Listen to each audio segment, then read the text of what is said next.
I'm not muted. I'm simply not speaking yet. Hello, everyone. Welcome, welcome. Here we are. 300 Duel Links Meta Weeklies. Wild. I don't even know. When I sat down trying to think about what I wanted to say or do, you know, it was kind of hard because it's true that the Duel Links Meta Weekly is not what it used to be, but it kind of didn't matter to me. Like, I have literally been involved with this tournament series from the very beginning, from number one. For those of you that don't know, now I won the Duel Links Meta Weekly number one, the first one ever, and I pretty soon shifted over to helping mod them, just because that's always kind of been my thing. But from the excitement of winning a tournament, and you have to understand that back then, like, there was something even more. I mean, especially with the first one, like number one, you know, it was, I am somebody who definitely suffers from competition, like, anxiety.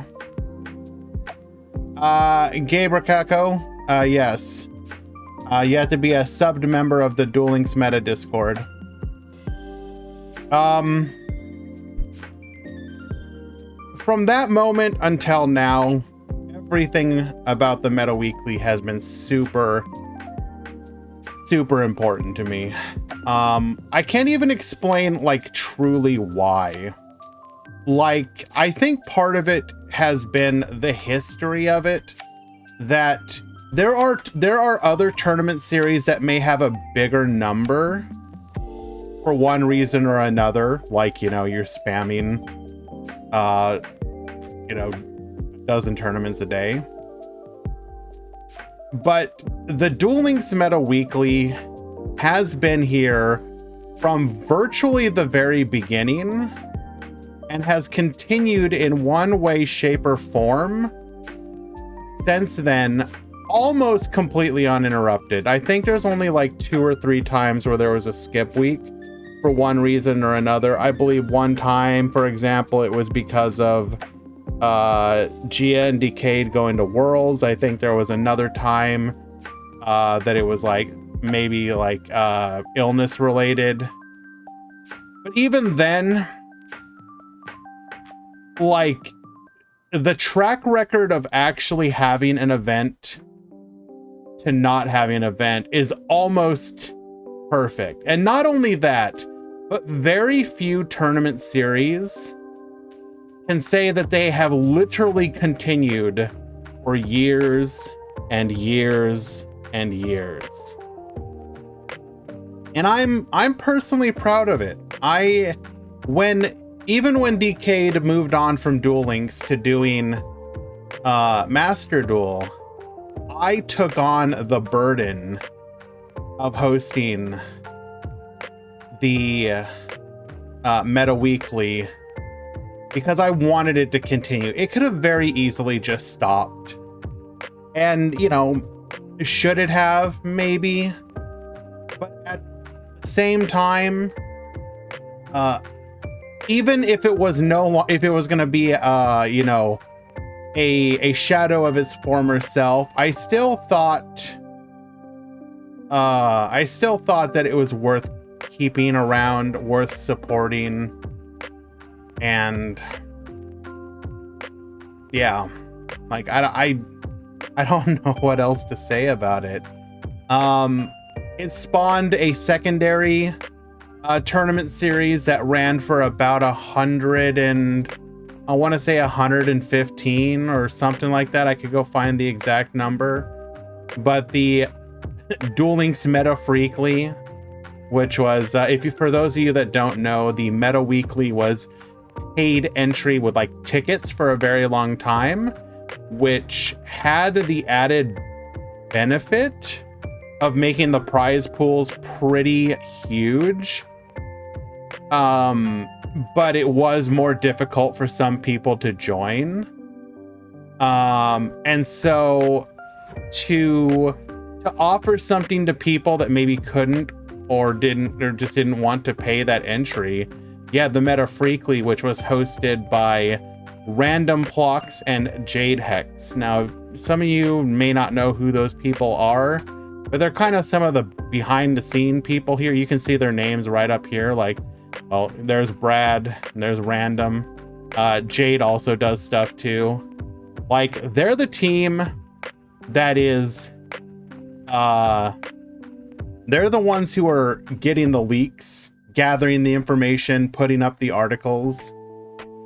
And despite how busy things could be for them, they would actually take the time, and I think at one point they were hosting two tournaments a week.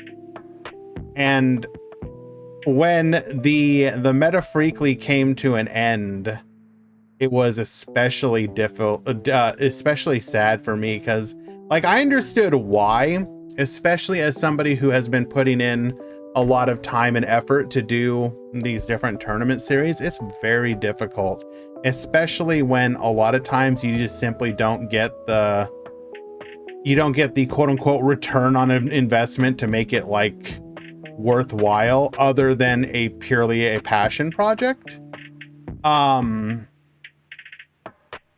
But when that went away too, and again, understandably so, I knew that I could not bring myself to let the same thing happen to the Meta Weekly.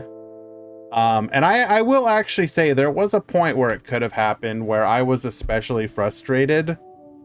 This was when the Meta Weekly was still ticket entry, but no longer being hosted by Decade. He ended up changing it to be free entry with the $50 prize, which I think is much better, because, you know, now just being subbed to the Discord, being subbed to Decade allows you to enter it. But that was actually the impetus for me to start doing the AJG. It was the impetus for me to start doing the Duel Links Grand Prix, which was literally, I wanted to do the Meta Weekly, but something that everyone could join. And I think we've succeeded in that goal. And so in a way, like, I wish more people would just look at what we do at the Grand Prix and just be like, yeah, that's Meta Weekly as well.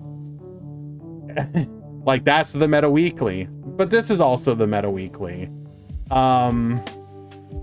Like the idea of just having that and that weekly tournament series. And I was very moved early on. I was moved very early on with the with a statement that Decade said, which was, and I'm sure many, you know, I don't know how many of you remember this, but he once said that he was frustrated because he didn't have a locals near him that he could go to play card games. Like the nearest tournament series, or the nearest locals to him was like, you know, an hour and a half, 2 hours away or whatever. And so he started the Meta Weekly and had it as a, you know, once a week tournament series to replicate the experience of being able to have a communal moment where you show up to your virtual card shop, you know, sit down for a couple hours and just play some Yu-Gi-Oh! And that spirit is why, for example, I've always pushed to maintain the Swiss format. I know a lot of tournaments at this point, for example, have switched over to being the single elimination. But I've always loved the idea of, don't want a person to like be excited, right, for a weekly tournament. Like, you know, it's Friday and you're thinking to yourself, okay, just a couple more days, we got that turn, you know, the meta weekly coming up or whatever. I'm really excited. I've been brewing my deck. I've been tinkering. I think I've got it. I'm ready to go. Let's do this. And then you lose round one and you're like, okay, well, I'll be back in a week, I guess. So that's why, for example, that's always been really, really important to keep that once a week, big communal, everybody get together experience. And that, I think we've done a pretty good job of keeping going, which I'm happy about. Yeah. We'll talk a little bit more about this. I do want to, I'm going to continue to gush a little bit and just kind of talk about some things about the Meta Weekly over the years and whatnot. But yeah, why don't we talk a little bit about some of these skills, huh?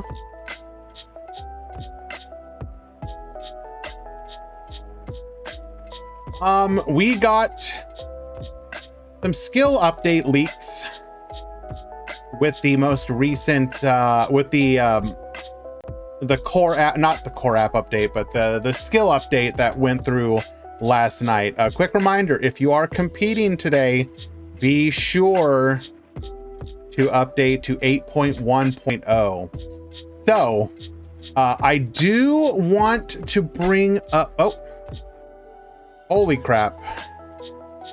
Yes, sorry guys, couple people asking for entry into the Meta Weekly. Let me go ahead and help them out really quick. I do apologize.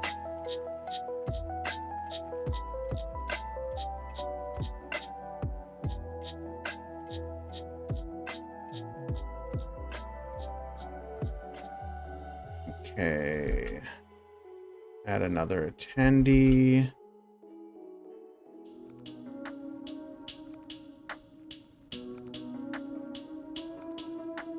Okay, added. Please sign up quickly. Sorry for the delay.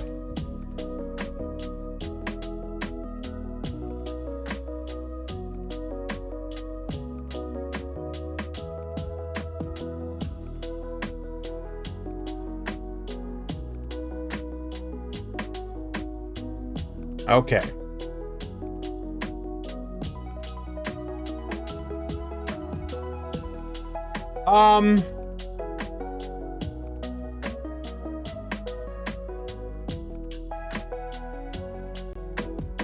So I do want to point out something that I said in yesterday's tournament, which my friend Atlas made a very pointed, he made a point to clip it because, quote unquote, he wanted to prove me wrong when it didn't happen. Let's go ahead and bring this up real quick. Yeah, there we go. Make sure to bully Grand Harrier when this doesn't happen. Me yesterday. We will get the first archive skills for Speed Duel with this box. Let's go. Huh. Speed Duel archive skills that we're going to be getting. Very interesting. He told you. I mean, it was an easy guess, but I'm actually very happy that Konami is doing this sooner rather than later. They could have just sat on it. It is not for Rush Duel. You are not going to get Avramax added to your deck via Link monsters in Rush Duel. So yes, JG, archive skills are, you can put them on any character. What do you mean, how do you know? Do you think Mech Knight Crusadia Avramax exists as a Rush Duel card? But yeah, so archive skills are Konami's answer to the question of what do we do about giving skills to characters for decks that aren't anime decks? Like, you had basically two choices, at least with the current way that they made things. You choose a character and arbitrarily give them the skills, which I would have said would have been the correct one. And yes, you can play the Avramax skill on Weevil. You can play it on literally everyone. If you want to use that skill on Scud with Live Twins as the link engine, so Scud is summoning out his Live Twins, you can absolutely do that.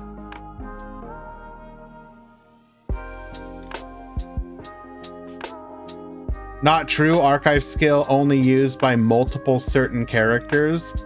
That's literally not how they describe them, Fan Luna.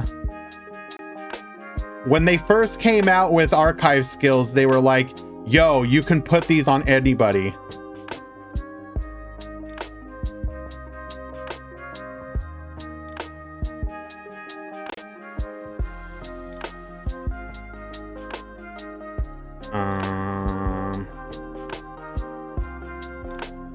Let me see if I can find the news story.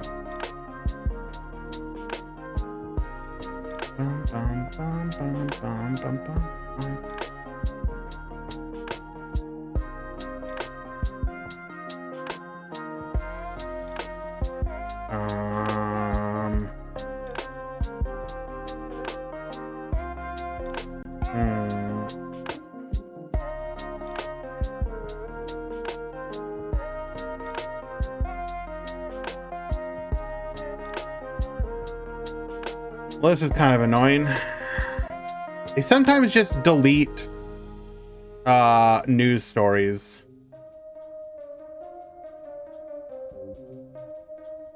Okay, well, anyways, you just know that yes, you can use archive skills on anyone.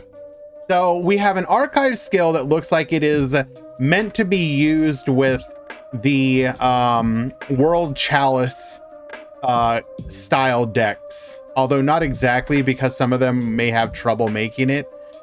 But skill number 1, you can use each of the effects once per duel and only one per turn. So you can either gain 2,000 life points if you have 3 total link ratings on your field, or turn 5 or onwards, so that's either going to be your third turn, or so your third turn, or well, it's going to be your third turn regardless, so turn 5 or 6.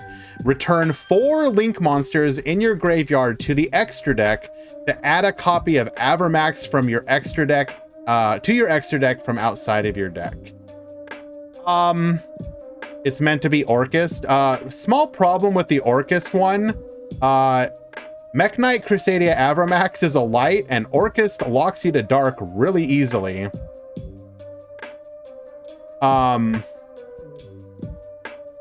If we get Live Twins, I unironically think Live Twins may actually use this skill, because one of the problems with Live Twins is going to actually be closing out games.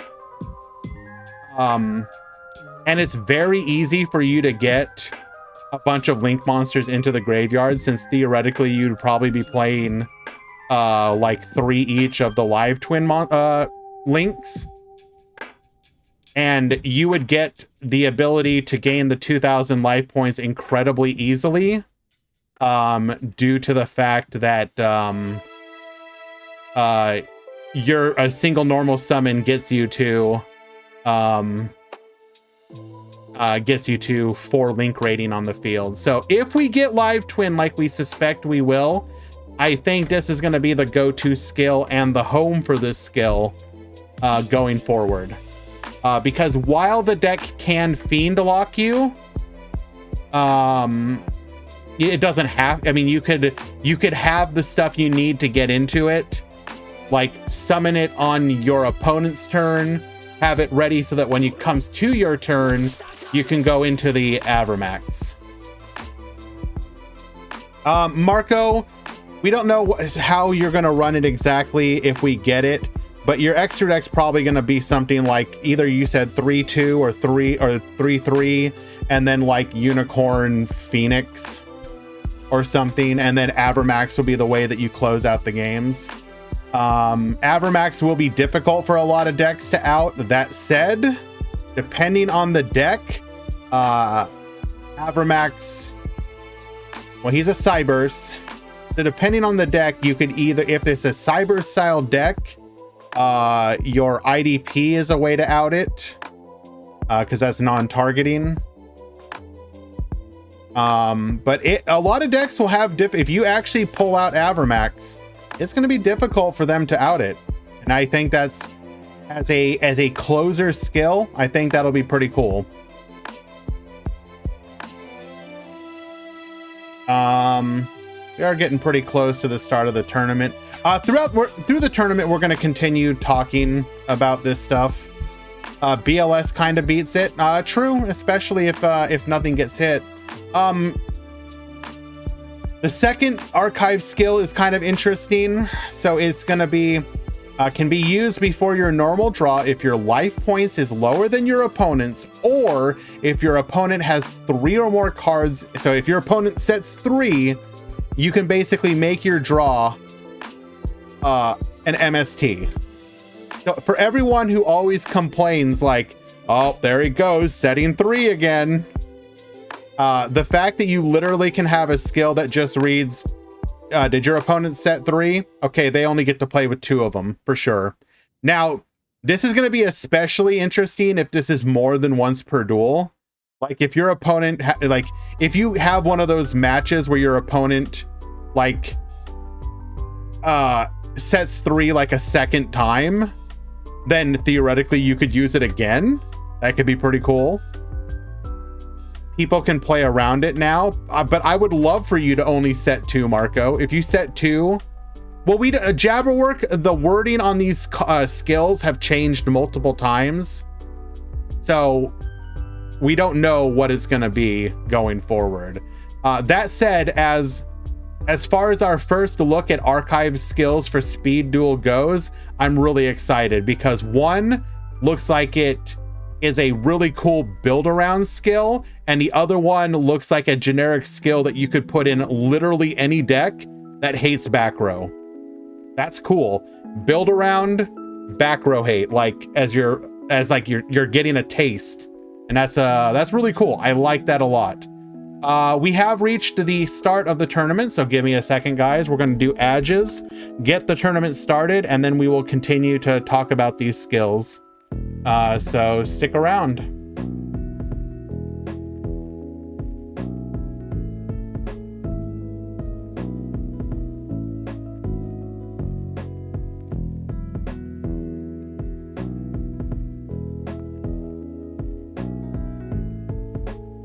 Alrighty, go to the brackets. How many people we got today? We got 8, 16, 24, 32, 40, 48. Only 1 drop. Wow.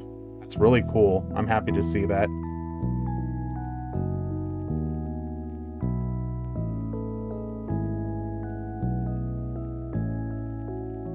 And that drop technically was kind of my fault. I do apologize to Ruganary for not getting his entry request sooner. The tournament has begun.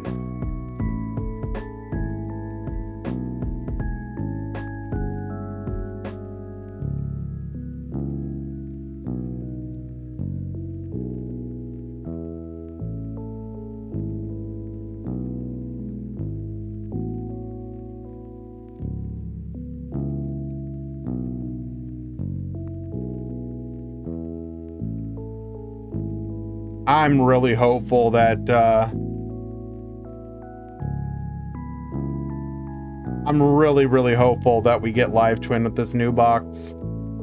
I think that deck having access to Avermax as a finisher would be incredible. Marco, it's possible that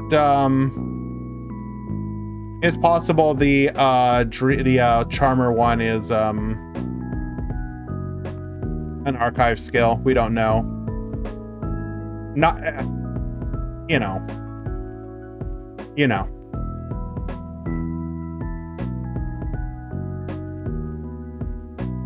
That said, we will talk about the Charmer skill for sure. It's pretty cool.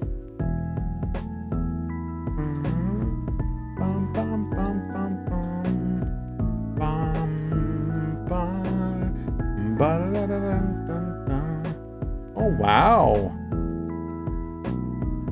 Max entered today? That's cool to see.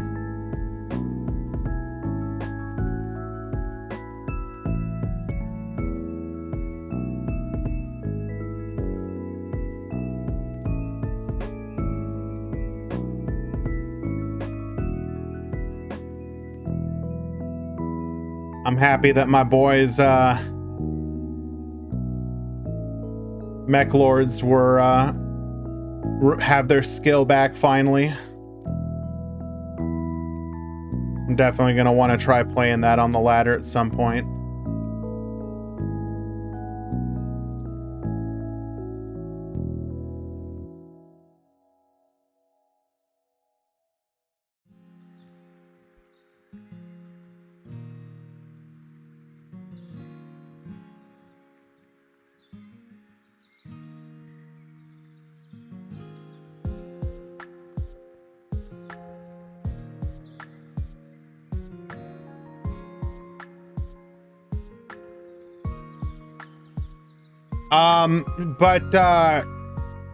Actually, so we'll talk about it more when we get to actually get to the skills for them. But Brad in his video suspects that we may actually get another archive box as well, that theoretically might have support for Blue Eyes, Jaden with his new skill, and potentially the Playmaker. That basically you put support for all three of them. It's not confirmed, but it's possible. All right. So because I want to keep the gameplay on screen, I'm gonna like grab screenshots of the skills so we can have them off to the side while we discuss them as well, because I do want the tournament there for people, for the people who do want to see it. So hope you guys will be understanding of that.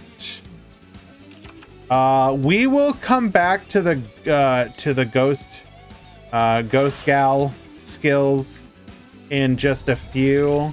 I do want to talk about some of the other ones, however.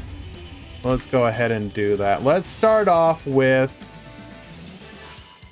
probably the easiest one, which is going to be the Charmer skill.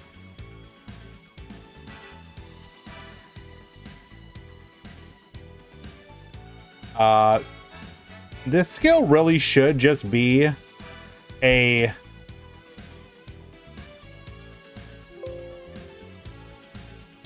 archive skill, but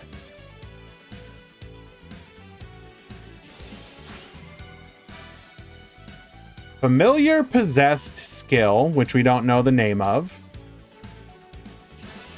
Reveal one Charmer or one familiar possessed and return one card from your hand to your deck to set a copy of Awakening of the Possessed from outside of your deck. This skill can be used once per duel if you begin the skill with a deck containing one each of the possessed Charmers. So the requirement is not that hard. I saw some people discussing the fact that, like, I don't want to have to play each of them. It's like, get over it, first of all. And second of all, it actually will make sense with what you're trying to do. So what good is Awakening of the Possessed? It is a continuous spell, so you would be able to activate it the turn that you set it. Monsters you control gain 300 attack for each different attribute you control. And then Charmer and Familiar possessed monsters you control cannot be destroyed by card effects.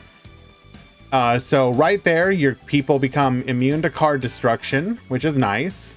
They're going to get beefier, which is nice. If a spellcaster type monster with 1850 original attack is normal or special summoned, which each of the possessed charmers is, draw one card. You can use that effect once per turn. So in theory, you're going to be able to gain be able to gain card advantage over your opponent. Like if you're basically drawing 2 like every turn, by giving up one of your back row zones, that's pretty cool. I think that's definitely worthwhile. Like the fact that the only requirements are to play these 4 cards, and it's not something ridiculous like you have to play like 12 charmers or whatever. Like you're incentivized to play the charmers, obviously.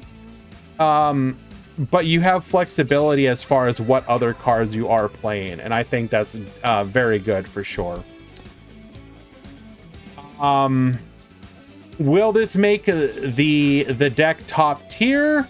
I definitely do think that remains to be. I doubt it, but it would make it a very viable beatdown control mid-range-ish style strategy, I think. And that is something that you definitely want to... It at least gives it a chance.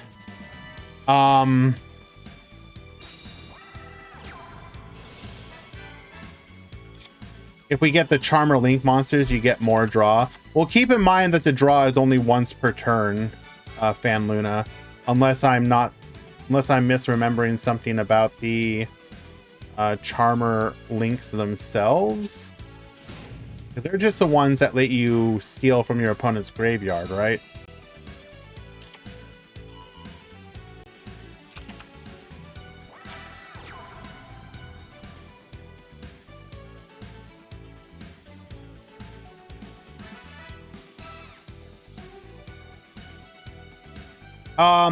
Probably the most confusing skill in my opinion. Well, not even really confusing, but it just seems like especially weird, is going to be the Playmaker skill.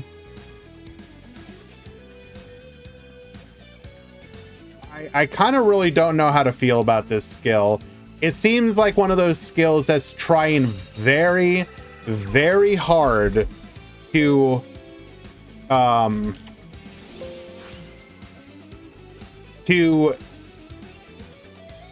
reenact a very specific play from the show.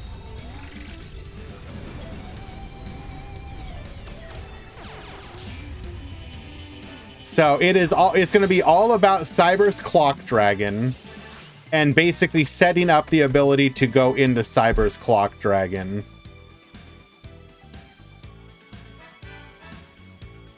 I mean, this will theoretically give Code Talker style plays another home.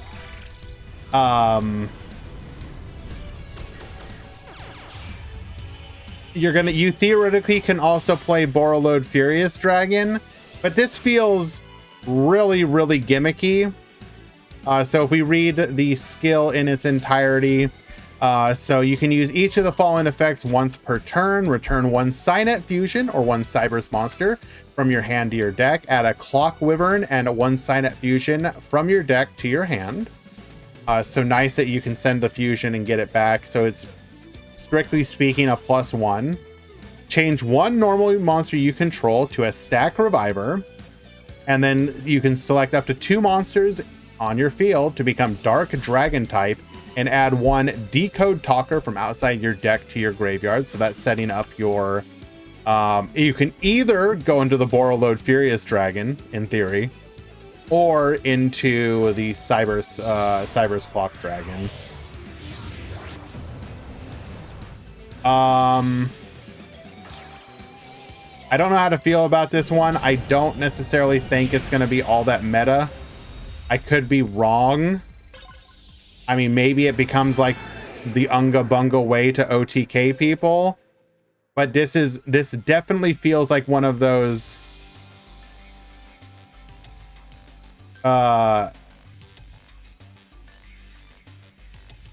Reseline, you could just play you could play other ways to get to the Borreload Furious as an option. So for example, you could just play the current fusion spell we have as well.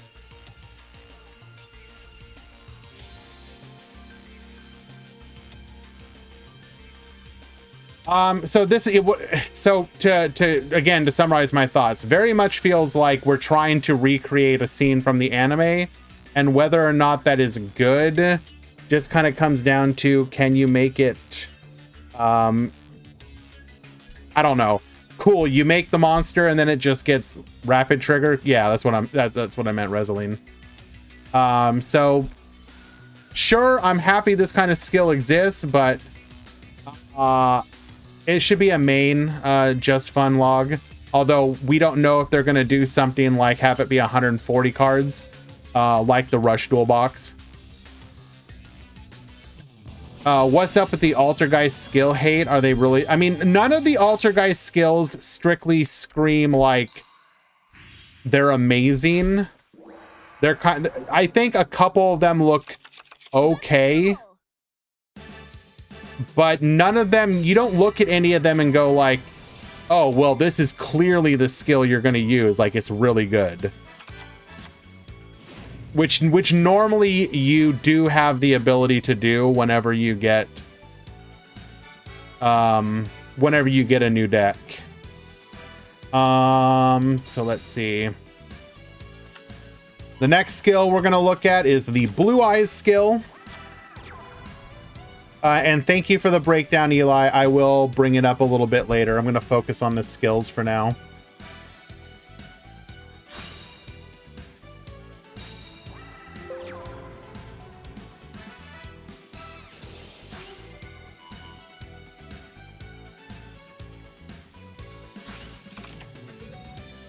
Well, Konami went and did it. They finally did it. Dark Magician had the ability, Neos had the ability, and people kept asking themselves, why can't Blue Eyes do the same thing? Let me normal summon my Blue Eyes White Dragon to the field. It is an ultimate engine of destruction.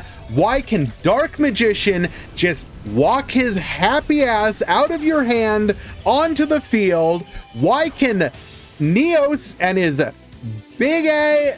big old booty walk out of your hand right onto the field? And yet the monster that every Yugi boomer from this side of the world to that thirsts over, because they've gone and looked at, you know, fan art in their time, and they say to themselves, why can Blue Eyes not come out to the field? Well, Konami has finally got us with this new skill. During this duel, you can normal summon or set Blue Eyes White Dragon without tributing, and you cannot special summon monsters except Ritual. Wait a moment. Or light dragon type monsters with a level. So no Xyzs, no Links, etc.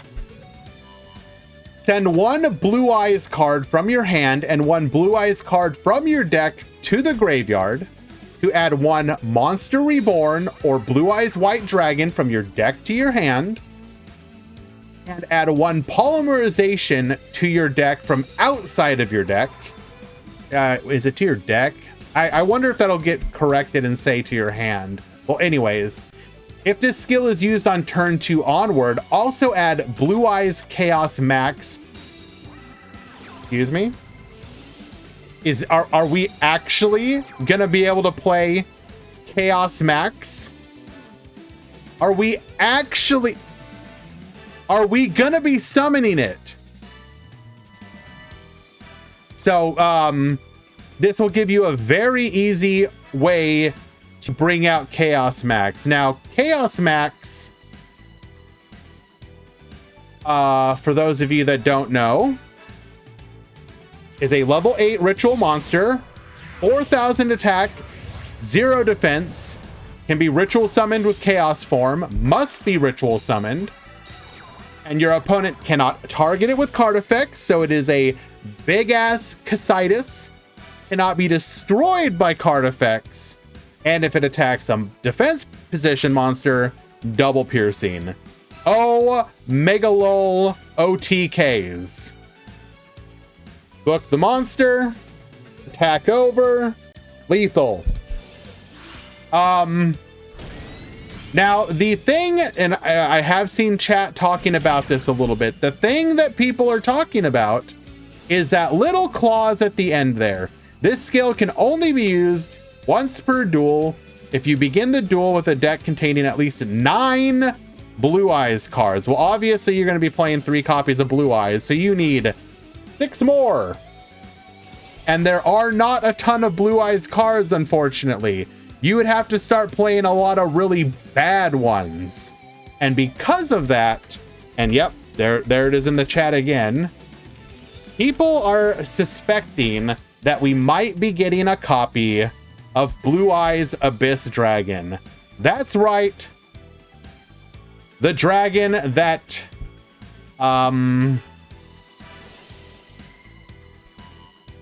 that dragon. And the reason that they suspect it, level 8 dragon effect. If this card is special summoned, you can add 1 ritual spell. This skill seems to be all about ritual summoning, or 1 polymerization. We're adding a polymerization to the deck, to your hand. During your end phase, you can add 1 level 8 or higher dragon monster from your deck to your hand. You can banish this card from your graveyard. All level 8 or higher dragon monsters you control gain 1,000 attack. I do love me some Unga. You can only use each effect of Abyss Dragon once per turn, and you can only activate them while Blue Eyes White Dragon is on your field or in the graveyard, which the skill letting you dump to the graveyard makes sense. So very, very strong likelihood we are getting... Thank you, Val. You said the words. Very likely that we will be getting Abyss Dragon. So right there, you will have 3 Abyss Dragons, 3 copies of Blue Eyes White Dragon, 1 copy of Alternative, and then what else, you know, like what else are we running? Are we running a Blue Eyes Solid Dragon? Maybe. What else would we have to? We'd have to run, what, Solid Dragon.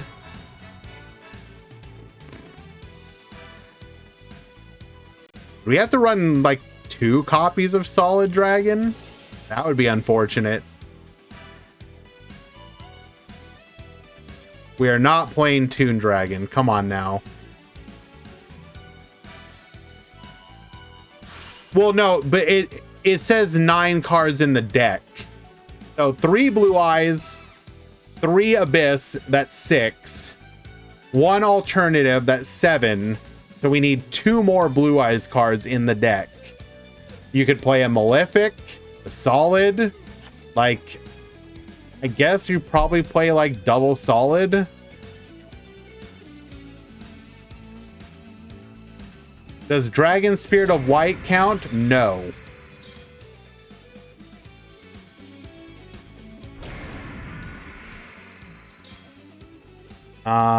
Vision with Eyes of Blue would not count even if we got it because it's not a Blue Eyes card.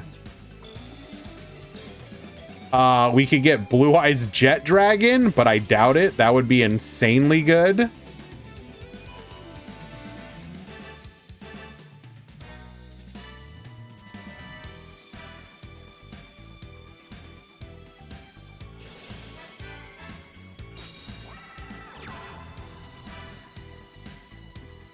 Let's go ahead and bring up the next skill. And that is going to be the Jaden skill, or as others have been calling it. The farm skill you're going to use with all your Yubel decks.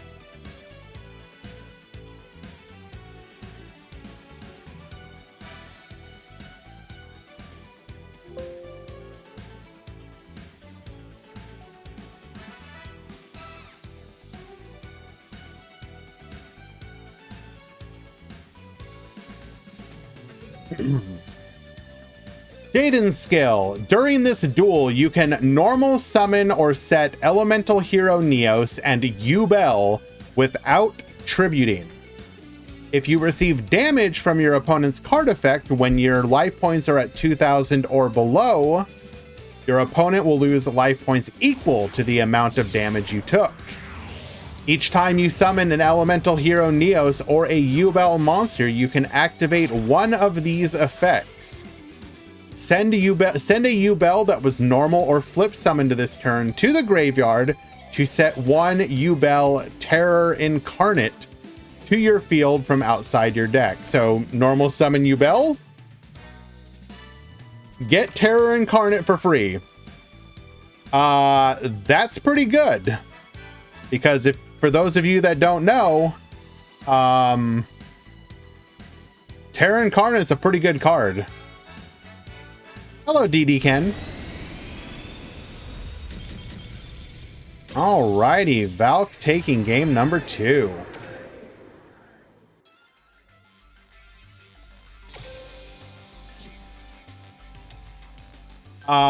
If you control Yubel Terror Incarnate that was normal or flipped summon,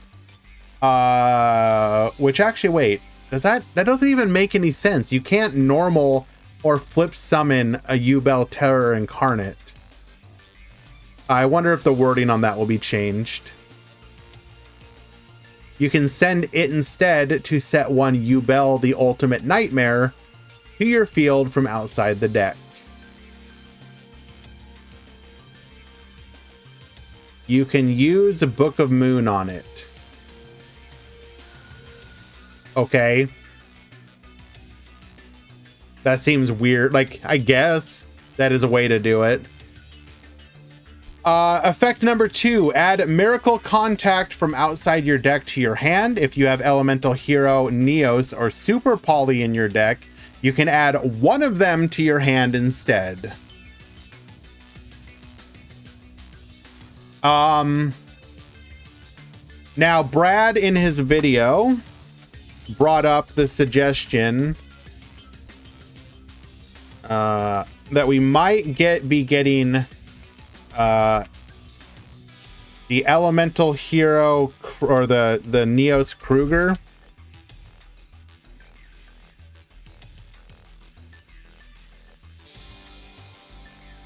Because it is a combination of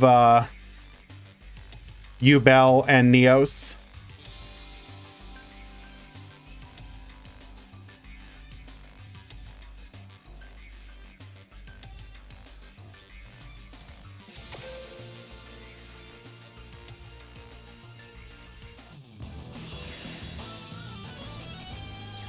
Must be fusion summoned before damage calculation. If this card battles an opponent's monster, you can inflict damage to your opponent equal to half that opponent's monster's attack.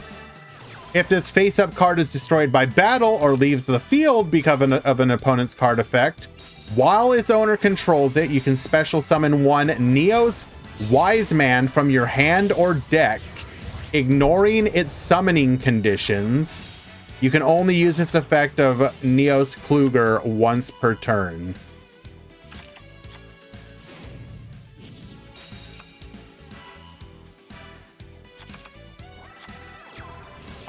So your opponent uses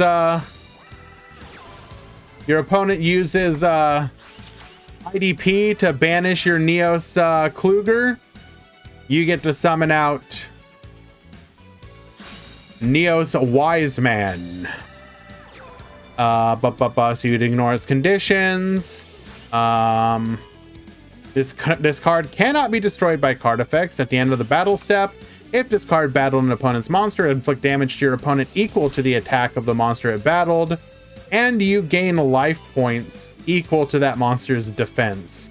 So good way to wall up.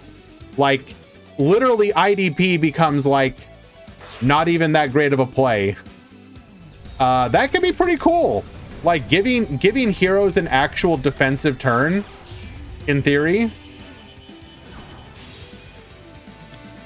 Whoa, JG, what are you bro? You need to be respecting all forms of hero play. Come on, man.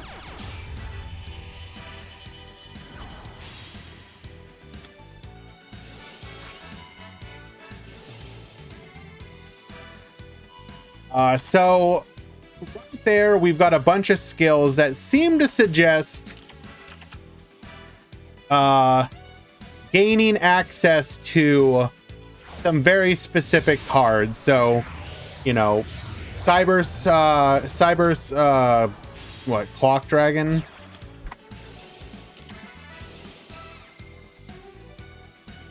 Yeah, Cyber's Clock Dragon, Blue Eyes Abyss Dragon, Neos Kluger, all potential hints at cards that will be either in the box or available in some other way. So, good little bit of teaser about what we could be getting.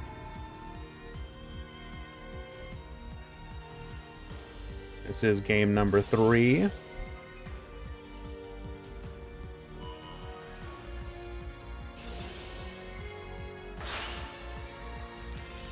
And then we have all of the Ghost Girl skills for Alter Guys.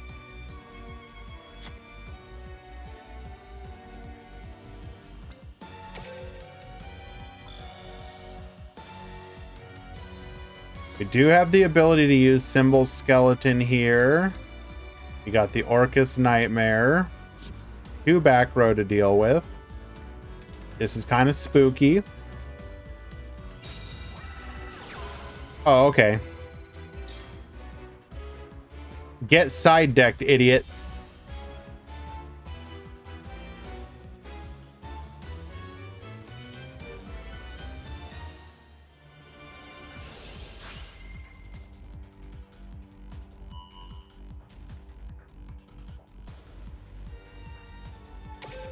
So we're gonna dump with the Nightmare just so that it gets banished as well. Okay, I guess we're buffing the Decode Talker, but that kinda doesn't matter.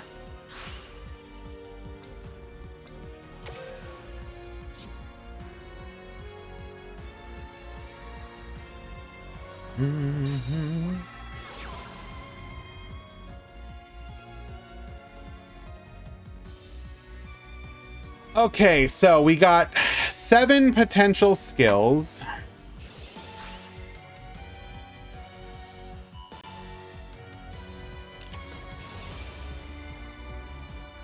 Got the MST for the Starry Night Sky. I don't think this really mattered all that. Oh, we were going for the card draw. I see. Okay, that does hurt. We definitely wanted to see that. Oh, brutal. Losing this. So we just hard negged with a double MST. Ouch. Any normal summon lethals. Oof.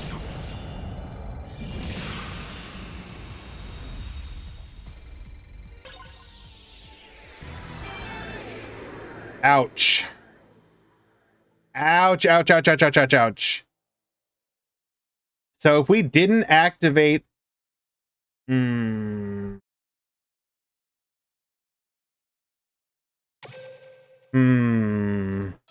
Would we have been in a... If we just didn't activate the graveyard effect, we'd have been in a good spot? That's a little rough. That's like a self-inflicted wound there.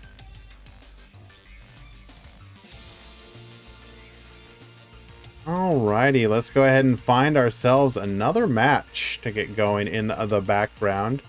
Ooh, we got somebody playing the newly rebuffed Treason Phantom.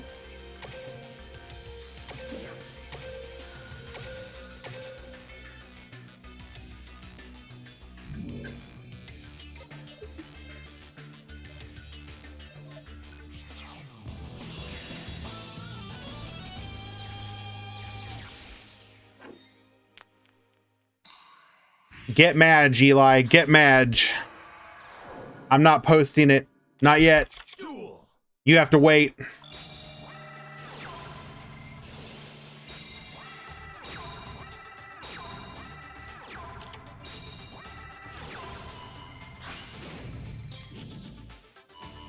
Duel Links Meta Weekly 300 Breakdown.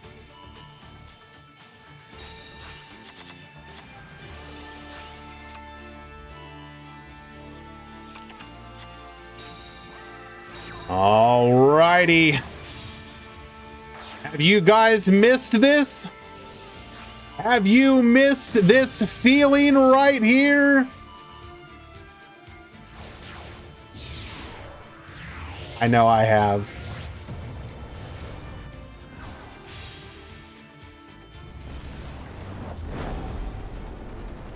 You actually have Dr. Dinosauria, you just don't realize it.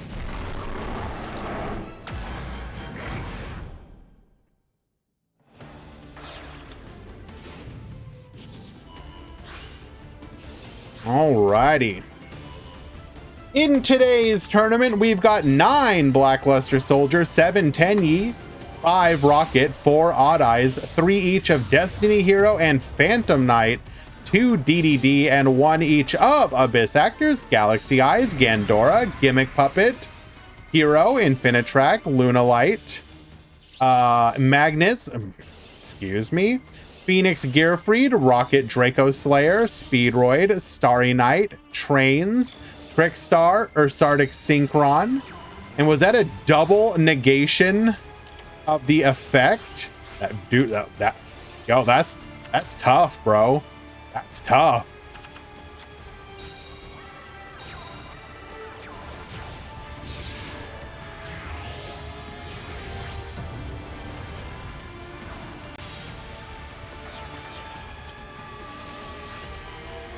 So hear me out, guys. What if we made the next box, which is already looking really good, even better? Hear me out. Even better by putting a Fog Blade in it. Would you be okay with that?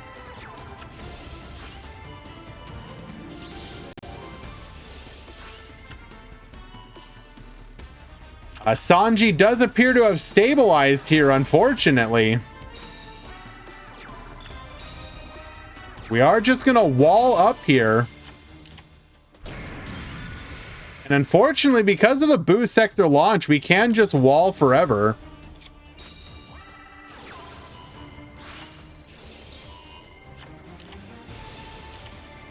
Needle Ceiling going to wipe the field here. We will protect ourselves. Break Sword effect into a warning point, meaning that we cannot activate or attack with either of these. Warning point and negate as well.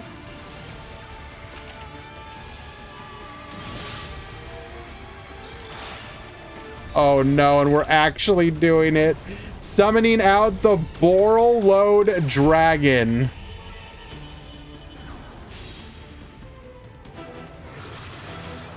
The comeback is real. The grind game was not enough.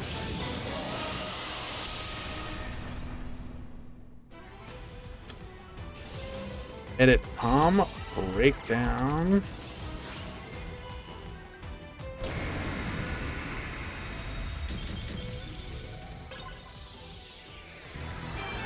All right, Sanji taking game number 1 in a grinder of a match.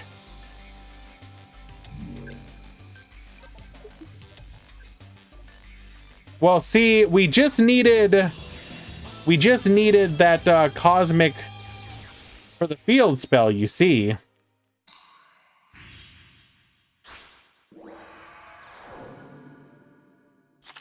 Duel.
Anji, Belgium.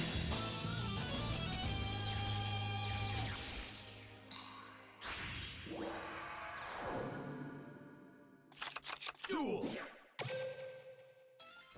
Sanji, Belgium. It said Belgium.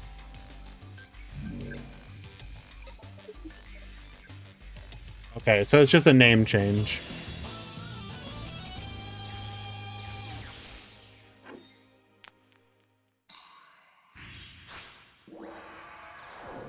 I assume some kind of account sharing for like Team Wars or something.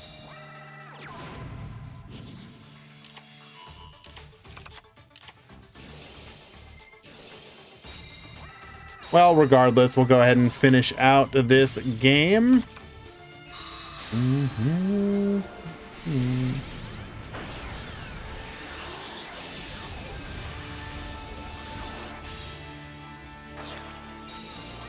All right, got ourselves the Evil Swarm Nightmare, one back row. We are going to go for the Cosmic Cyclone. Cosmic Cyclone number 2. We're going to use the Rocket Tracer on this one, however. Problem being that Evil Swarm Nightmare is a bit of a problem. What do you do about it? You probably just lose here if you don't have a book.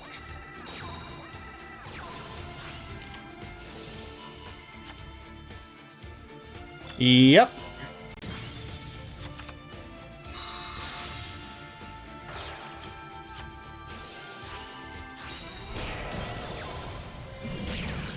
And that's all it's going to take.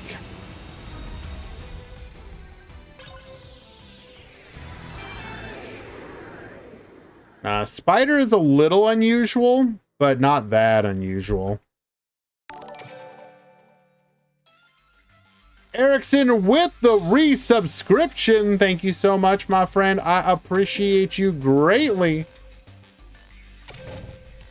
Thank you for the continued support, bro. Means a lot to me.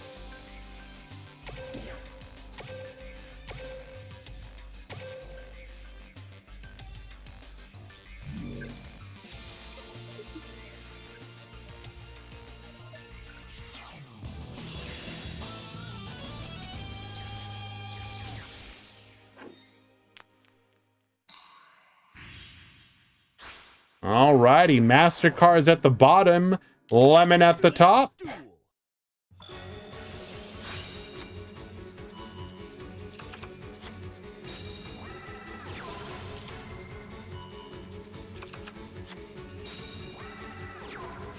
We got Speedroid.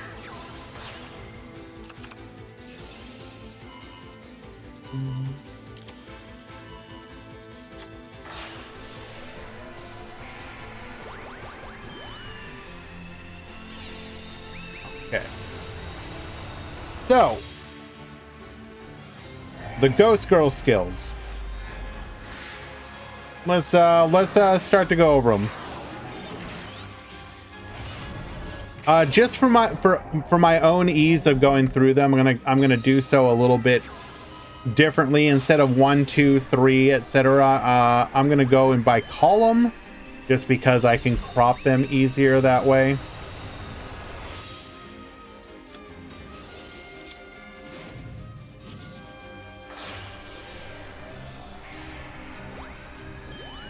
Bring back Photon Lord, true.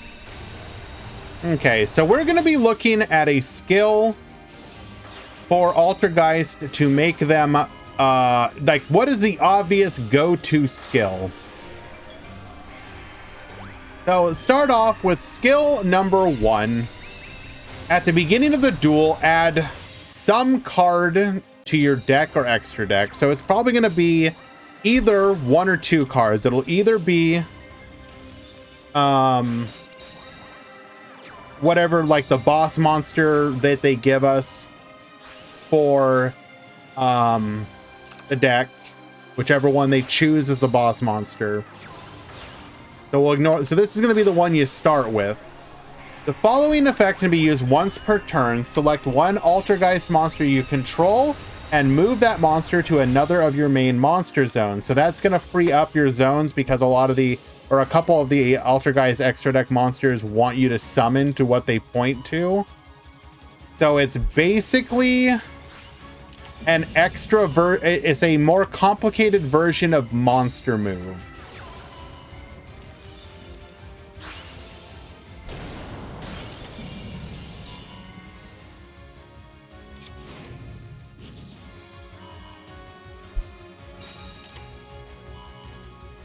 So, I mean, if you're gonna do that, why not just play monster move?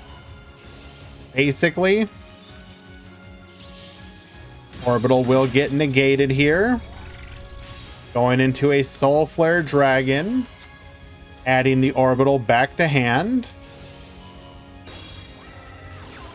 Orbital effect, allowing us to grab a copy of Vanisher. Oh! Wait, hold. Adding a copy of the Galaxy Eyes. Into a Rastaliger. Wait. That's not enough. Okay. Yeah, it really depends on what it adds to your extra deck.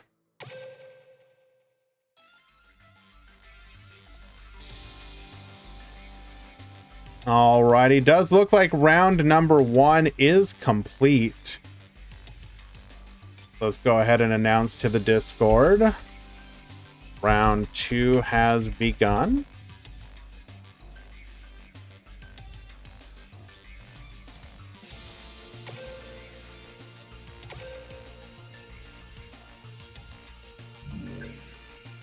Skill number 4 can be used before your normal draw.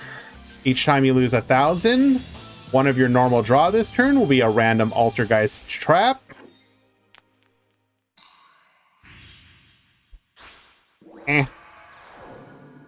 Doesn't scream play me. Let's duel.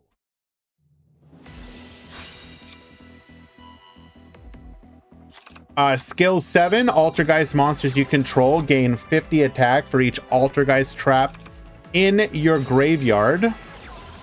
If we go look at an Altergeist deck, so Altergeist deck, ECG, or Master Duel, sure. How many traps are they even playing? So, Manifestation. Oh, let's assume in theory we get all of them. The Manifestation, Protocol,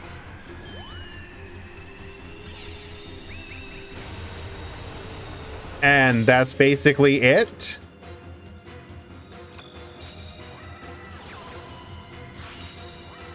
So, like, on average, you might get 50 to 100 attack boost. That does not seem worth it at all.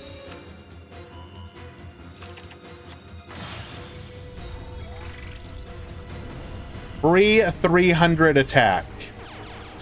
Ah, yes, just dump every single one of your the traps that you want on the field. Dump to the graveyard. Got it. Perfect. So yeah, it really depends on what that first one adds to your extra deck. Like if it adds a card we won't have access to that is worth running, maybe. But otherwise, not particularly exciting there. So let's look at skill 2 and 5.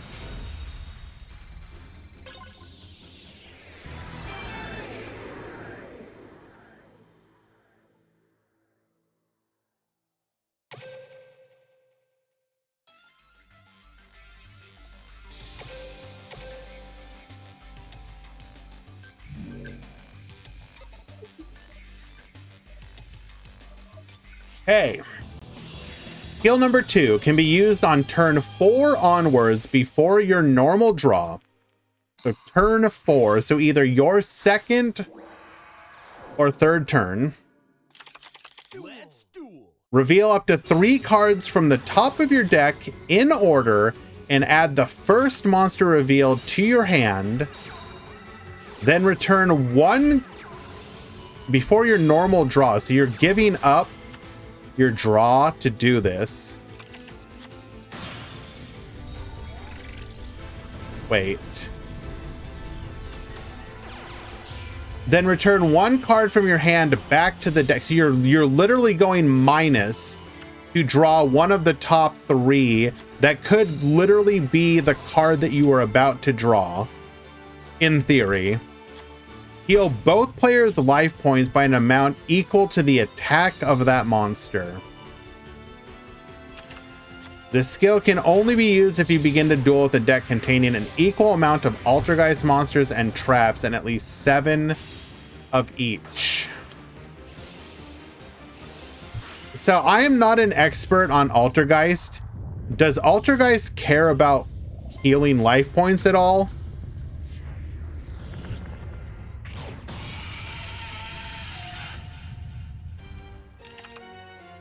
Pretty sure this is a reference to the anime skill.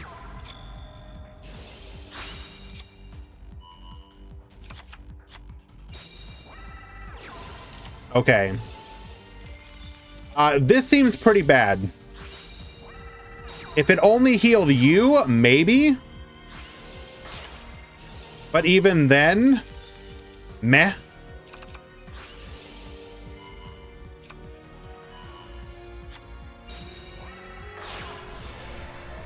This was Ghost Girl's anti-skill skill.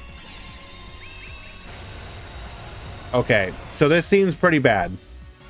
I'm gonna go minus to potentially draw the card I was about to draw anyways. Skill number 5. Can be used before your normal draw if you took 2,000 or more total battle and effect damage so far.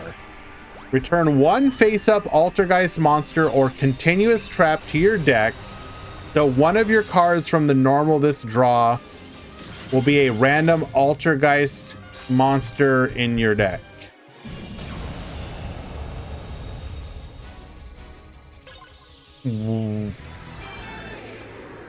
What? What? So I'll just play Destiny Draw and it's better. I'm doing them in a different order, Crimson Reaper. Can anyone explain to me in what, like, the only thing I can think of is if you're like, I really need to get a continuous trap off of the field. Holy crap, this skill is so bad.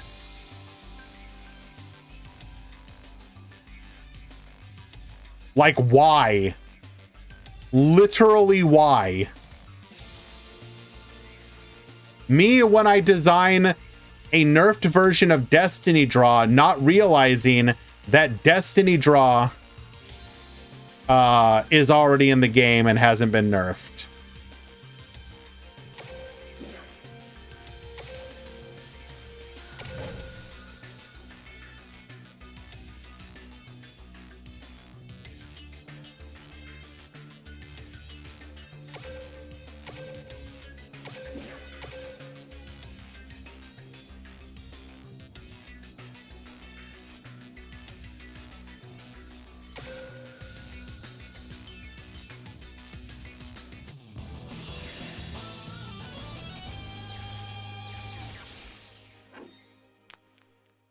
Yeah, I don't even know what to say other than literally trash can emoji skill. Duel.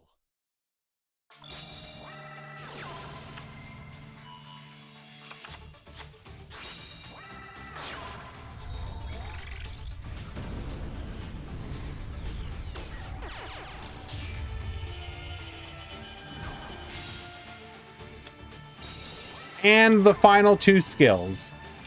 Skill number 3 can be used the turn that you did not link summon, but control an Altergeist link monster. Set one personal spoofing from outside of the deck. It cannot be activated this turn. This skill can only be used once per duel. So the one question I have about this one is, does this mean we're not getting personal spoofing as a playable card?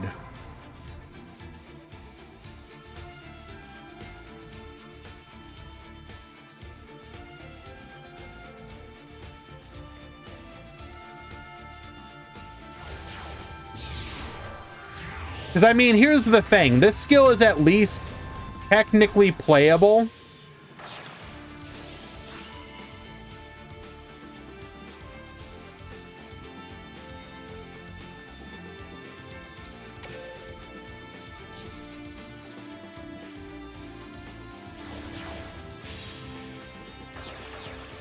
Going for the break sword here. Break sword is going to be able to force out that back row in theory.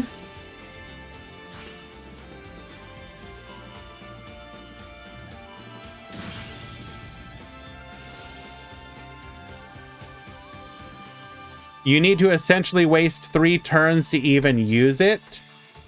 1 turn to link summon, another to protect your link, and a third because spoofing can't be activated. So correct, Crimson. The one counterpoint to that would be this deck is technically, I mean, this skill is technically a free +1. So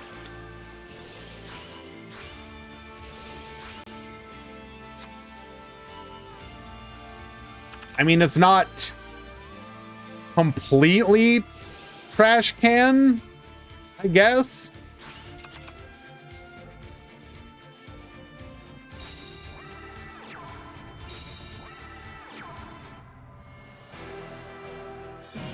You watched yesterday's Rush Duel Grand Prix. Seeing a non-Dragon Casters finals was fun. Yes, Fan Luna, it was. Battle and Boxer Vale is going to go ahead and wall us off here. Malevolent Sin is going to be able to destroy it, however. But yeah, even then, that's a little questionable as far as skills go. Skill 6 can be used turn 2 onwards. During the turn you use a skill, you can activate 1 Altergeist Amulet Elf. The turn it is set, and you cannot activate other spell trap cards, which is awful. You cannot special summon monsters from the extra deck after you use this skill. So I do not understand this skill at all. What good does it do to summon the trap monster if you then can't use it to help you link climb?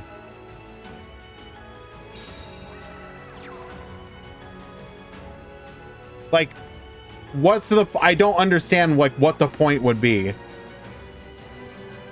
It protects your traps.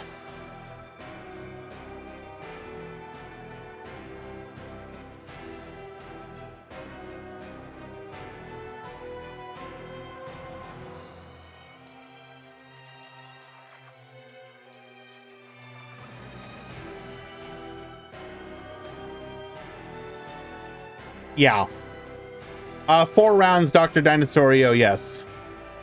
Yeah, I'm gonna keep it real with you guys. These skills are across the board bad. Like, they are all bad.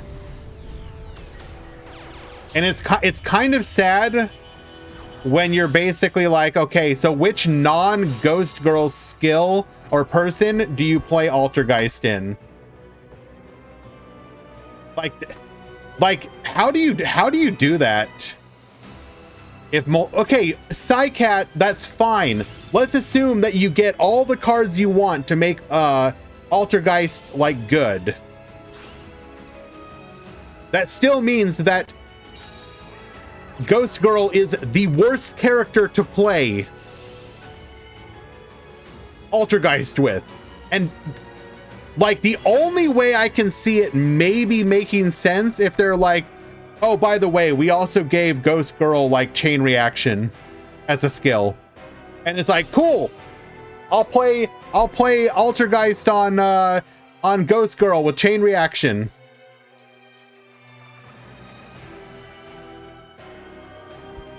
Like, I honestly don't get it.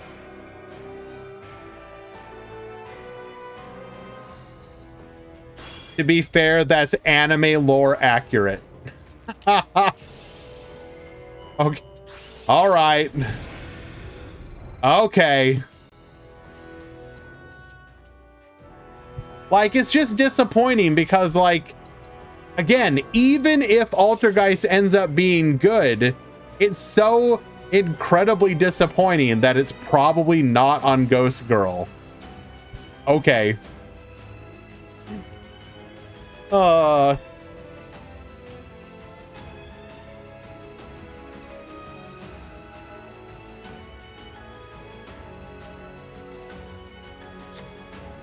Hello, issue.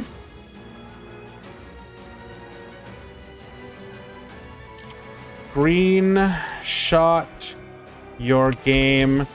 DM it to me. Sounds like you have a spectate bug.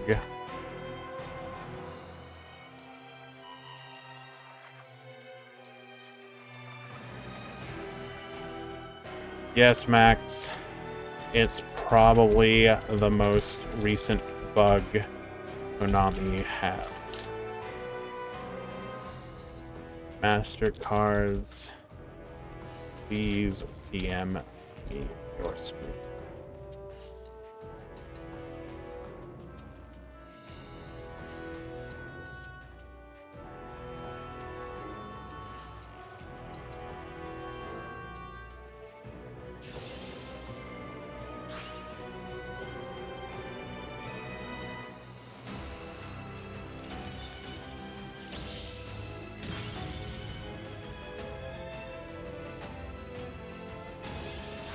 Max, DM me your screen.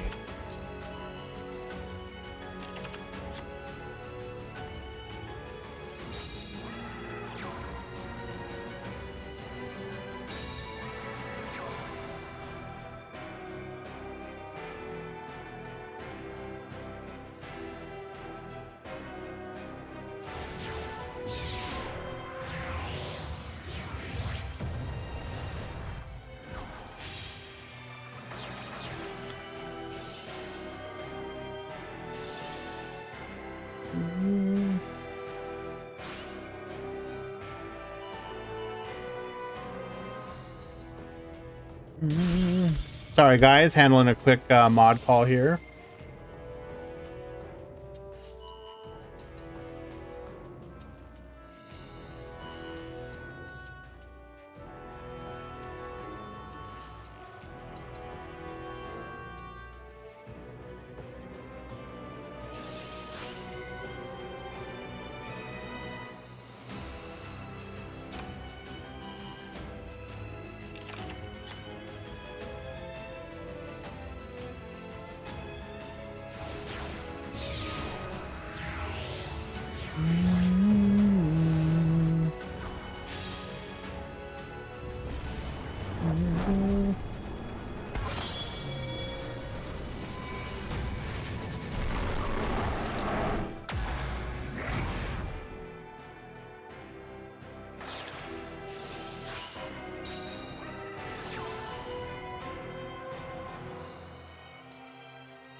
All right, Ramon takes it.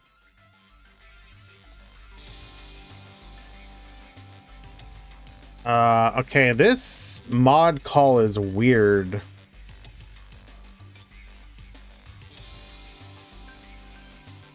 Okay, this is a very weird.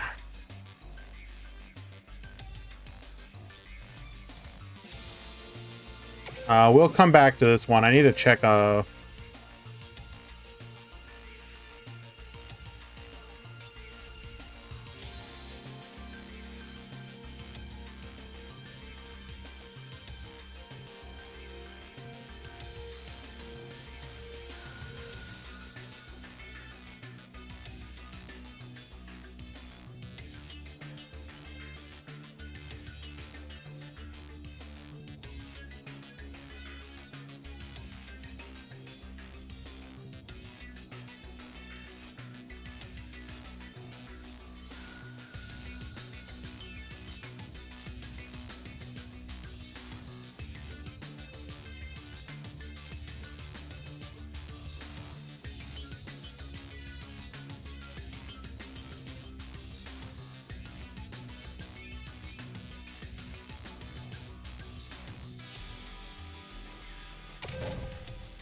Alrighty.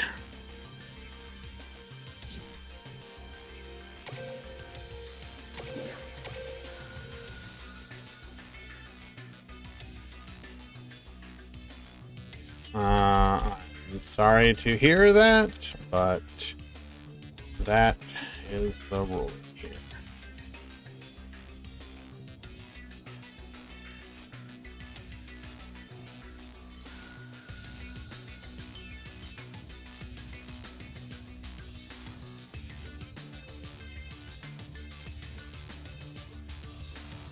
All right, we are watching Ramon and Papa Tricks. Papa Tricks. We go back.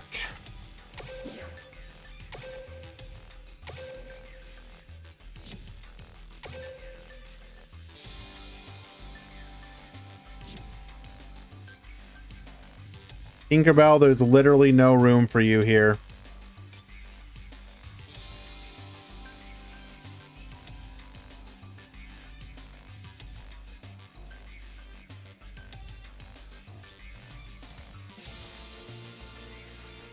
Okay. Tinkerbell, you need to move. Come on, baby.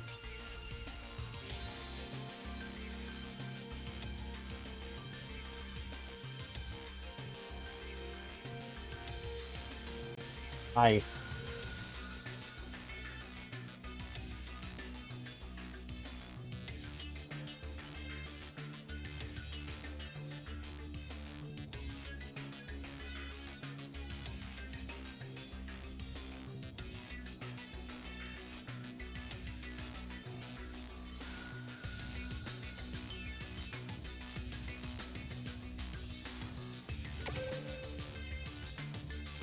Yeah, she's very needy for attention right now, but that happens every single stream, so that's nothing new.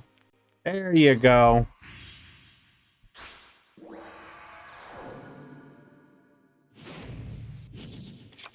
Duel.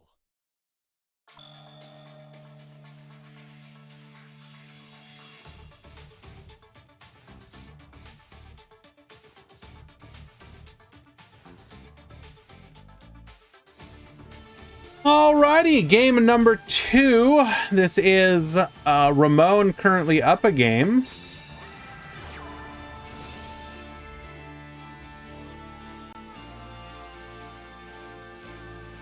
So, but yeah, in summary to all we've kind of gleaned from the skill updates, you know, what are my thoughts? Thought number one is I'm so incredibly happy that we're finally getting archive skills. I really hope Konami goes back. I know they probably have no incentive to, but Konami, I would love it if you went back to older decks that could use the support. Maybe you're not going to be like really releasing any cards for them anytime soon, but just consider giving some older decks some archive skills. Not Ritual Beast, literally anything but Ritual Beast. Definitely never give a legend or an archive skill. No Ritual Beasts. But yeah, like anybody could think of any of their favorite non-anime deck and start to ask themselves like, wow, like we can actually now get a skill for the deck that I love. Like imagine we get an archive skill that puts copies of Starry Night into your deck. You know, I'm just saying you could make it happen, Konami. I'm not asking for much. What if you literally give me a skill that lets me shuffle a card from my hand into the deck to play a copy of the Starry Night field spell and put Starry Nights into my deck? Is that asking too much? I think that would be okay. Don't you? Triple back row here, by the way.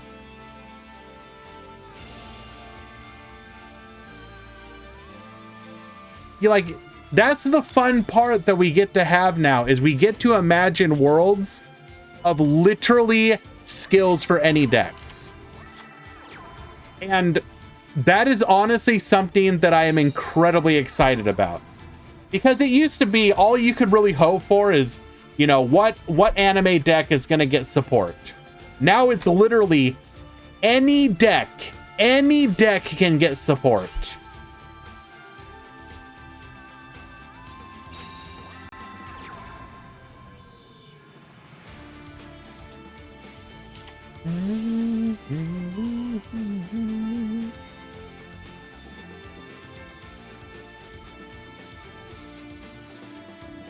Correct. And you get to play it with any character. That's cool. Hans, literally you could. There could be a Dark Lord skill. What if there was a skill that's like, if your deck contains 10 Dark Lord monsters, put a copy of the first Dark Lord into your extra deck. Hog you.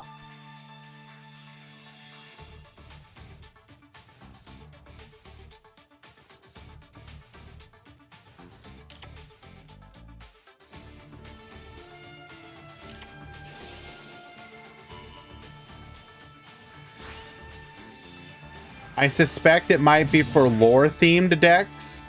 Explain the MST skill then, Rezaline.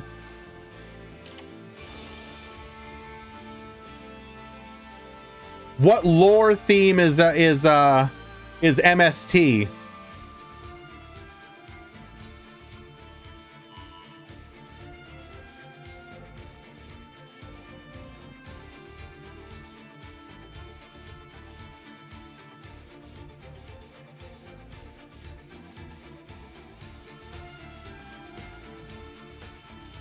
Okay. I don't want to live in a world where you're correct, Rezaline, but then my counterpoint would also be, what's the lore storyline of the Noodle Ninja skill?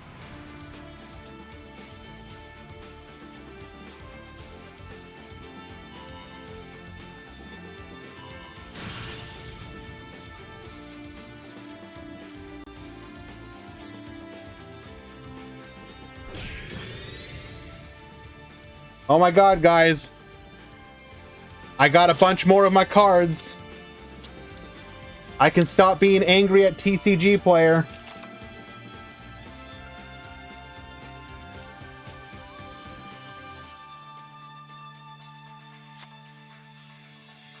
I got my Miscellaneousaurus. What else we got?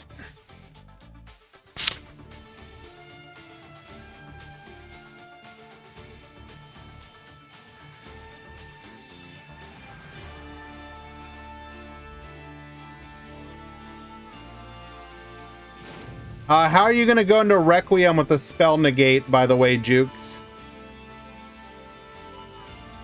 Wait a second. You have a spell and a monster negate. Maybe. No, we don't. Yeah, Breaksword pop.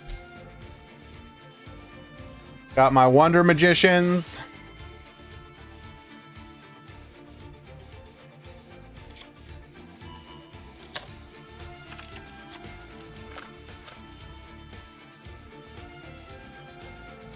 Yeah, you guys have schooled me. You don't have to rub it in. I was wrong.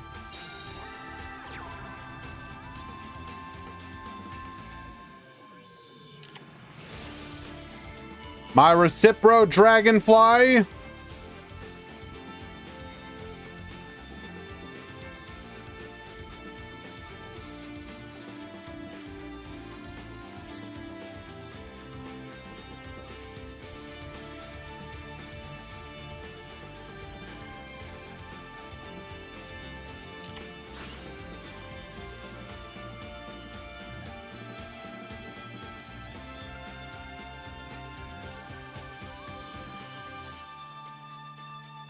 What do we got here?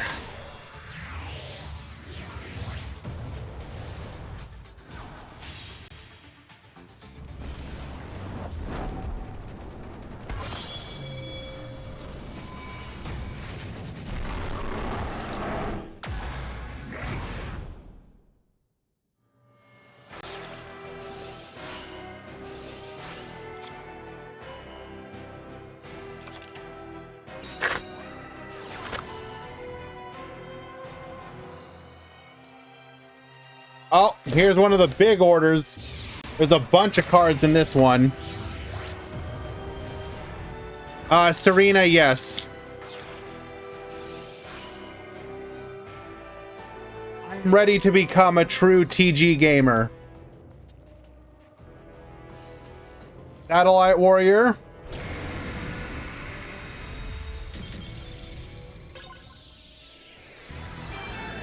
Genus Booster Raptor.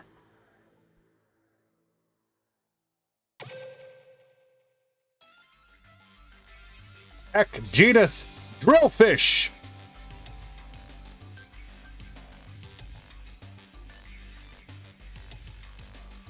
Heck, genus Gear Zombie.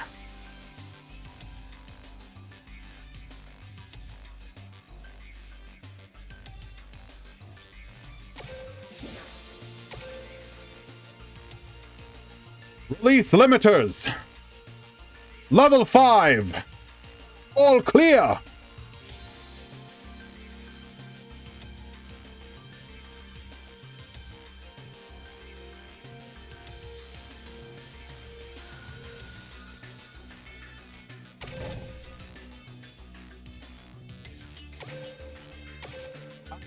Valk, I do have a problem though. Whenever I order cards, I order 3 copies of them.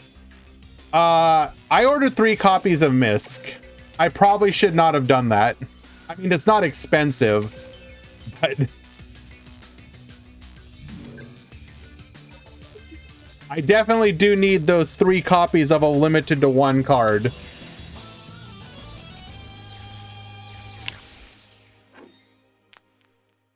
And I don't even think you're gonna play Misk. I was just like, I'm gonna buy all the cards I could conceivably use. Duel. Oh, here's the big one though that we were really waiting for. There's 2 cards in this one that I was waiting for. I mean, I needed all these. This is a big mail grab day. I think this is like almost all the cards I was missing.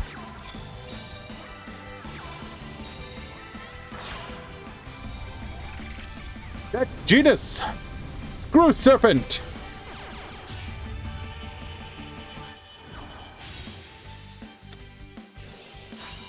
Tank Grub.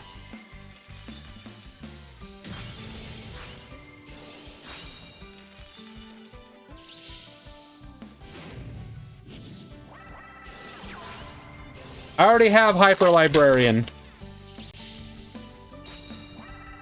And last of the old support extra deck monsters.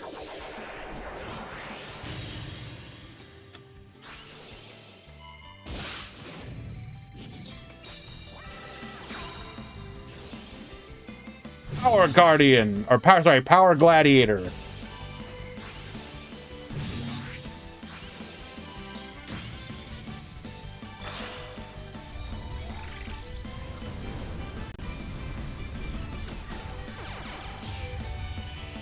So I finally ordered a copy of Barone.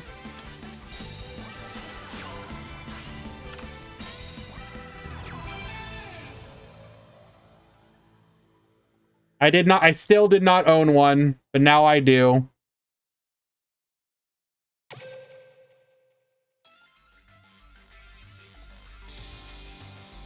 Got the Warwolves. There's your Hyper Librarian.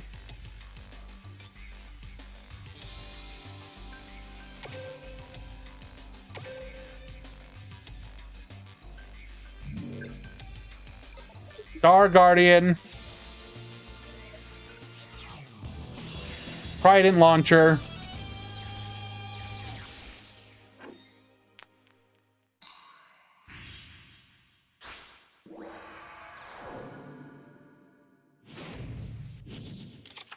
Duel. Shooting Star Dragon TGEX. Blade Blaster. Yeah. So we have all the cards, all the TG and TG adjacent cards. Now we just need the new stuff, which I have pre-ordered. The only problem is apparently the deck is gonna play the deck's gonna play the Diabell Star engine. So my deck went from being like $150 with the new support to being like $400. Yes, I ordered everything, Guy Bouses.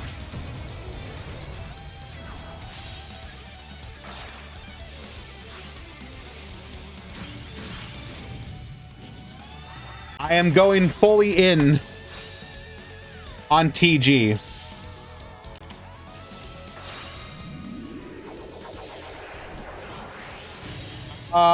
It really makes the deck work a lot better, Sakadetsu. Being able to just summon out a free level 7 body, yeah.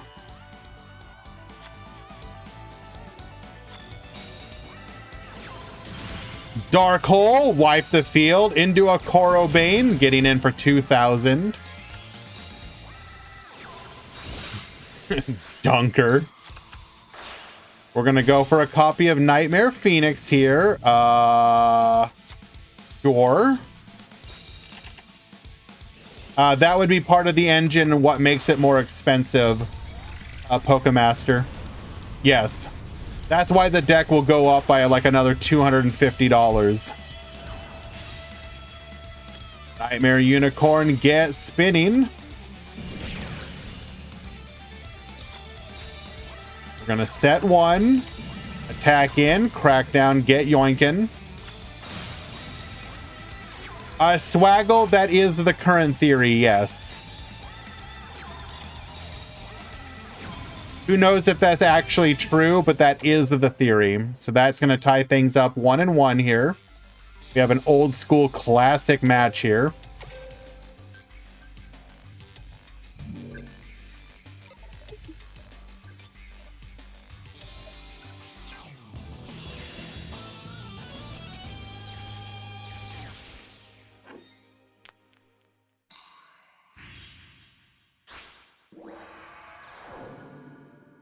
What happened to box chips? Did Konami just forget they added those? I think it was an experiment. Konami experiments with things sometimes, and unfortunately, we don't get to hear what the result of that experiment was. I personally think box chips were a neat thing, especially if they were something that you could earn every month. Like, imagine a world where every box chip was something that you could, every month, you could earn like 300 box chips. Personally, I think that would be incredible. Wait, hold up. Ramon, can you link me? Check out Q8 Duelist. Okay, I'm gonna do so. If they're actually coming back, that would be really awesome.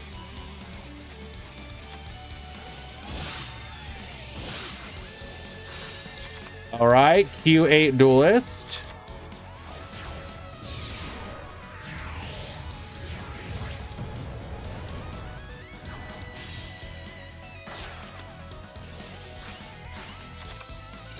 Ramon, is it the Evil Twin Hisakel and Leela video?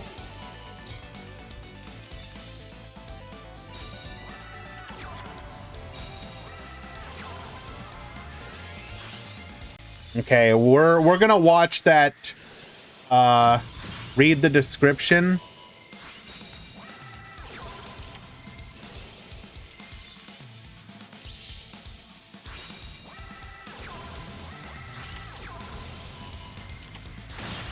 Oh.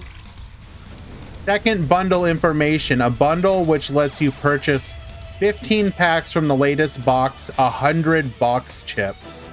Okay.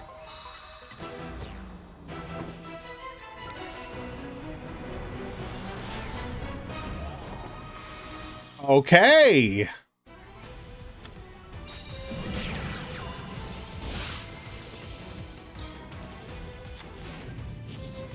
So we do have the Mind Drain, no monster effects from the hand. Shadow and you floodgate me, I floodgate you. And Brawl will be the winner. Let's take a quick moment to go check out this video from Q8 Duelist. Looks like it's relatively short, like 4 or 5 minutes long.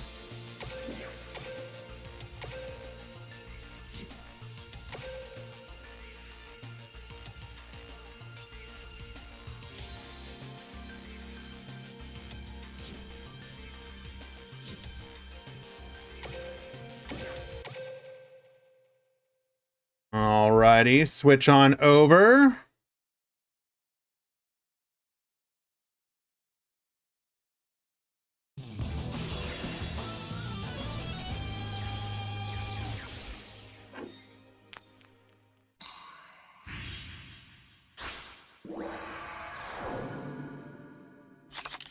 Revolver. このデュエル、最後まで戦い、そしてお前に勝つ。ここでならお前とのデュエルを心から楽しめる。行くぞ、プレイメーカーデュエル。私のターン、モンスターをセット。私はこれでターンエンド。慎重に行けよ。分かっている。俺のターン、ドロー。手札から永続魔法発動。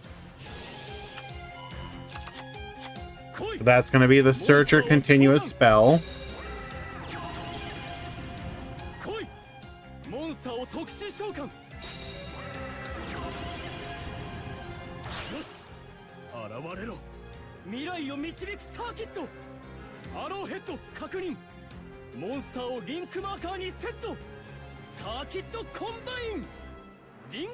Yeah, I'm sorry, I need...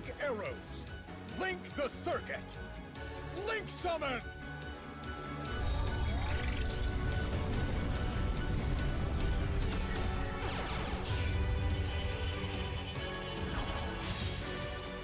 We got, yeah. So this is just gonna show off the.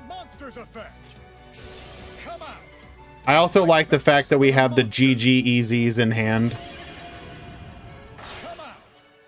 I link summon a monster.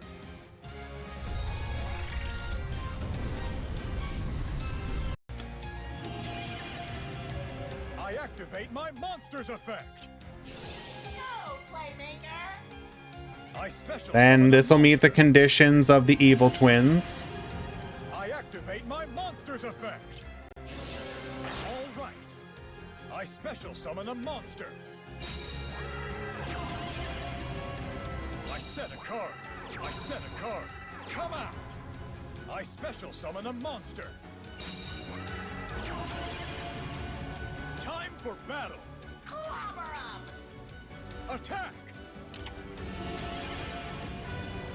Take this. Okay, what else did they show? Anything Here else? I go. This is just more generic gameplay. Okay.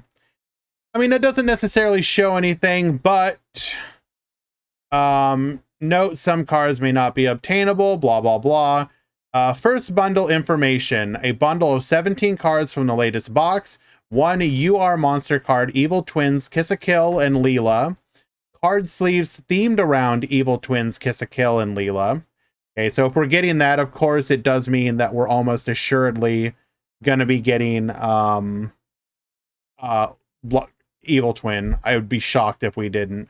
Second bundle information, we talked about that. A bundle which lets you purchase packs from the latest box and 100 box chips. Now, if you guys remember when that happened last time, we got the same thing, but in addition to that, you were able to earn 200 box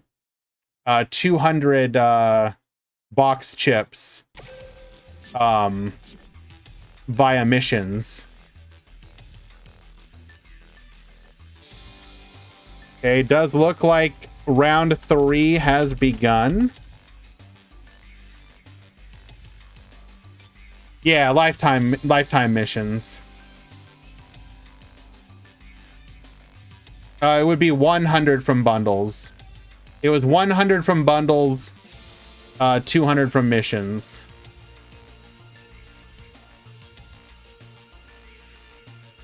Where did people get the bundle leaks? Some well-known data miners have gotten that information from in-game. Elmaz, it seems so, yes.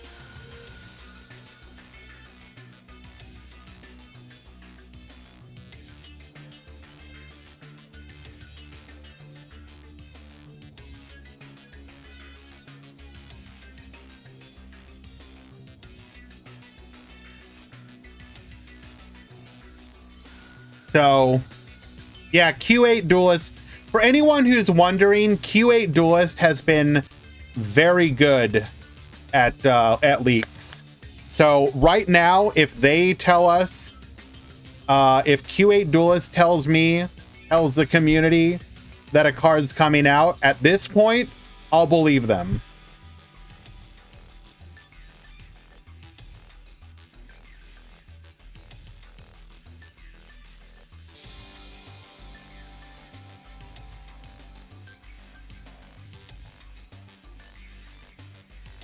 So, Altergeist may not have the best skills, but it's looking like Altergeist is going to be in the box and will probably be playable in some form. Probably getting Live Twins. If anything, at this point, I think I'm more excited for Live Twins than Altergeist. Just because it seems like it all comes down to what kind of cards Altergeist gets. In an ideal world, both of them are going to be good. Both of them will have cards to make them playable. We have the new archive skills, which is incredible. I'm really happy. Both of the archive skills look like they are playable. Like, can you imagine, for example, in a side deck tournament scenario, not even just for like ladder play, but in a side deck tournament scenario, you could now side archive skill Mystical Space Typhoon and 3 Mystical Space Typhoons, and then just be like, if I go against that deck that is playing a bunch of back row, I'm just gonna throw that in there. Boom, let's go. Assuming your deck can play it, obviously. If you're a deck like Rocket, obviously you need access to your skill, so you can't really give it up. But having that option in some decks could be pretty cool.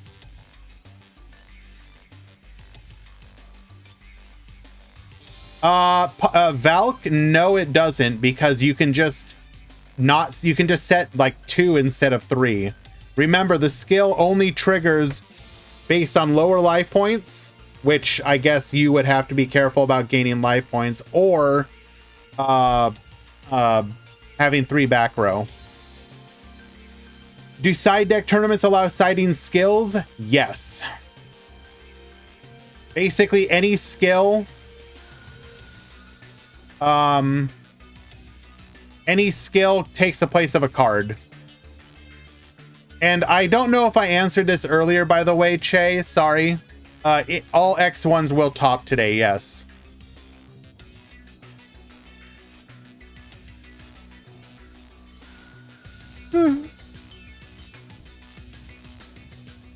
Now, we did watch this earlier, but I do want to watch another Phantom Knight player, because they are actually undefeated, 2-0.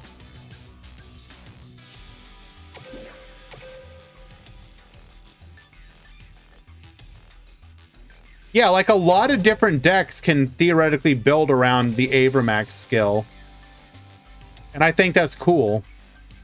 Hello, Itzer.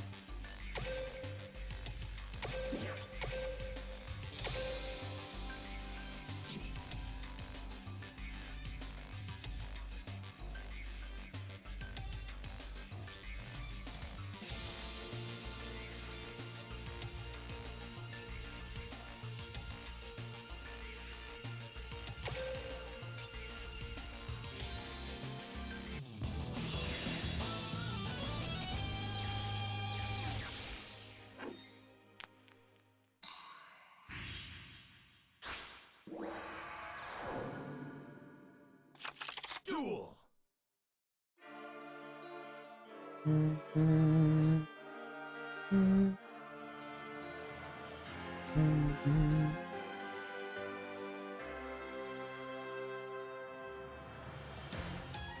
Am I feeling excited for the new box? Yes. Like, probably more so than I have been for any box in a while. Both of these decks. So, I have played Live Twin before, and I think it is a neat deck. I think it is going to have a good loop for dueling specifically. Altergeist, I've never actually had a chance to play, but as a back row enjoyer, I'm excited at the prospect of being able to do so. The Jaden skill, the Blue Eyes skill, and the Playmaker skill, I'm not particularly excited about. I'm glad they exist, but none of those decks are like ones that I instinctively like gravitate towards. I guess the closest for me would be if they included any at all of the new Yubel cards for the Jaden skill to use, because there is a bunch of new Yubel support that's actually cool. What's so special about Live Twins? So just so I make sure I understand correctly, Just Fun, do you not know anything about how Live Twin works?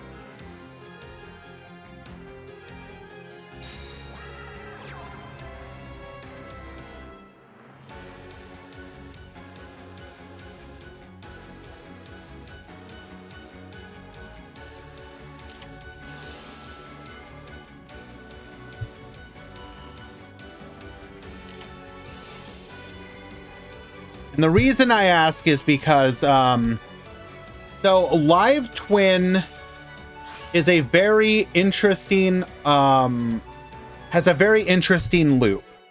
So in theory, in a perfect world, Live Twin is a 1-card resource loop. So the way the Live Twin works is the 2 main normal summons will summon the other twin out from the deck. So you summon Leela, you summon Kiss-a-Kill from the deck. You summon Kiss-a-Kill, it summons Leela from the deck. You then use them, both of them, to go into one of the Link 2s. There's a link associated with each of them. The link can revive the name of the other twin. So in theory, what you do is you go normal summon the first one, special the second, go into a link of one of them, use the link to revive the other name, use those two to go into the other link, then that link revives the link 2 that you did first. So now you have 2 link 2s on the board. And then each of the links has an effect based on if the other twin was on the field when you summoned it. So one of them draws you a card and one of them pops a card on the field. So what you would do, but the downside to the deck is that the 2 evil twins are relatively low attack. So it's kind of like this tempo archetype where you're popping, you're drawing, you're controlling the board, because the effect to summon is also a quick effect, right? So you can set it up so that like you have one of them on the field, then on your opponent's turn, when they summon something, you could quick effect summon the other twin and pop the opponent's card that they just summoned. So the way that it would work in Duel Links is that you would play it as basically a control. So in Master Duel and the TCG, before stuff like Sprite came out, the deck was used as like basically like a small engine with just a metric ton. It fiend locks you, yes, but you would play a metric ton of hand traps. Duel Links' version of that is you're gonna play like 8 to 9 of the twin cards, and then the rest of your deck is just gonna be back row. So it's gonna play similarly to a deck like Hero or Rocket, where you're using your back row plus the twins to control the matchup, and you're trying to keep advantage with the draw 1, pop 1 each turn. That's why a card like a skill like the Avramax skill in theory would be a go-to skill, because Avramax has a summoning requirement of 2 monsters special summon from the extra deck. So in theory, you could make them off of actually, it would be kind of hard to summon them with Live Twin now that I think about it, because you're going to resummon one of them from the graveyard. Okay, maybe you wouldn't actually play that skill.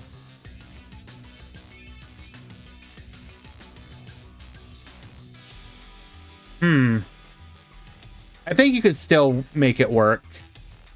Yeah, no, you'd have to summon the other one from the deck as well. But anyways, I think you could still make it work.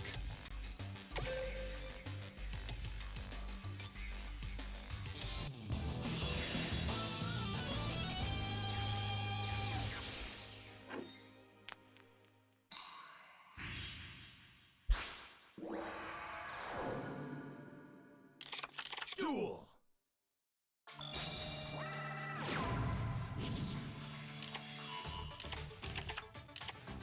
Well, yeah, there's a lot of different decks that in theory are going to be able to summon it easier. That's going to be half the fun of that skill, is figuring out what deck.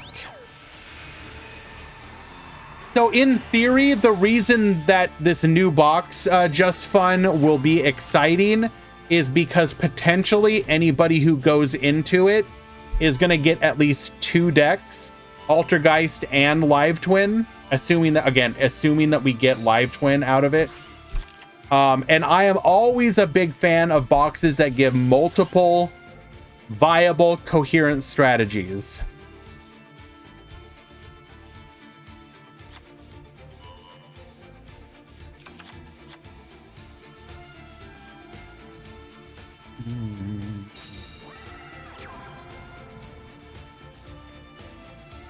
Two back row to deal with. A Void Ogre for the negate. This is not looking good for El Sune.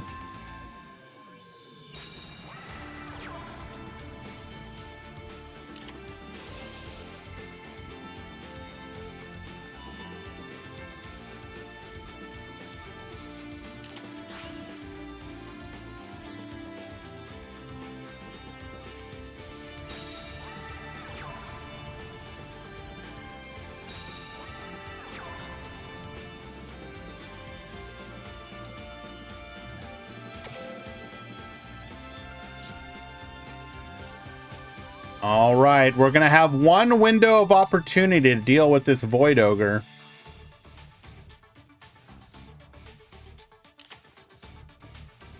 Do I like structure deck meta decks like Odd Eyes, Black Rose, Gaia? Sure. Anytime that you have an opportunity to make a deck relatively easy for people to gain access to, I'm a big fan of that.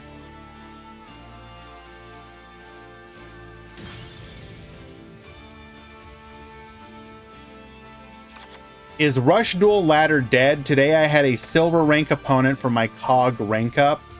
So Konami did something that they probably shouldn't have done, Ghost Amigo. They made it so that anybody who hit King of Games in Rush Duel in the previous month didn't derank, so they stayed in King of Games. So a lot of people who would be motivated to maybe play again, why would you play ladder if you're already in King of Games? So that means what's happening is that it's looking for opponents for you. It's like it's broadening out the range, because anytime that you have a multiplayer hopper, you're doing one of two things. You are trying to make it so that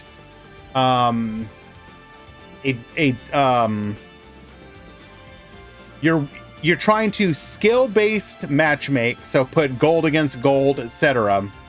But on the other hand, you don't want to make a person wait forever. So the longer, in theory, it goes like, hey, I can't find a gold player at this moment. How much longer you want to make me? Should I wait more?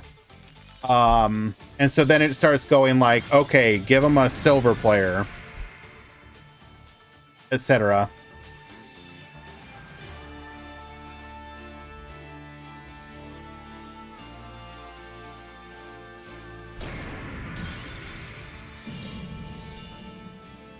We are just dead here, aren't we? Wait, no, we can wall.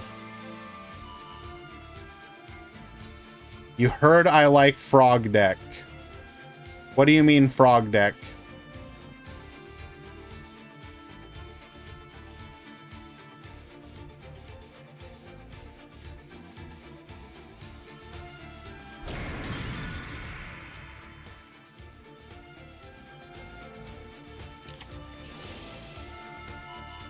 MST on that back row. It is a fiendish chain. Good luck. Altergeist tier 1, you're sure with Cancer Trap? I mean, maybe.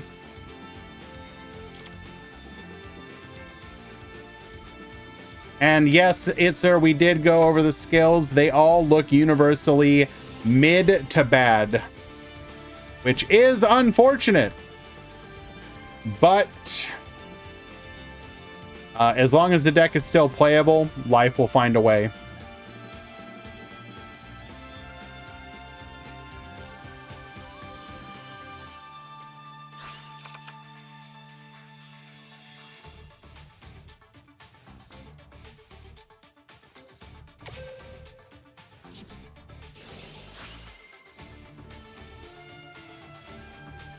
Biggest winner of new skills, Charm. Okay. Quantum, you need to stop. Gets himself a check mark, begins committing war crimes.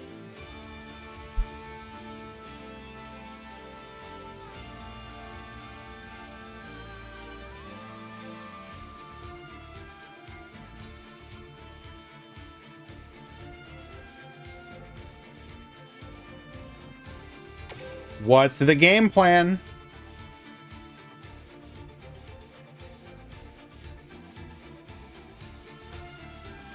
How is Papa Tricks doing? How is he doing right now? He is currently 1-1.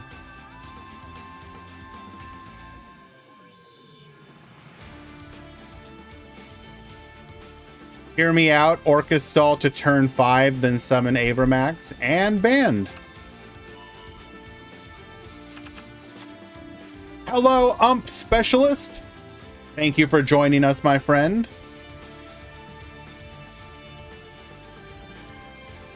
Let me go ahead and update that command for you there.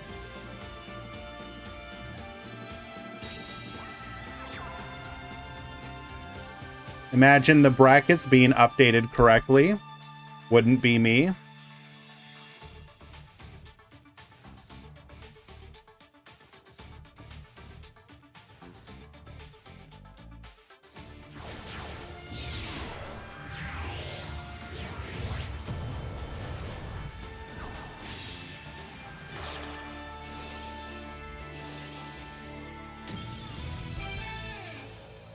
Did we think that this was going to have a different effect? Like, what was going on here?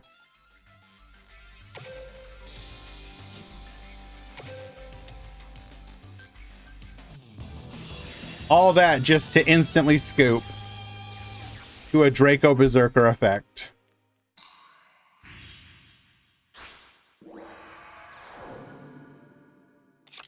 Duel.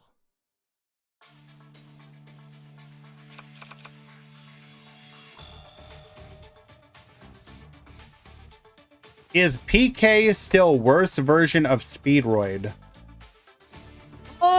Not necessarily.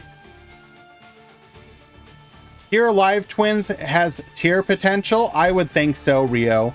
Assuming that we got... Okay. Assuming we got all 4 Live Twin main deck monsters plus... what would we need? The Searcher?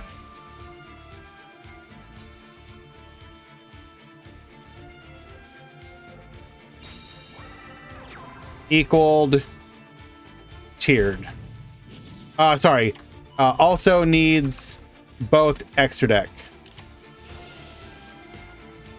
I hope we just get Leela and nothing else.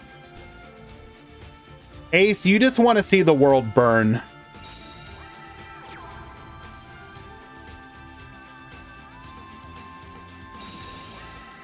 We will absolutely not be getting Trouble Sunny.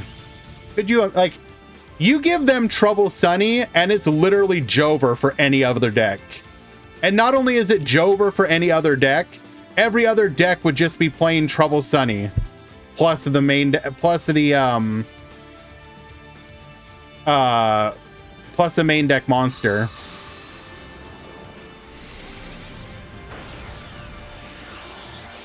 Sure would be a shame if I just sent Trouble Sunny to the graveyard, huh?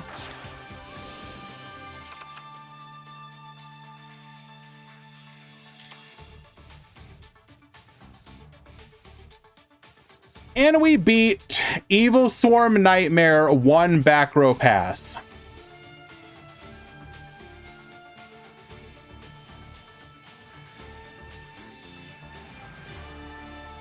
So yes, the Blue Eyes deck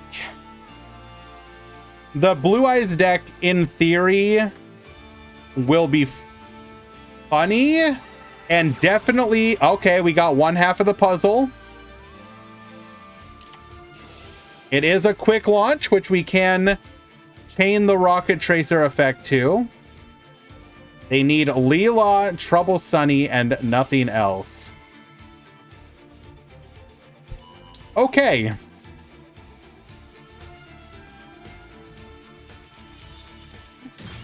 Did you happen to see the skill leaks, Ace? I know these may not be the most relevant thing to you, but they are pretty funny just from an outsider observer, I would think.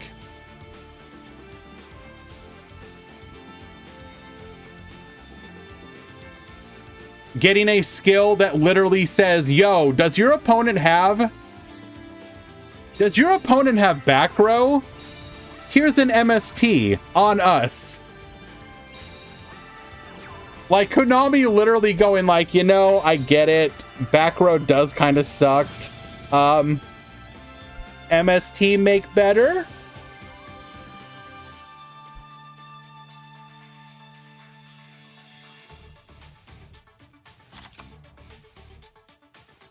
Now, the one problem, of course, is that certain anime-style decks can't play the skill. I hope we get Leela Wrap. I mean...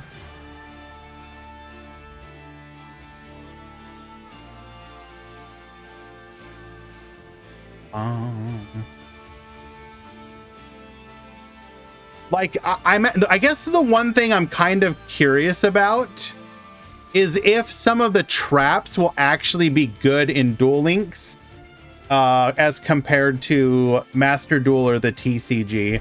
So if we take a look, okay. So traditionally, the Evil Twin deck does not play any of its traps. They're widely regarded to be essentially garbage. Duel Links is a different format, so let's take a quick look. So Evil Twin Challenge, target one Kiss-a-Kill monster or one Leela monster in your graveyard. Special summon it, then you can apply the following effect. Immediately after this effect resolves, Link summon one Evil Twin Link monster using monsters you control as material. So, resummoning on the opponent's turn with this could allow you to recover from a board break. Well, yes, okay, I'm not going to dispute that, Shiny, but in general, they kind of don't play them, like, universally. I do think... how many entered? 3! Exclamation point breakdown. I do think that in Duel Links Challenge might have a place, just because think about all the decks that actually main Dark Hole. So the ability to get Dark Hold, revive revive one of your Link monsters, because it can bring back the Link monster, right?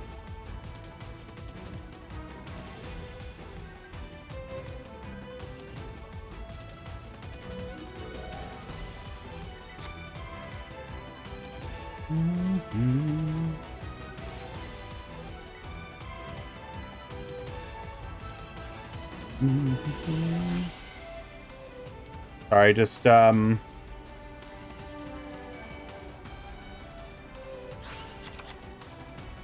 why do they have to make it have the star so I can't even type the name correctly?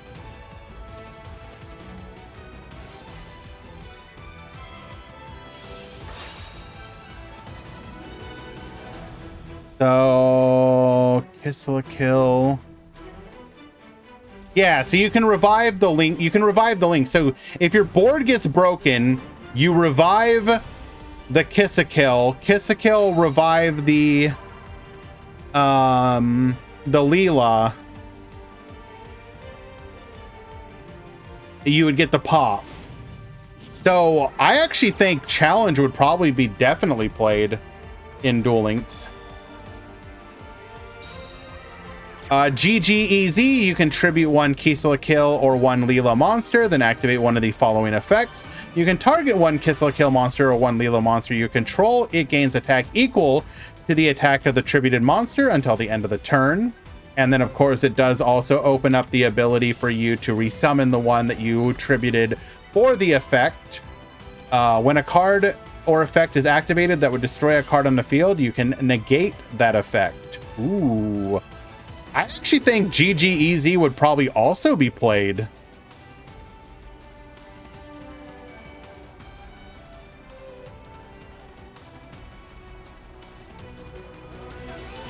Now, I think the only downside is, in theory,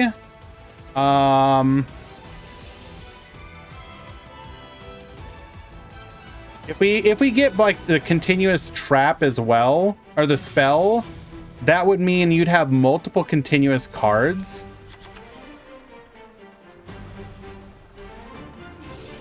Evil Twin present. If you control a Kiss-a-Kill monster and control a Leela monster, activate one of these effects. Target one Kiss-a-Kill monster or one Leela monster you control and one face-up monster your opponent controls. Switch control of those monsters. So if you did that, you could then revive another Kiss-a-Kill or Leela in the graveyard to get the effect as well. Target one set spell trap your opponent controls, shuffle it into the deck. That's pretty good. I actually think any of them could see play. Hello, Z-Arc. There's a lot of archetypes that need a lot of support. It's not a good idea. Oh, it's a great idea, MH84. It is a fantastic idea, and I look forward to it.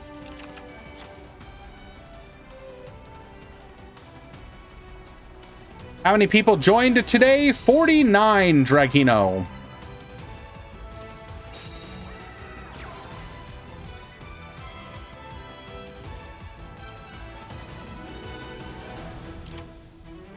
That's kind of what we figured, MH.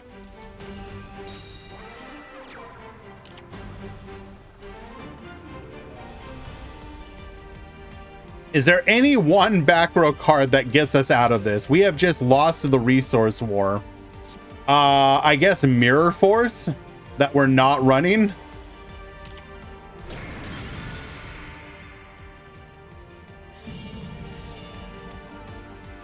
Fan Luna, whether or not Altergeist is good literally comes down to whether or not we get their good cards. Konami has proven time and time again they are fully capable of giving us bad cards. Alrighty. That is a 2-1 victory. And we will be moving on to another match. Now, we're going to go watch Papa Tricks again, who decided to enter our tournament today. For some of you who may not know, he is a YouTube Duel Links streamer. I definitely recommend you guys check him out. He does a whole lot of streaming. I swear to goodness, I see him streaming like all the time. So we're gonna go ahead and share that real quick like.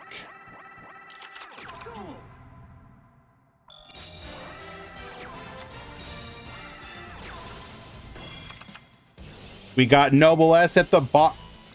Excuse me? We are playing Squeak Knight? If this card is special summoned, you can activate its effect. Treat this card as a tuner.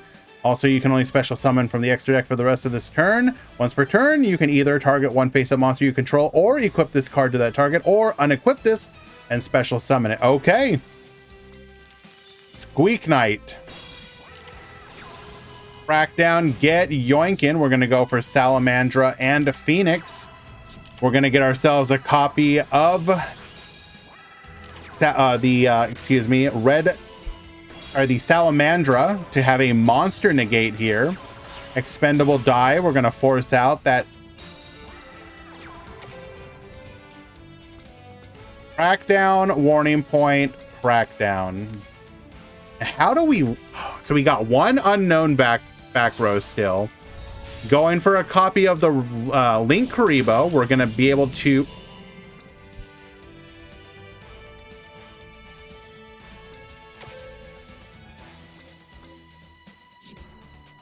Must be nice.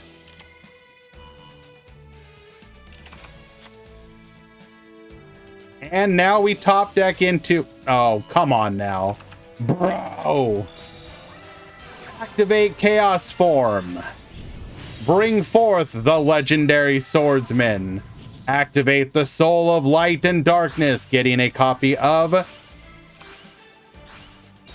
our Super Soldier, which we will then summon. No graveyard effect for you, or sorry, no battle phase effect for you. Chunking for a bunch of damage, then getting in the rest of it with that second attack. Noble S will take game number 1. Game 2.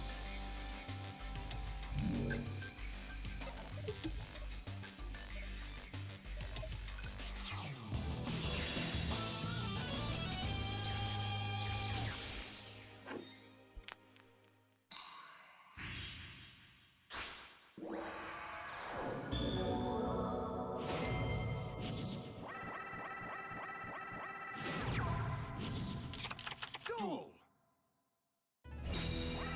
Okay. Endymion effect. We're going to go for the Artemis search, allowing us to draw another Endymion. We will then cycle that to get one card out of our deck.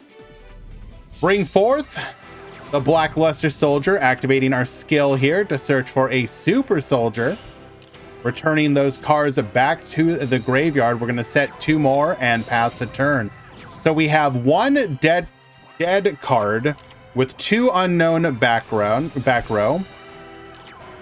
We're going to go for the Salamandra here, attacking in. It is a Crackdown. We have an MST2, negate, Book of Moon 2, flip it face down anyways, 1 back row. We're going to go for the Lancia here, Endymion effect. We're going to go for the Nina Ruru, forcing out that back row. It is an expendable die. We will pop the opponent's copy of Blackluster Soldier, getting a draw as well. Only 1 back row for us to deal with here. Squeak Knight to the field, allowing us to go into a Nightmare Phoenix, forcing out that back row. Another copy of the Gearfried, and we can now, we know this card is dead. We have attack, we have suck up, we have any number of ways that we can do this. 1, 2, and 3. A lethal. Papa Trix takes it in game number 2.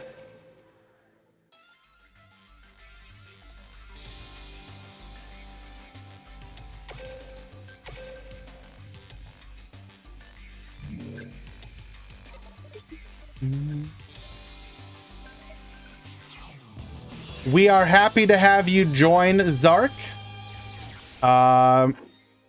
My Discord has been slowly growing over time. We have a couple active users, but it is definitely a lot better than it has been in the past. And the goal will be to continue to try and make it a hub for people who are interested in the various different forms of the game.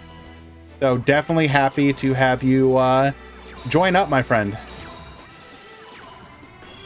All right, 1 back row, 1 negate. We're going to go for an MST, taking out our opponent's copy of MST.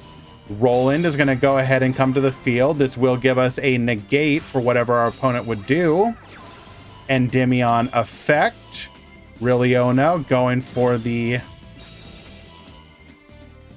Wait, we're negated, right?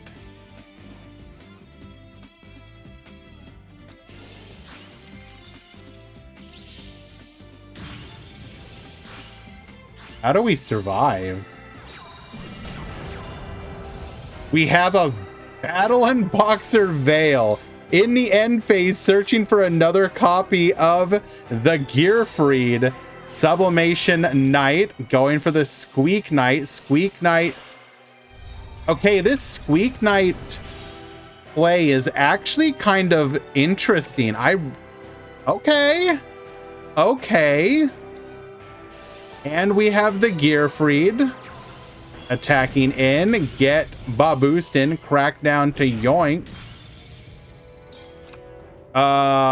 Is there a reason we couldn't yoink the Gearfried?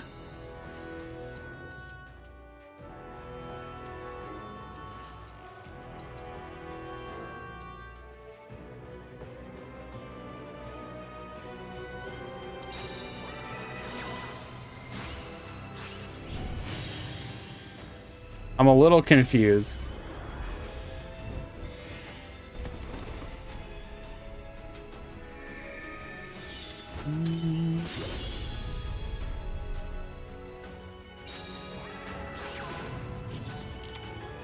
Okay, adding a copy of the Legendary Swordsman, which we can use next turn. Going for a Ferocious. Wait, hold.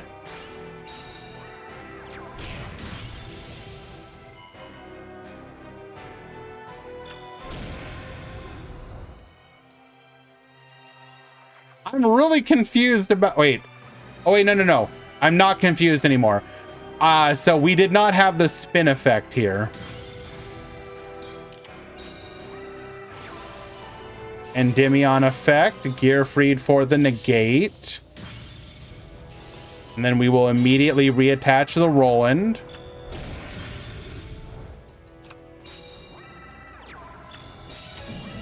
Pack in Book of Moon.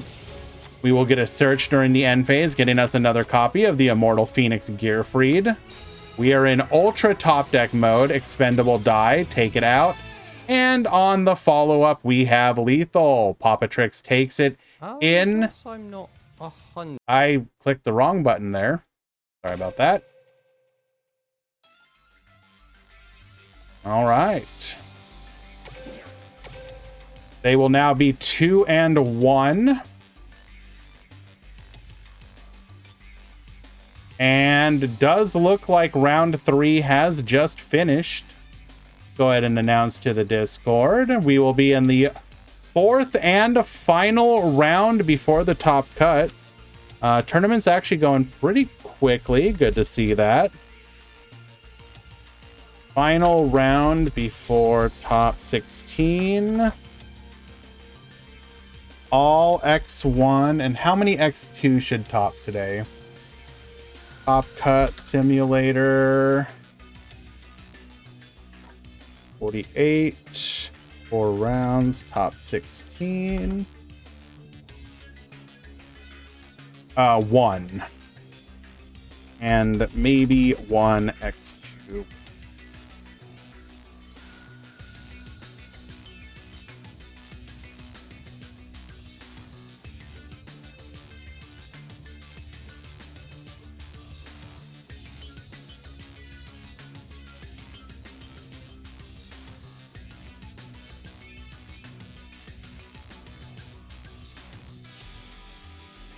Quote unquote, my guy spend some gems.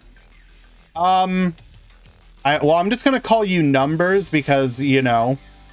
What should I spend my gems on exactly? Should I spend them on this box? Let's see. What could I get out of this box? I could get my 5th copy of Seven's Road Magician. Let's see. I could use 5th copies of DN Keto. That might be nice. Okay, well, you know what? Let's go to the selection mini box. I'm sure there's some stuff in here, right? I could get my 4th copy of Terrors of the Overroot. Perhaps my 6th copy of Mech Knight of the Morning Star. 7th copy of Ningirsu wouldn't be bad. Okay, no, let's go to a different box. You know what? Let's just pick something at random. Let's go to like, I don't know. Shark Fang, here we go. This is a pretty old box. Let's see. I could get my 5th copy of Hope Woven Dragon Spider Shark. Maybe my 8th copy of Stratos. I mean, this is an iconic card. I really do love Stratos. But you know what? No, hold on. Let's just pick a number at random. Chat, pick a number between 1 and 50. Just pick a number. 23. Perfect. Thank you. We're going to go to main box and mini box 23. We could get my 8th copy of Chocolate Magician Girl, 7th copy of Malehu, perhaps, 6th copy of Necro Valley.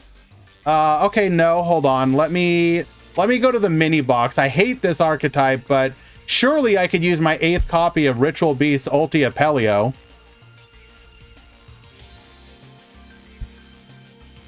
So if I didn't make it obvious, I basically have everything. So it you know what I'm going to spend my gems on? The new box when it comes out.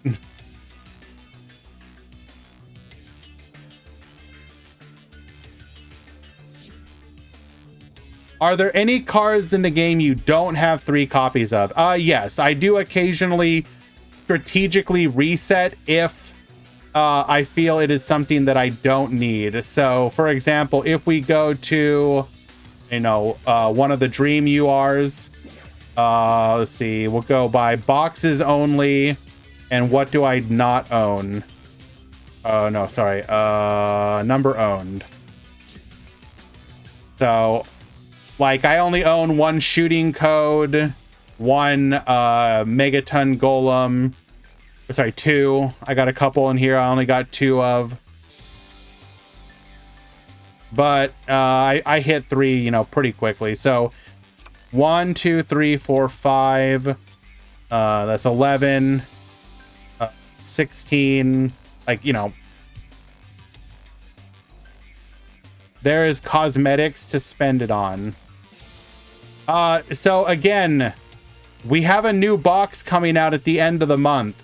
I'm going to spend it there so that I spend less money on it.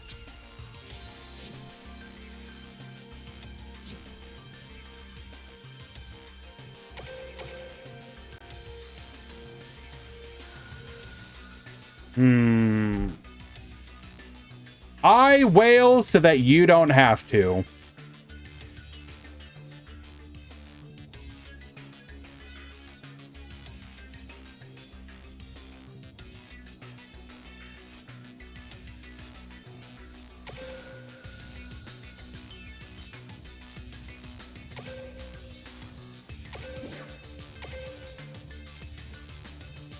All right. We are in round number 4.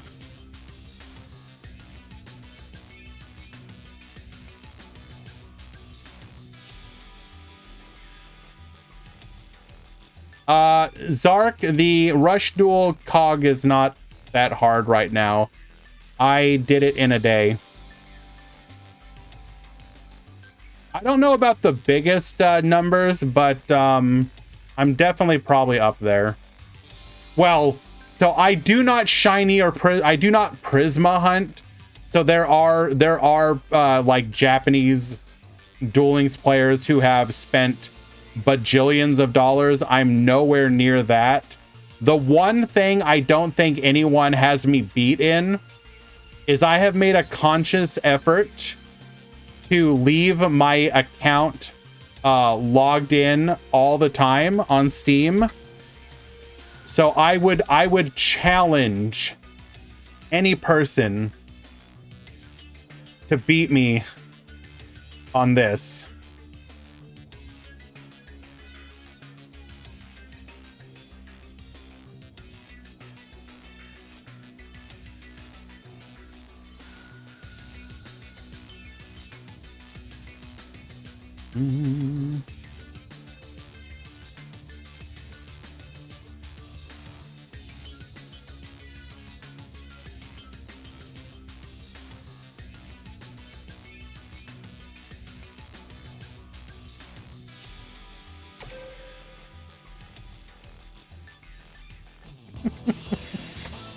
The power of always leaving it on over the course of 5 years.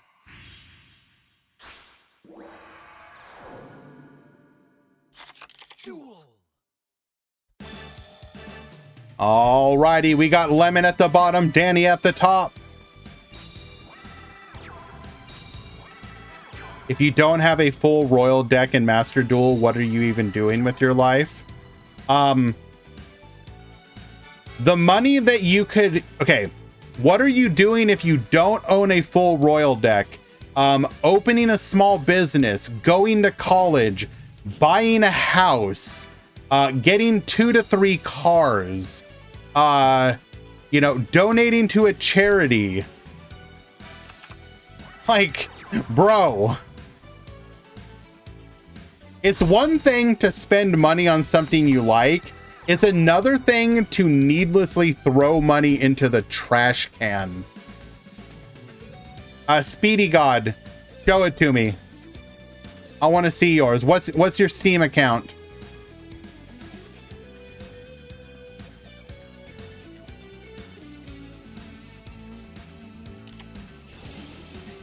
Book of Moon. Negate, get flippin'.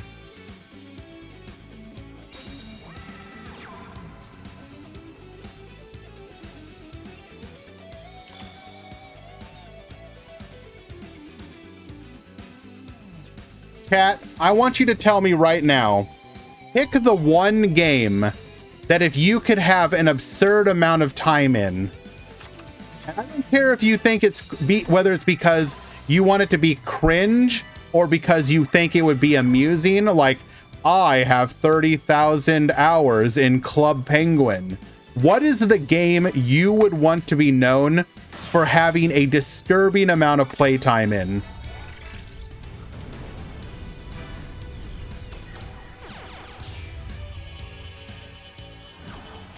Or, alternatively, what is a game that you have a disturbing amount of time in?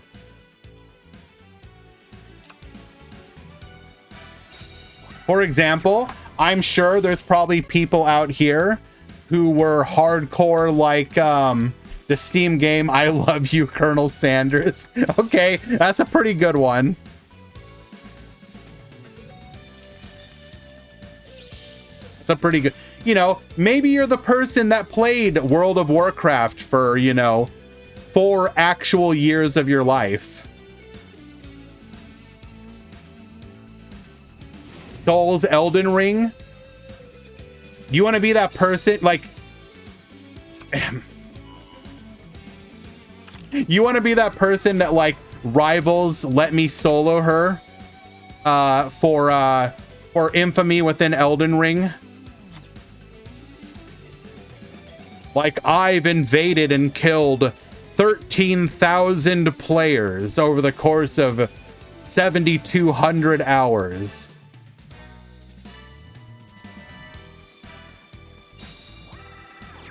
Personally, WoW, but as a whole franchise, it's Monster Hunter. Pretty good one right there. Die-hard Monster Hunter fans have definitely put in the time for sure. Especially the ones who were playing it before it became mainstream.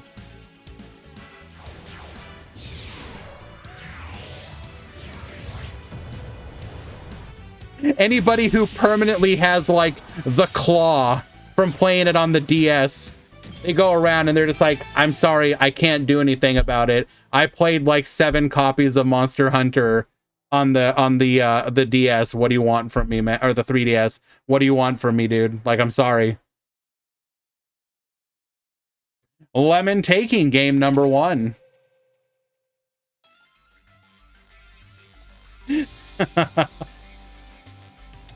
Oh, there. Okay. You know what I think my weird thing is? I'm like Monster Hunter adjacent. Like, I like the idea behind the games, but I can never get into them like on a serious level. But there's a game. What is it called? I need to look this up really quickly now. I think maybe it started with an H or an M. Monster Hunter Lights. Oh no, is it Toikiden? Toikiden, I think. Yes, Toikiden, which is like a. No, it's called Toikiden, like this. Yeah, it's like a Monster Hunter clone. I kind of got into that one for a while.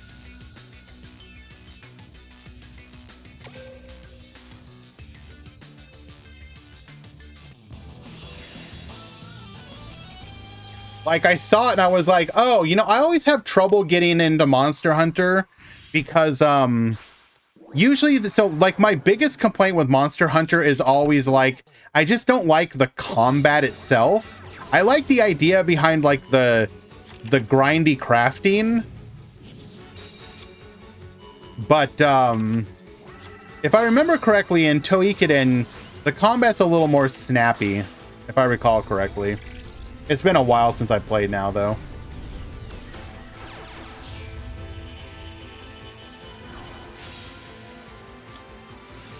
Oh, well, yeah, Monster Hunter World definitely got a lot of people into it that would never have checked out the game at all, for sure.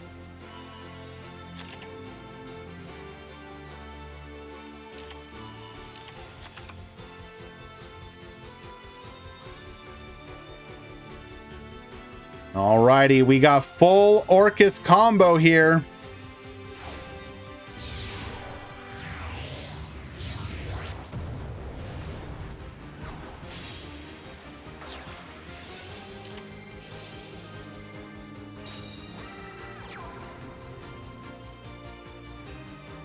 I think the other game I wouldn't mind like really getting into and having an absurd amount of time in I really would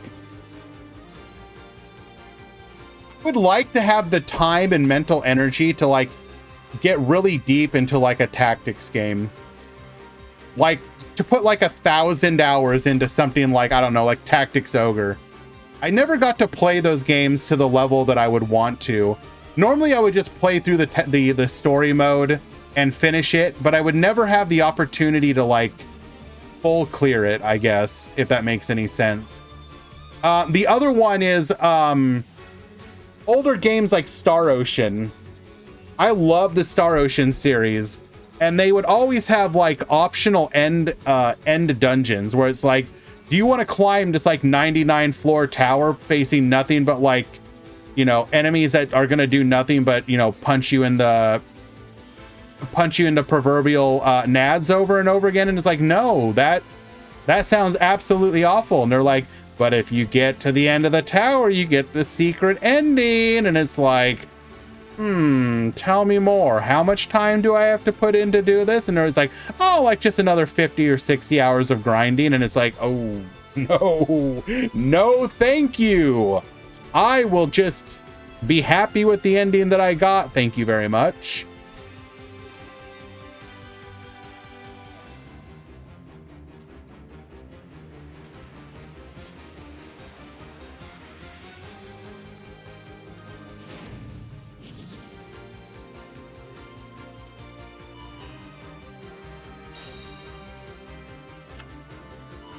Searching for a copy of Photon Sanctuary with our skill here. Photon Sanctuary, a 1-card Link 2.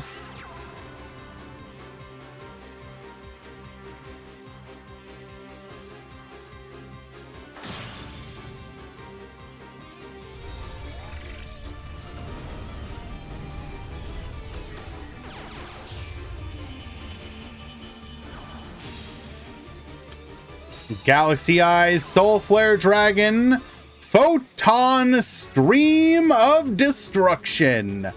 Get Bonetian.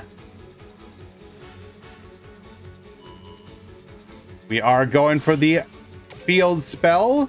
No effects for us to activate here.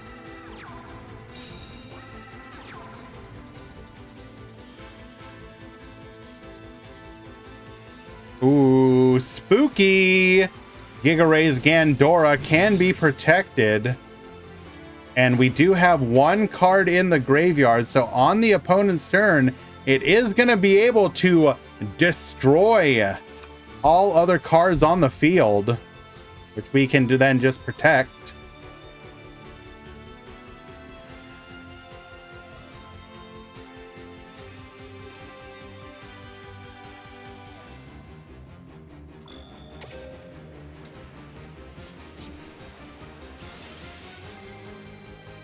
Paying half of our life points. Show us Book of Moon. Show us Book of Moon. Bro! Yo! Wait, will this work? Oh, no! No! Do we have another one? Do we have a book?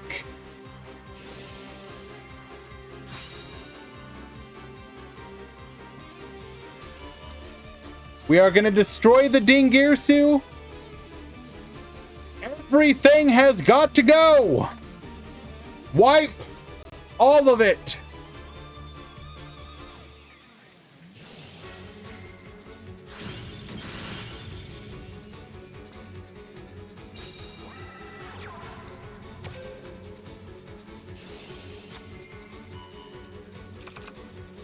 We got the Harp Horror. We got the Orcus Nightmare. It is all Jover.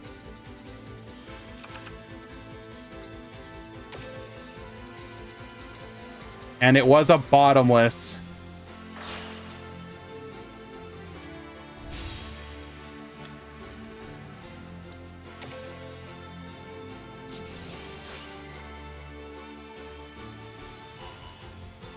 It is in fact Gand Orcus with MST.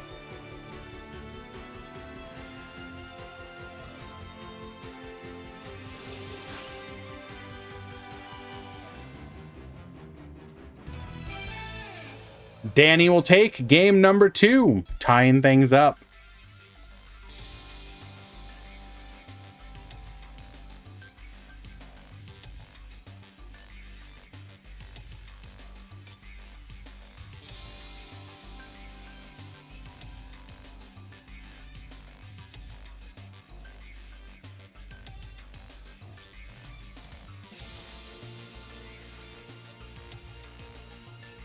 Hey, by the way, Chathead.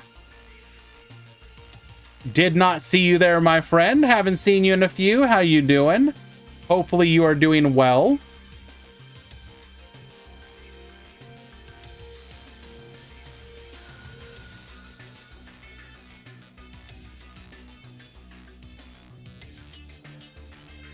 I'm always reminded of you whenever I head over to your Discord and do... I have like all the Discords that I hit up for all the promo sections whenever I'm promoting my next tournament.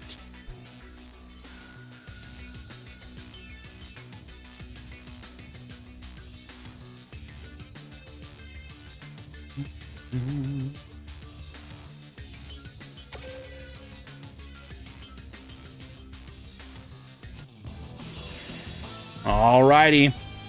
Game 3. How is the tournament going, Gabriel? It is going well, my friend. We had a pretty good discussion earlier about the leaked skills and what it means for the potential for what we're gonna get in the new box. Thoughts on the cyber skill? That's the one I have the least thoughts about, Oren. Just because I have like literally no background with the Cyber's clock dragon at all. I mean, it seems like it's capturing a moment in the anime extremely well.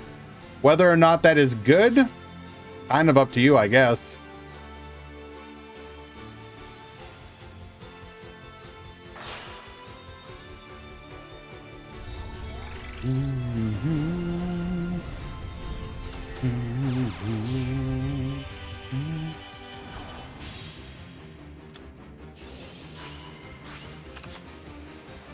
It's used in silly Master Duel FTKs.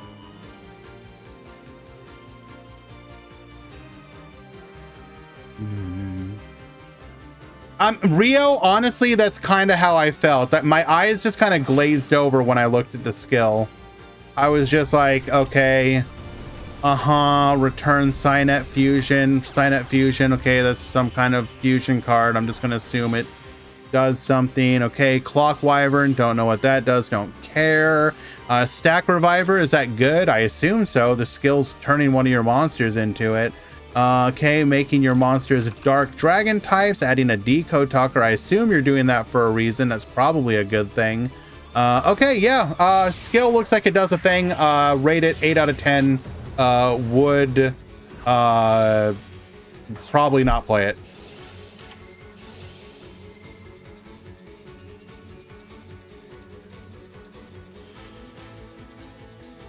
Alrighty, so we have a Nightmare Dump.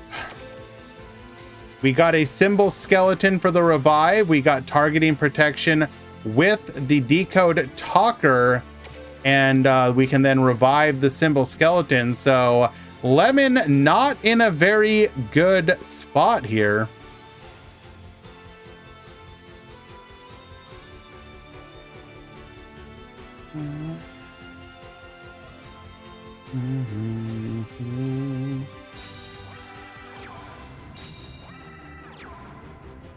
All right, looking a bit spooky here. Triple set the back row. Good luck, gamer. Probably. Yeah, this is probably already Jover. This is in fact Galaxy Eyes. Yes, Hans.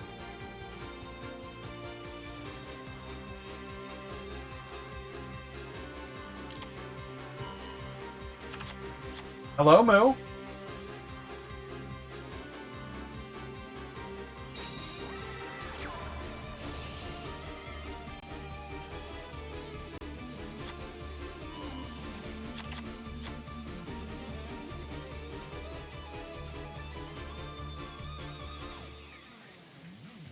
We're not going to get to that point, Hans.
Chadhead, thank you so much for the resubscription, my friend. I greatly appreciate your support.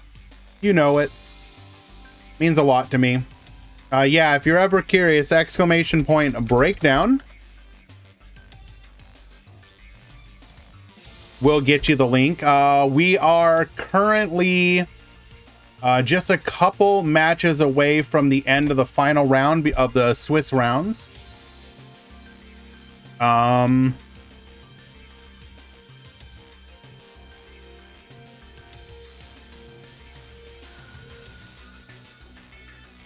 Why don't we go watch Trains? They are one game away from making it to the top cut. Don't get too excited. I'm pretty sure they're 0-4 Sakadetsu.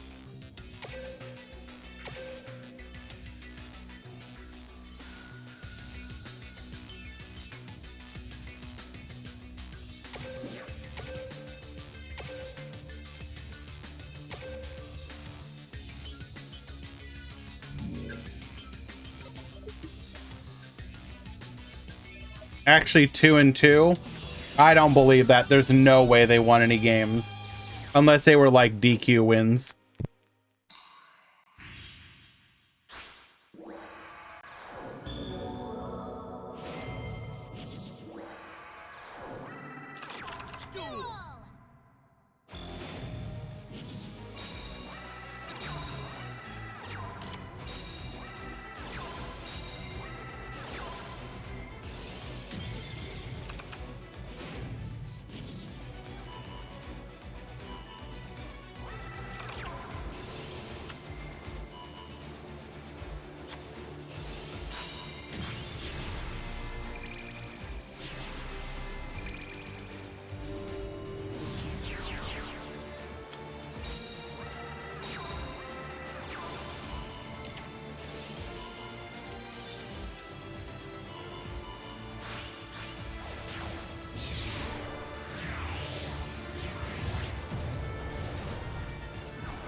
Unfortunately, trains are just, I don't know, there's something fundamentally about trains that just doesn't work.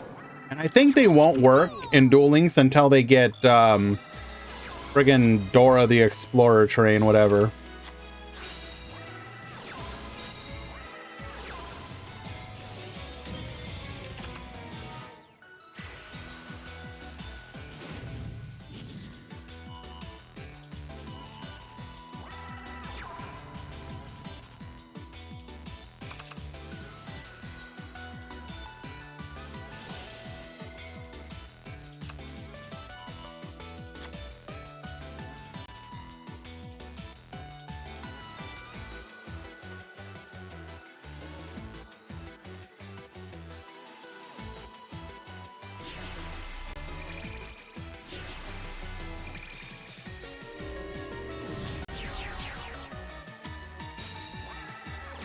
I mean, here's the thing, though.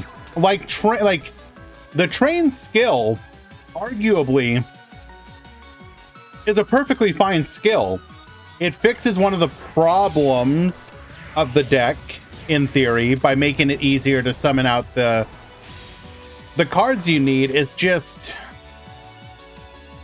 I think it just doesn't have the resource game it needs.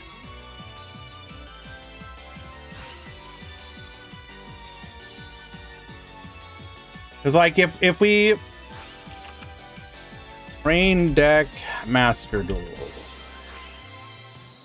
what are some cards that we're missing other than Super Dora or whatever? So we're missing Urgent Schedule.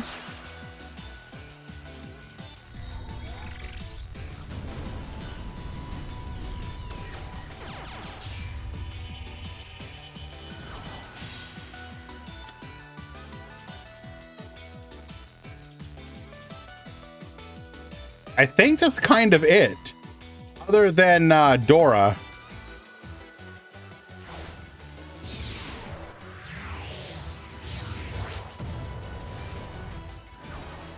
I mean, Ancient Gear Ballista, sure. But really, it's just...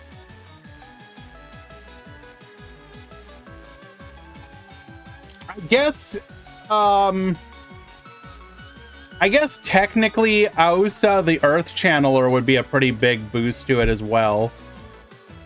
Because then you could discard a level 10 to search for a copy of Pegasus Stampede Revive.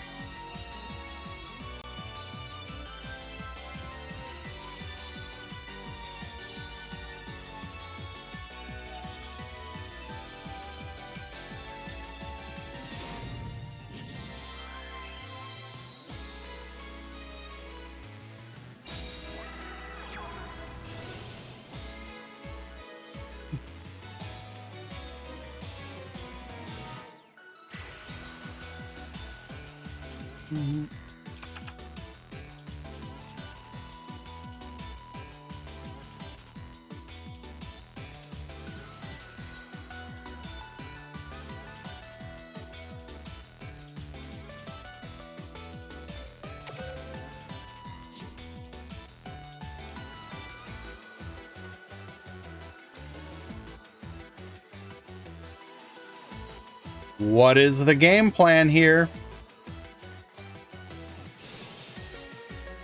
We got the bullet train as well.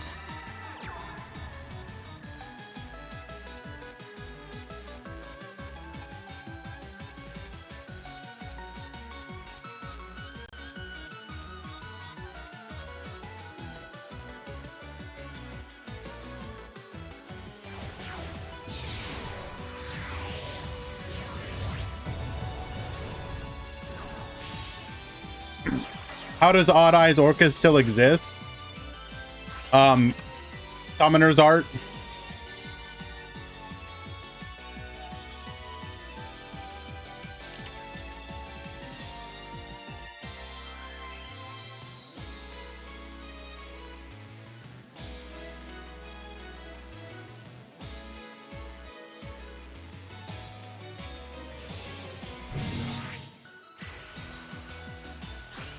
All right, not looking good for Aishin here.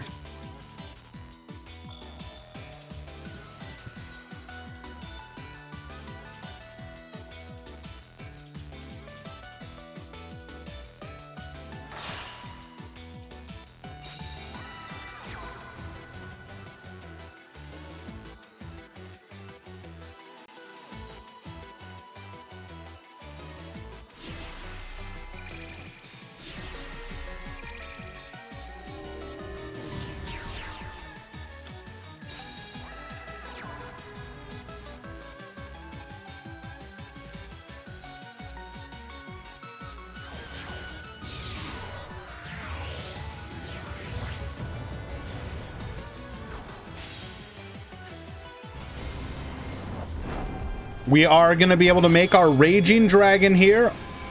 Odd Eyes Rebellion. Sorry, Dark Rebellion. Don't know why I said Odd Eyes. Going for the Odd Eyes Raging Dragon.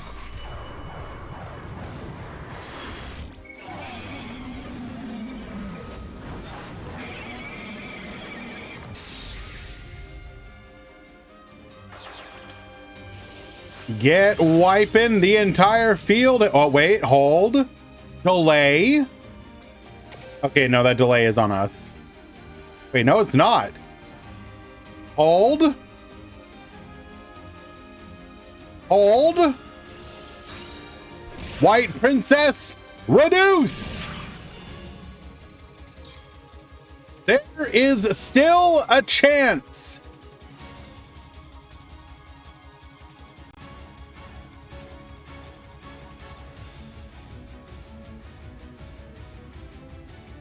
Do you feel the hopium in your hearts?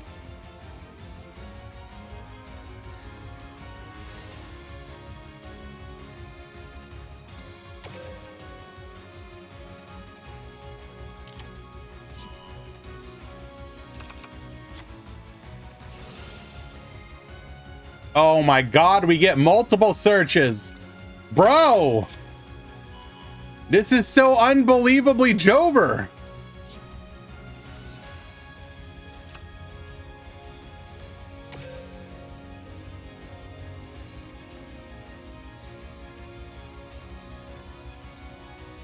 Well, actually, we have one special summon, but we need a way to get another level 10 on the field. So we either need our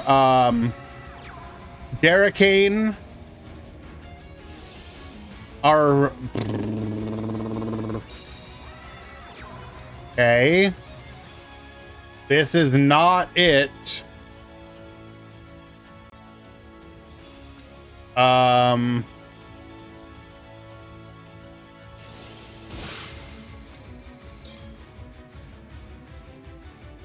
What is in our hand?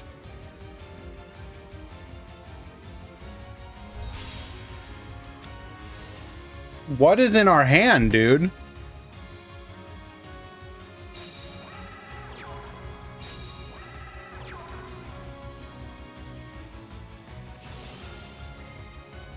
Bro. Stop.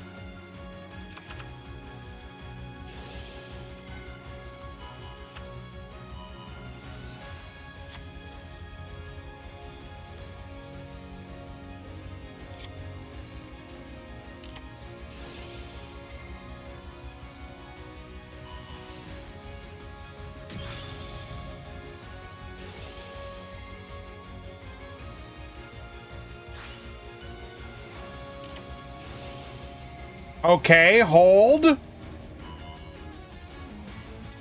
We hold.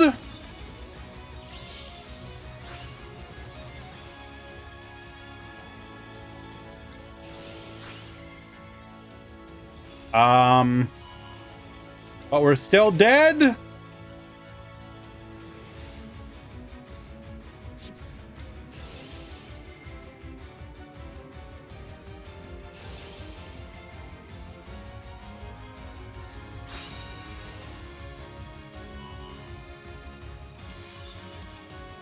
We need what? Another White Princess in hand?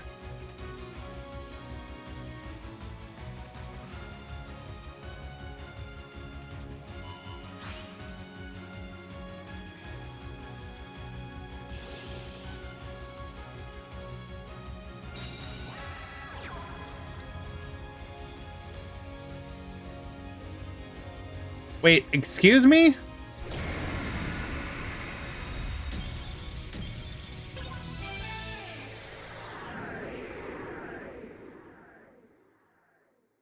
Oh.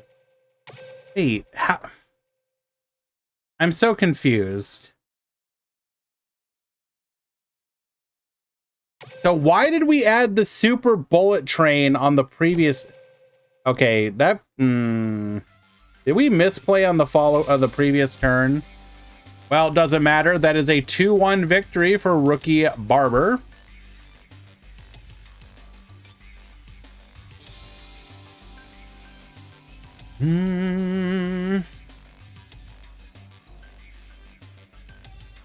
These players were 2-1.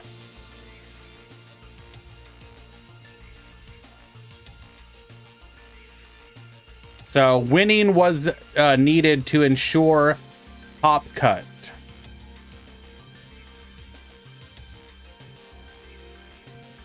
Alrighty, that was the final round. The final match of the final round, rather. Let us go ahead and check out the top. Oh, we did get one lucky bubbler. Who is it? It is going to be, oh, it was literally the player we just watched. Our train player has bubbled into the top cut. Congratulations, Fionn Phoenix.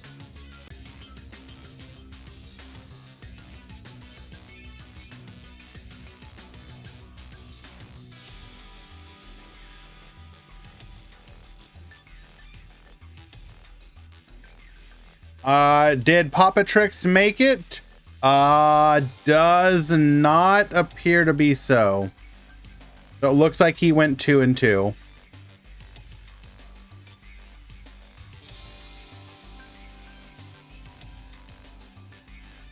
Top 16 has begun.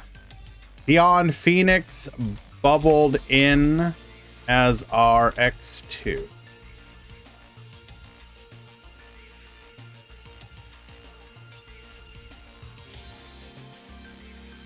Alrighty, I am gonna do our breakdown. So I will be right back. Stick around, everyone. And when we return, we will have the top cut.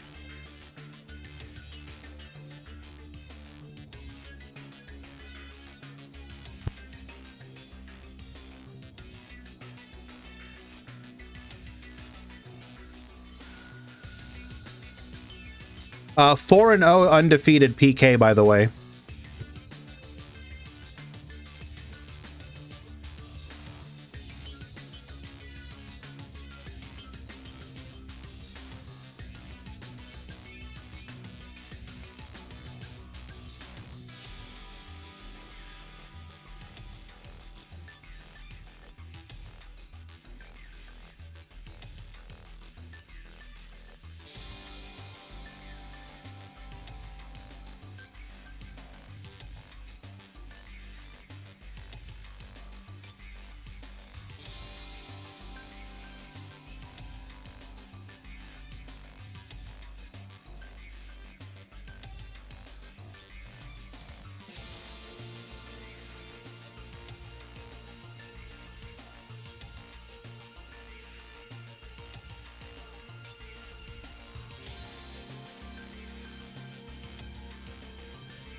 Oh my god, what the hell?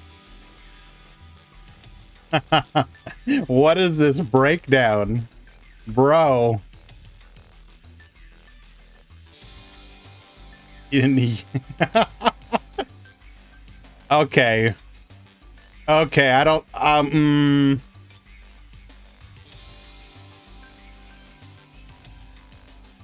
don't know.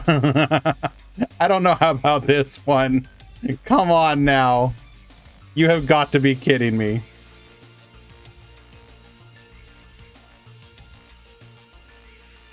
Let me get it up on the screen.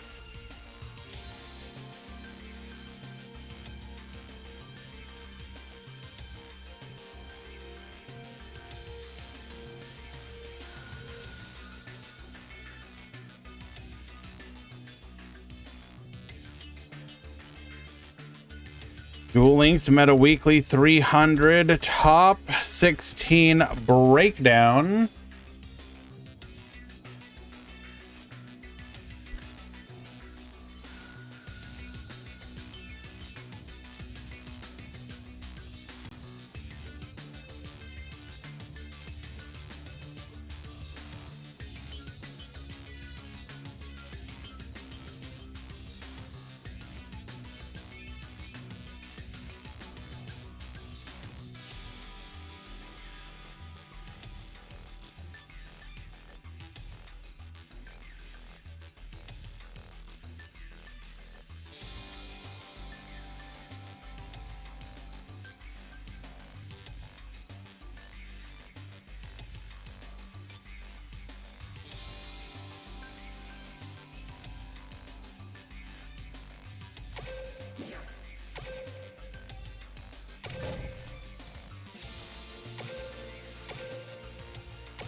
Duel!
That's right. 3 Phantom Knight, 3 Rocket, 3 Odd Eyes, 2 Blackluster Soldier, 1 Gandora, 1 Gimmick Puppet, 1 Tenyi, 1 Train, and 1 Brick Star. Phantom Knights are back. Hog you.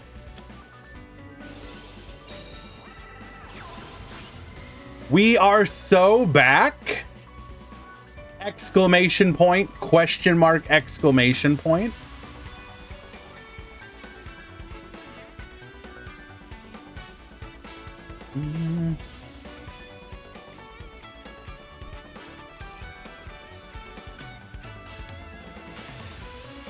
Let us go take a look and see what they faced during the Swiss rounds. I'm kind of curious. Let's make sure these matchups, these wins were legitimate. We're gonna judge each and every one of them.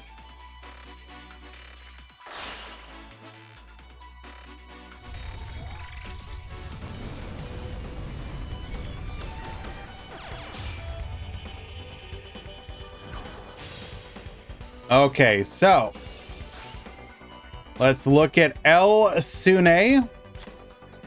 who we are watching currently.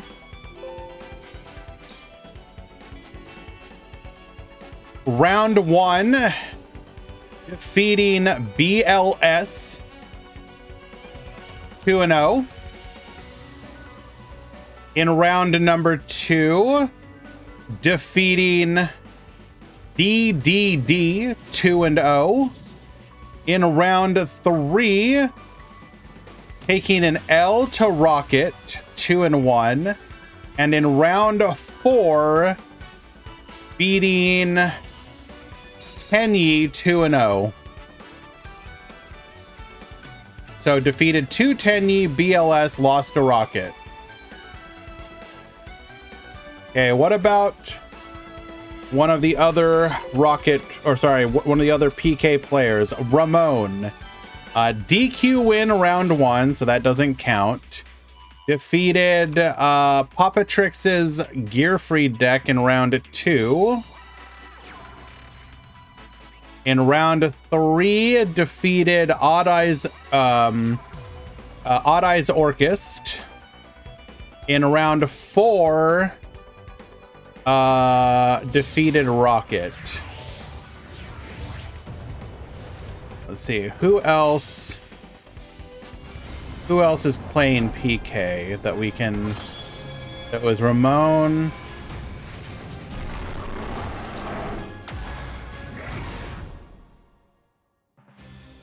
It was Croatoan.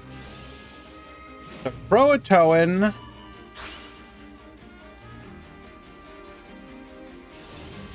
lost round 1 against Rocket. Won round 2 against Hero. Back row Hero specifically. Defeated Cole's Pile deck in round 3. And round 4, DQ win against Rocket. Okay. So I think the only one of those that is a definitive list would be El Sune, who we're watching. Alrighty.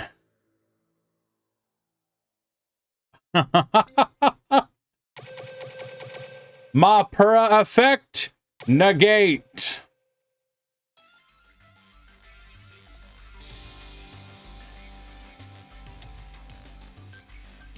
All right, we are up game 1. Well done.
Duel!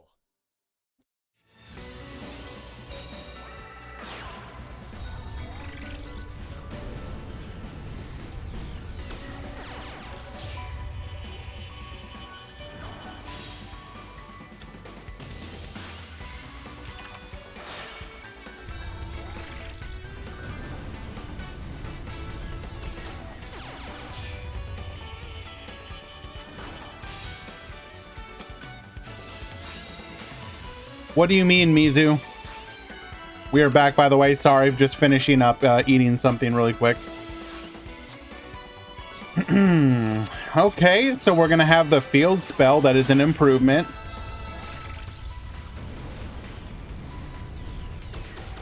Thoughts on Jerry Beansman? Back during early Duel Links was actually a threat.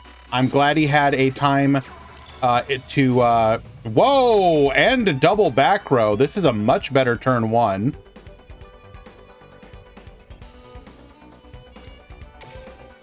We have no effects though. Hello, Jay. How you doing?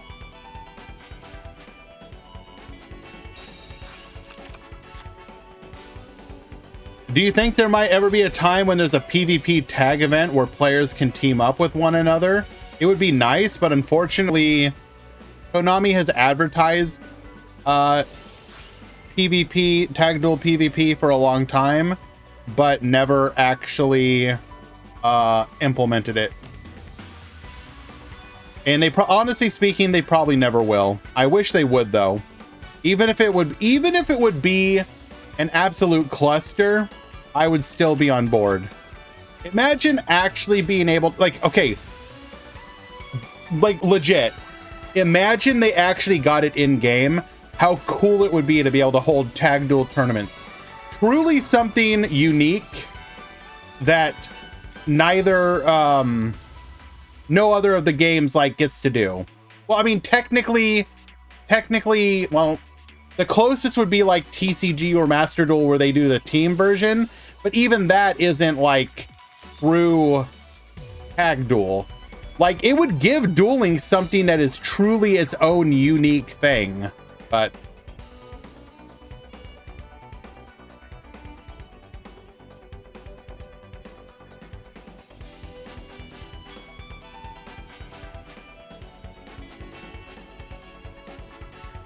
right, the problem with that though, Pradina, is implementing that with servers and connecting 4 people together.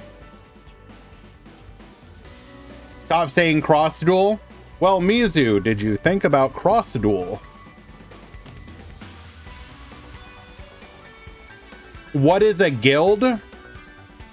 So I don't know if it's what they're talking about specifically, Jay, but in Duel Links China, they have a guild system. Think about like what any mobile game does, where it's like, you've reached level 8, you can now join a guild and like do things together with your guild mates. Same basic concept.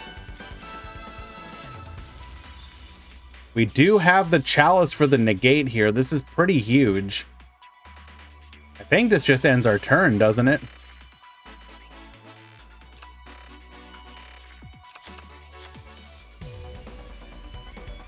But the really neat thing about it is that you get to spend your gold in Duel Links China for like your upgrades to the guild. So it actually gave gold a purpose. Yes, you do, Mizu.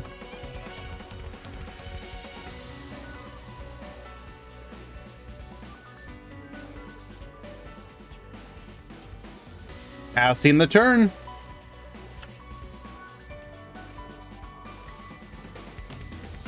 It's a movie, Gabriel. HQ Sat 9, thank you so much for the follow. Appreciate you. Well then, Jay, I'm sure you saw it, but exclamation point top 16. Oh my lord. PK are so back. And I already predicted that we were going to be getting archive skills. Right? I'm going to make another prediction. In the next box, we're going to get Fogblade. Fogblade in the next Speed Duel box. You heard it here.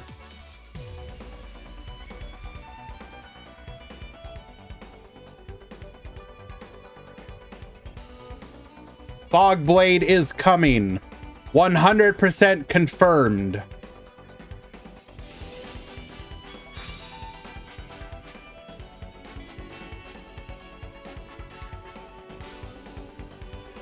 But I have bad news for you. Fogblade will be coming, and it will be Limit 3.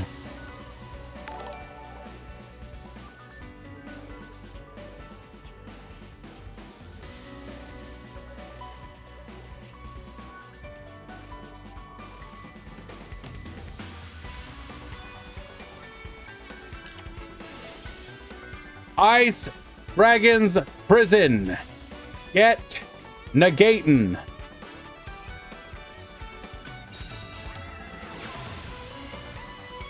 We're going to force out that other back row.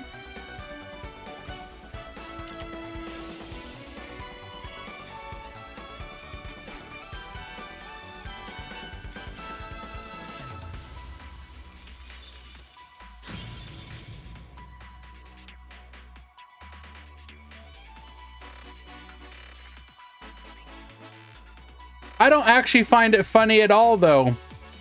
Actually, if we... Okay, no coaching, but there's a way to avoid it, right? If we banish a certain one.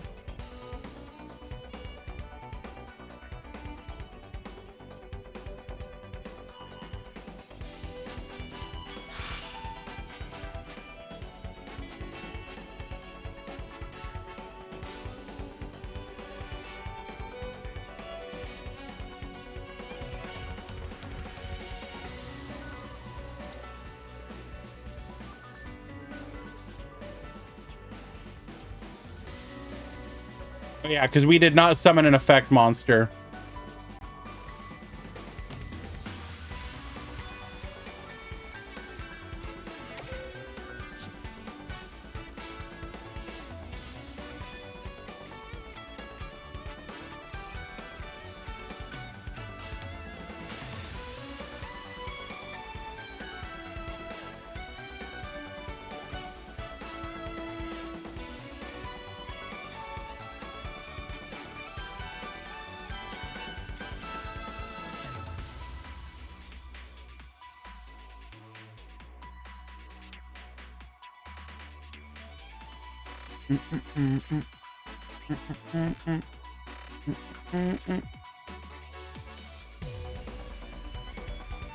Well, keep in mind, Mizu, Avramax isn't technically coming. It's tied to a skill.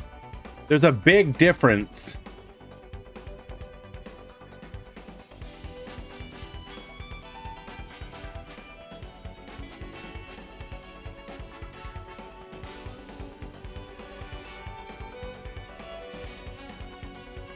Although...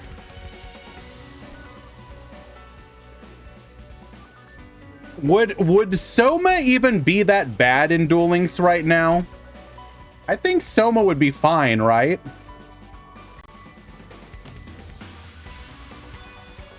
Atlas, I think it might be good if we get live twins. It'll probably be good for live twins. Because think about it. Even if you don't actually make Avramax, you could use it in live twins just to recycle your Link monsters.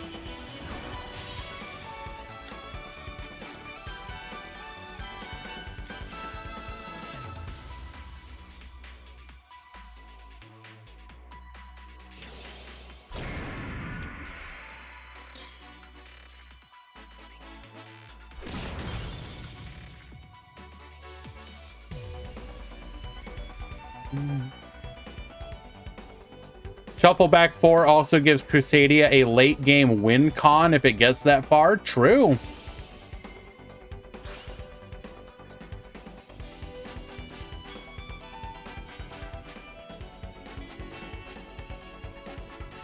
Shiny, no.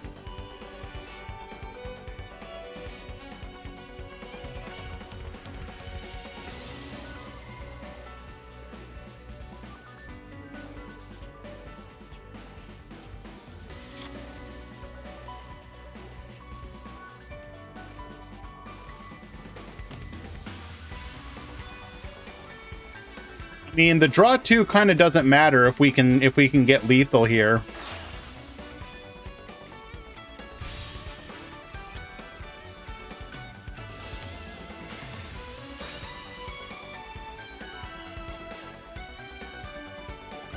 What if white? White.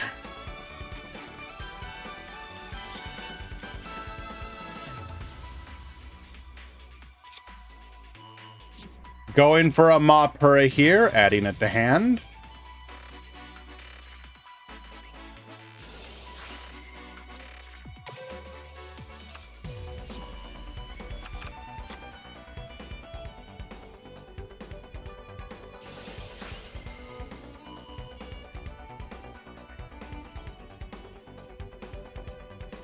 It is so incredibly Jover.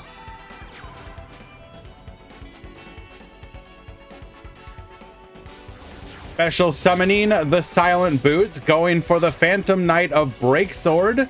Breaksword effect. Get hoppin'. We're gonna take out the field spell. Phantom Knight of Breaksword effect, return.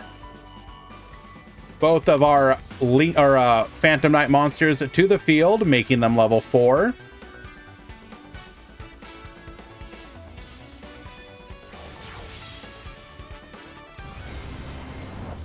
Cloaked in shadow and relentless in its objective. Xyz summon. Rank 4. Dark Rebellion Xyz Dragon.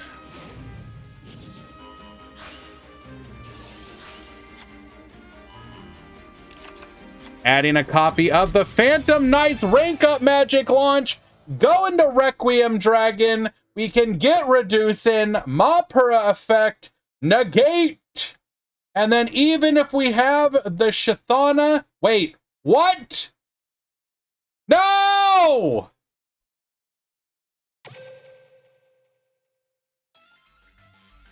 No! Time limit win with lethal on board? Ain't no way, dude!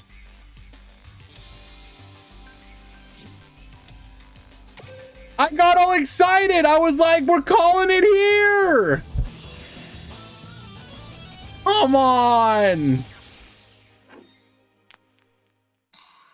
What do you mean it wasn't lethal? Duel.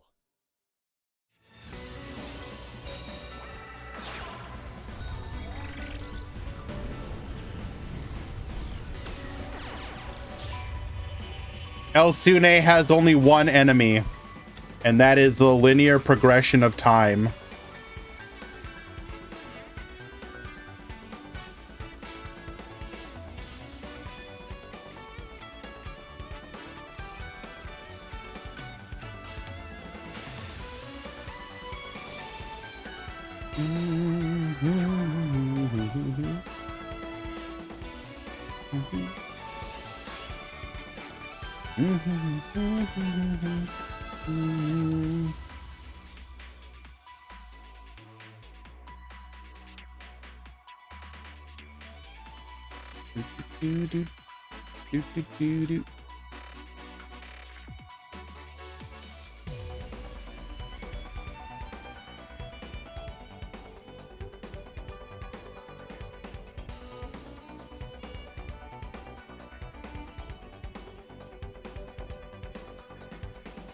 Okay. I do have good news for you though, however. On the other side of the bracket, Croatoan has currently defeated Moisture 2-1, moving on to the top 8 with PK. Is my cat in fact dancing? Hello, Moo. Hi.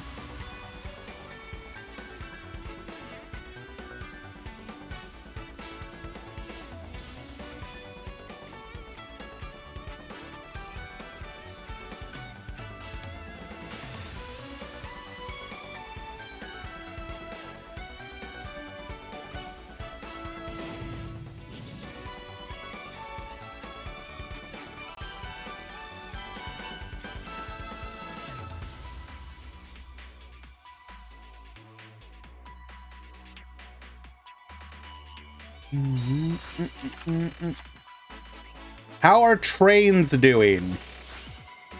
Let us take a look. I do not have an update. It wasn't really aggressive. He didn't like bite or anything. He just moved her head as I was moving my finger.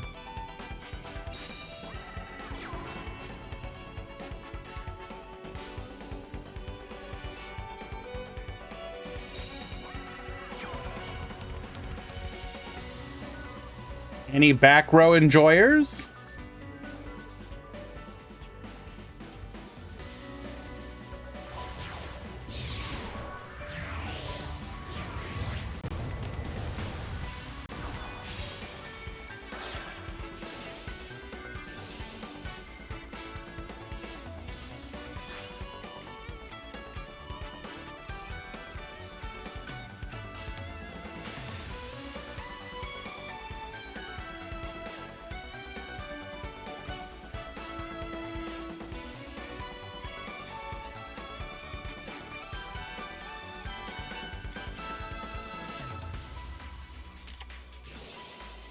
Forbidden Chalice. Negate. Show us Lance. Show us Lance. Show us Book. Either of them gets the job done.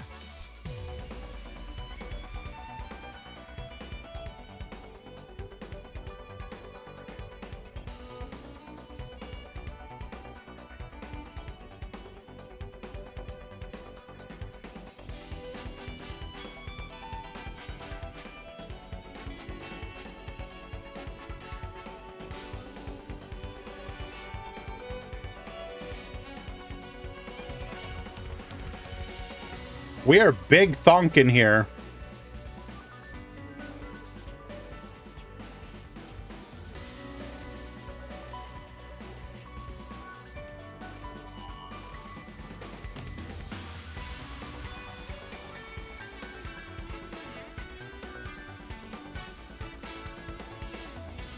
No, that delay was on Zuyo.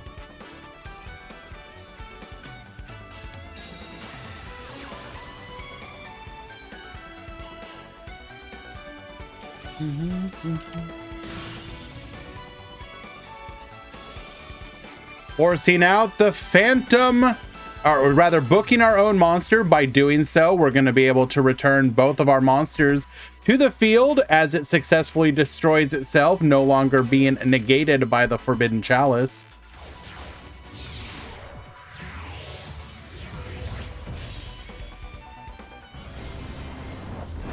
We are once again cloaked in shadow and forever relentless in our objective.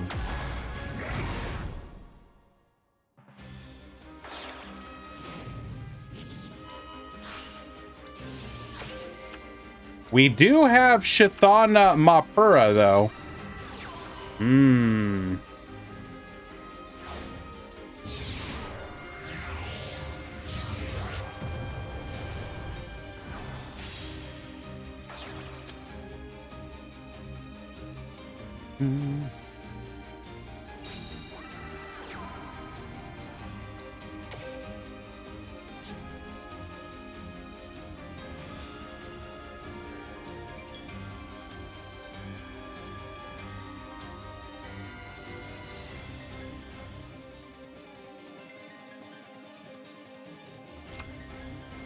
So for those of you wondering, the skill restricts you to only using the effect one time that turn.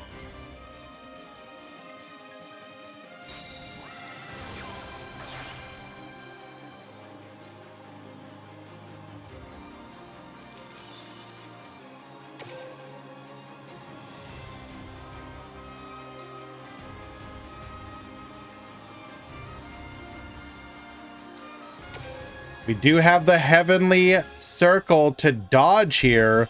That's pretty big.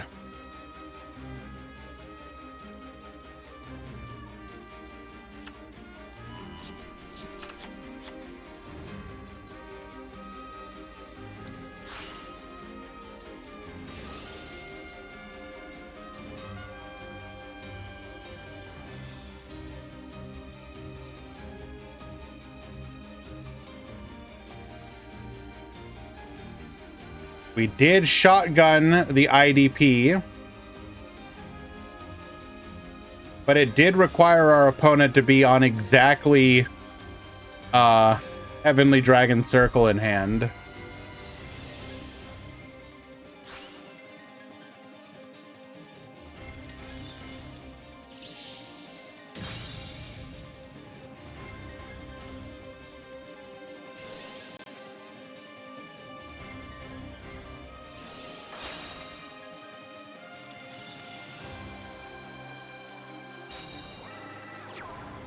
Special summoning out the Ashuna.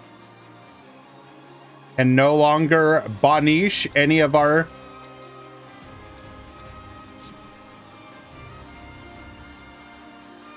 Oh, okay, then.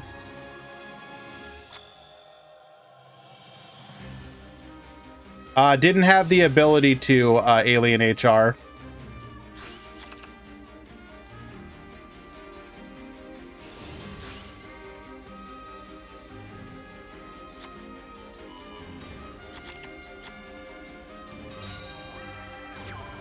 We're about to have 2 of them in the top 8.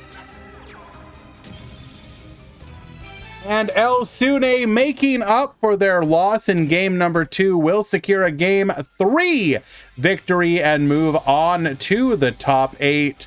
PK are, in fact, so incredibly back. Well done.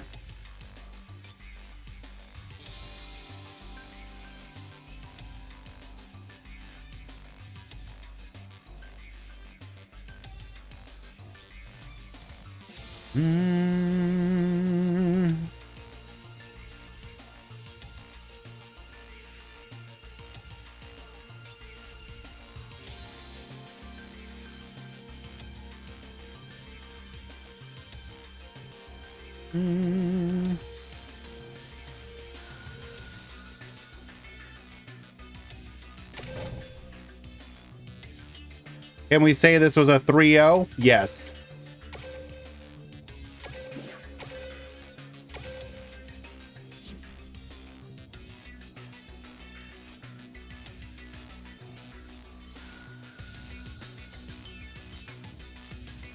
Damn, my boy Zeko taking another L in the top 16. Feels bad, man.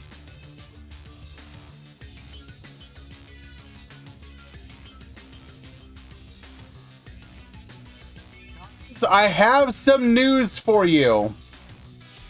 Are you ready? 7 of the 8 top 8 have already been decided. They are Phantom Knights, Blackluster Soldier, Odd Eyes, Rocket, Phantom Knights, Odd Eyes, Phantom Knight number 3, and then waiting for the winner between BLS and Gandora. All 3 PK are in the top 8.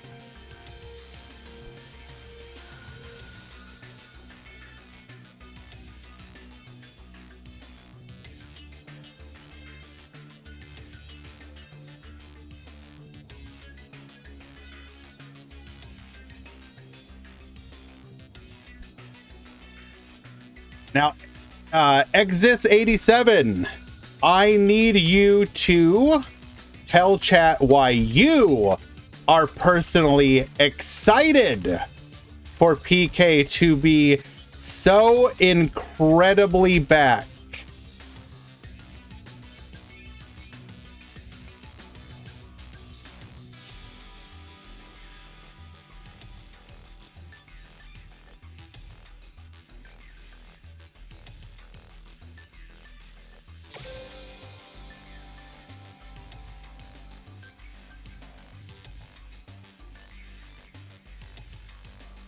Alrighty, and the final winner was Gandora.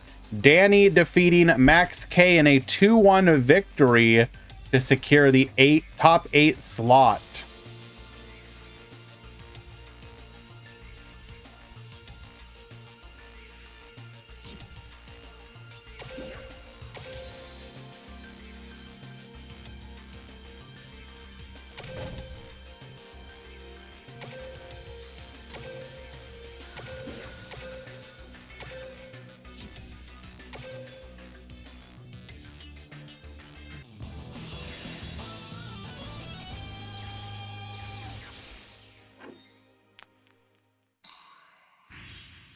Mizu, they've been doing Saturday streams, at least for this month, so not completely.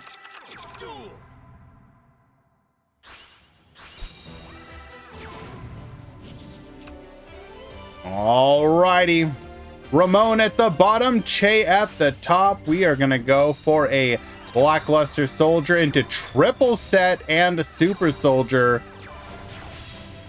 Going for the Break Sword here. Break Sword effect. Crackdown, Get Yoinkin. Forbidden Lance. Book of Moon. Forbidden Lance.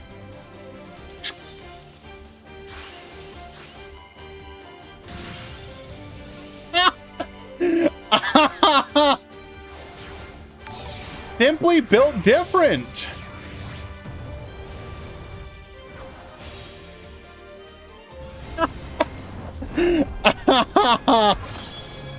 Oh, I'm sorry, Chesmo. Thank you so much for the follow.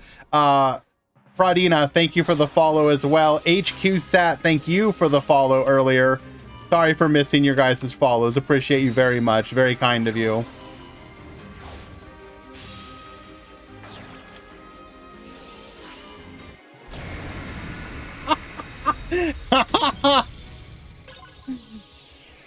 It's just that easy.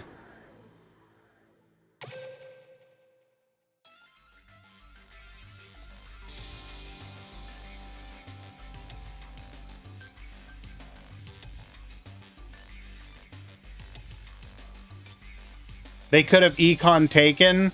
It never would have had time to resolve, Abel. I mean, hey, technically, yes, they could.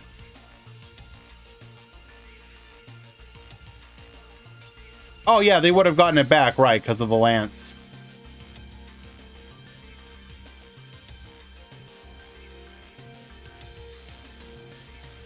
So the thing is, the econ... No. So it would go to the opponent and then immediately come back because of the lance effect kicking in.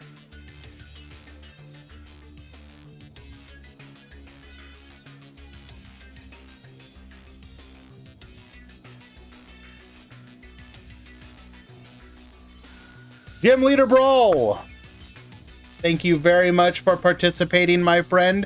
You are one of the OGs of the community, and it means a lot to me that you are here today for the event. It's been a heck of a long road, and you know, hopefully we're gonna keep at it for some time into the future. And glad you were here for it. Was there more people for 300? I mean, a little bit. It was kind of about normal. The problem is that it's going to be forever capped at a certain amount just based on the sub wall.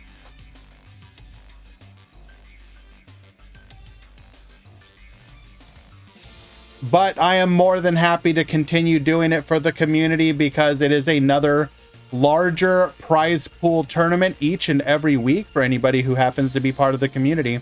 I mean, if you're already subscribing, why not? Another $50 tournament. Gym Leader Brawl saved you in Team Wars. Meta Weekly 1000. Ah, yes, when I'm like 70 years old.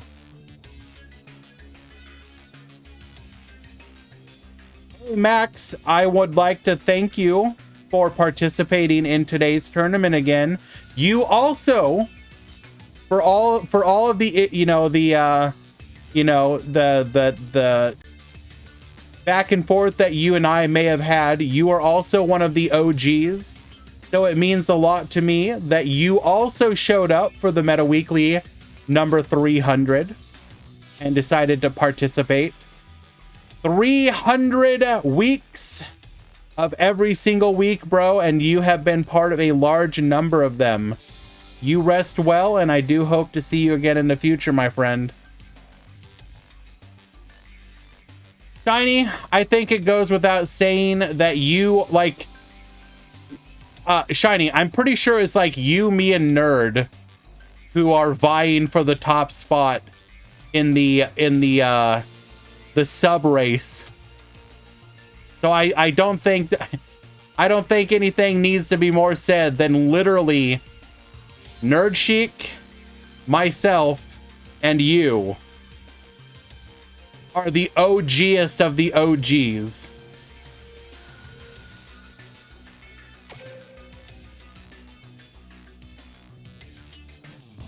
So I'm always happy that you hang around as part of our community, wherever that community happens to be at this point in time.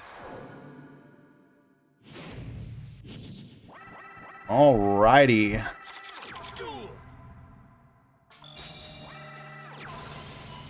Heck you, Murata.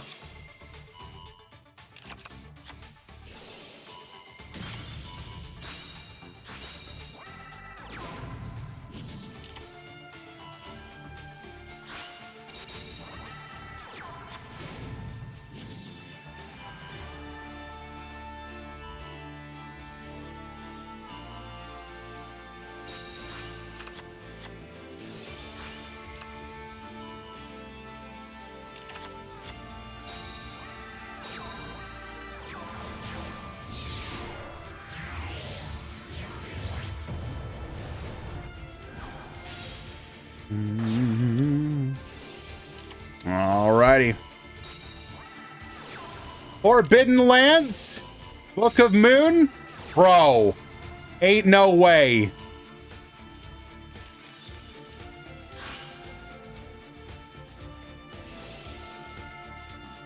Bro, ain't no way.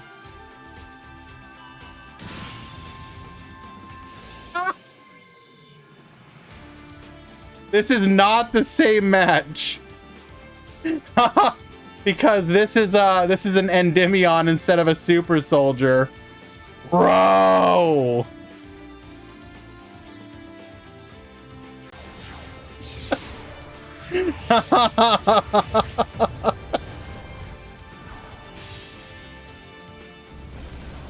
Cloaked in shadow and relentless in its objective.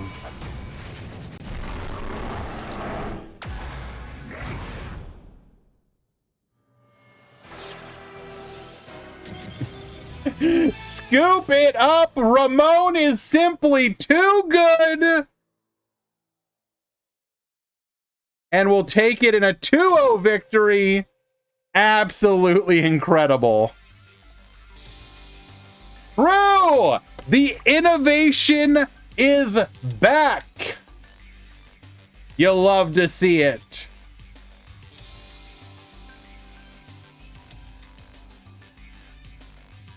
I mean, honestly, Che, you should have,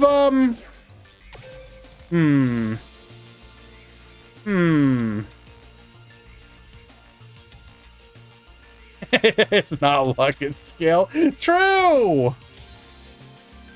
PK is so back, baby. It is so incredibly back. I cannot express to you just how back it is. But Atlas, we've seen what happens when that's a thing.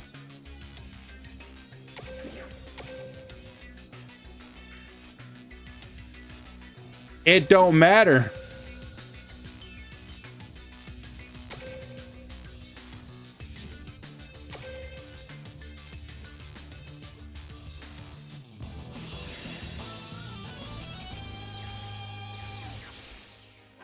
Nope, sorry, Murata. You are, in fact, wrong.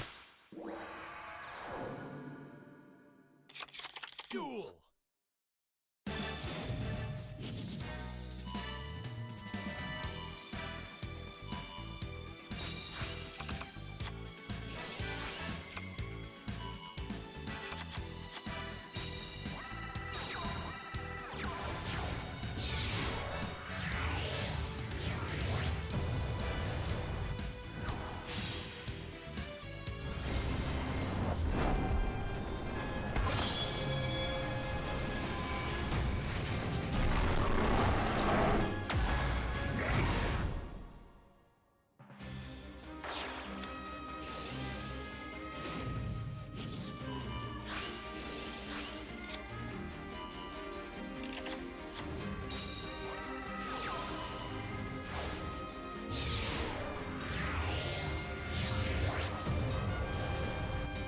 It's not a mistake. It's like underneath the layers.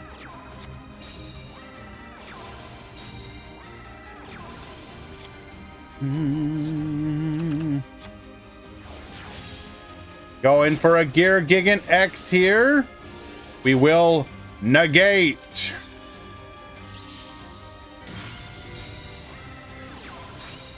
Orchestrated return.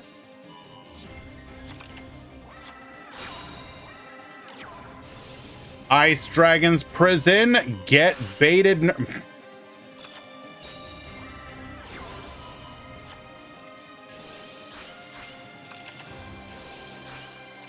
Brawl, there are 3 PK in top 8 right now. Croatone taking game number 1.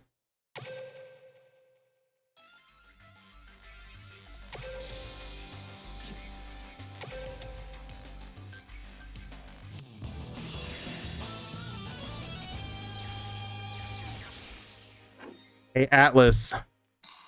Atlas, I got a question for you, my friend. Duel.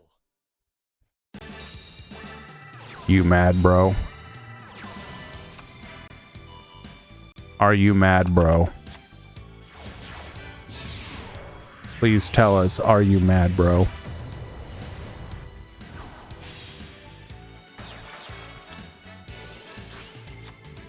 But yes, that is kind of PK in a nutshell. Open exactly what you need. Actually, didn't 4 of them enter? I think 1 PK didn't top.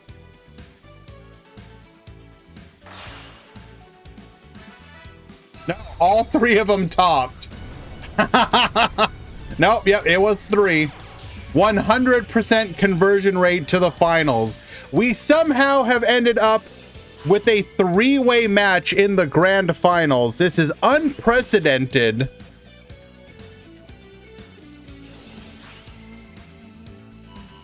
Serena, this isn't about you.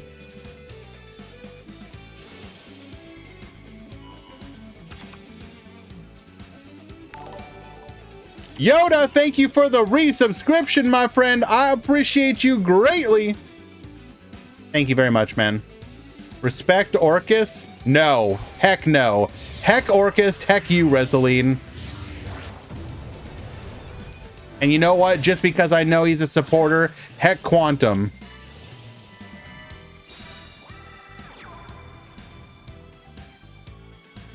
All right, what do we got here?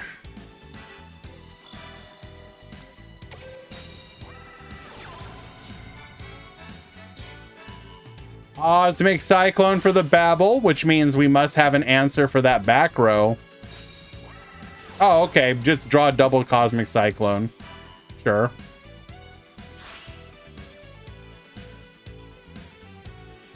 But can we do anything about this? We do have to deal with a Dingirsu Giga Ray Gandora, everything in defense.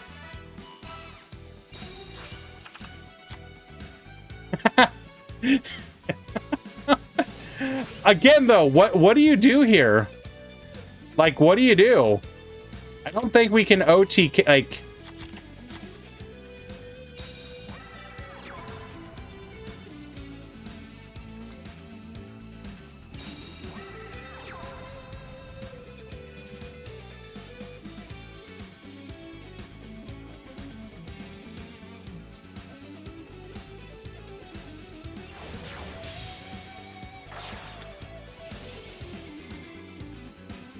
I mean, our only real option is go for a grind game. Stop defense from hand. Yes.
Dumping the wings here.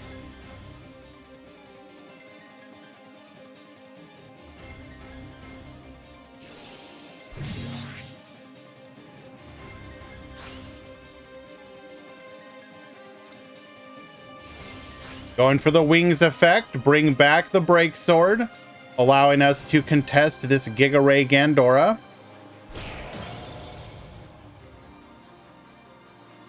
I mean, we are in a pretty good position here now. We do have the Harp Horror effect if we get the Nightmare to Graveyard. Okay, that's actually a really good pull. Because it'll get us the material we need, then we can send it back. Actually, does that do anything for us? I mean, it...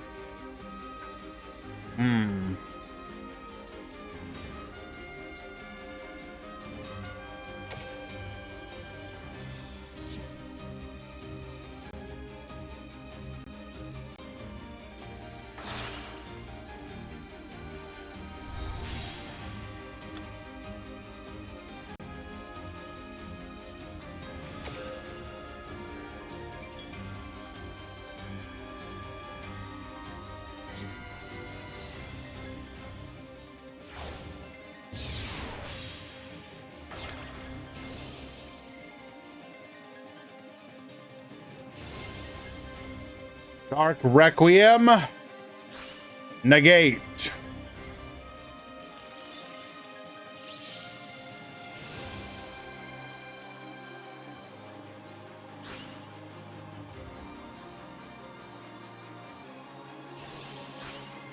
Going for the Harp Horror here.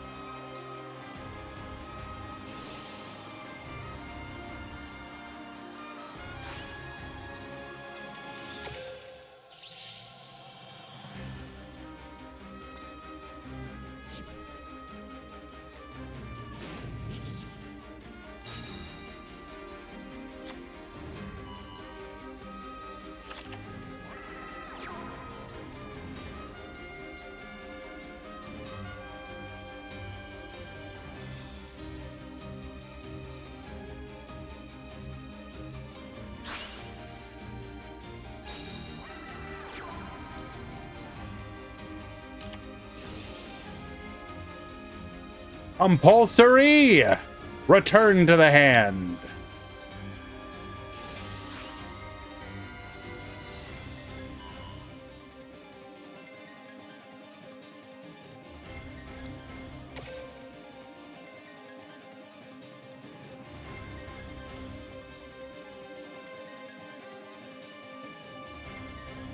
So we've now used Nightmare, Harp Horror,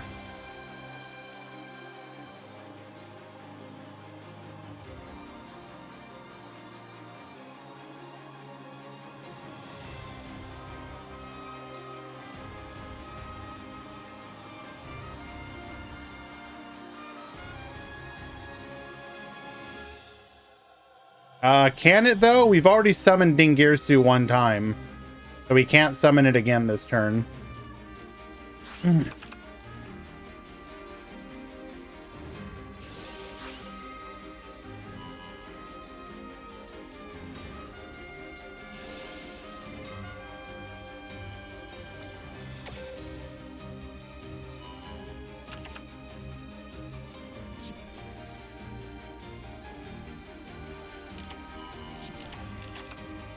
Wait, hold.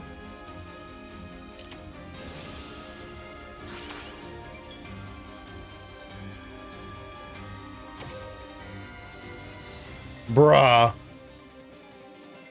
Ain't no way.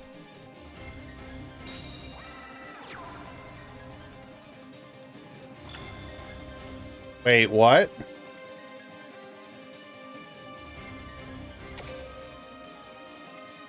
We didn't draw into 2 monsters. We needed 2 monsters.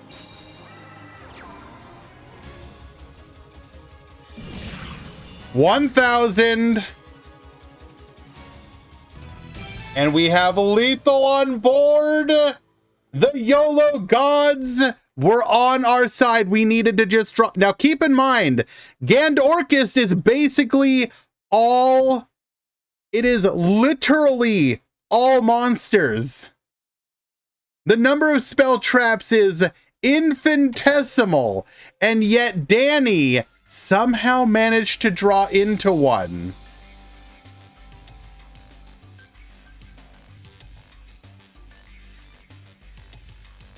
Congratulations, though, Danny. You did a heck of a job.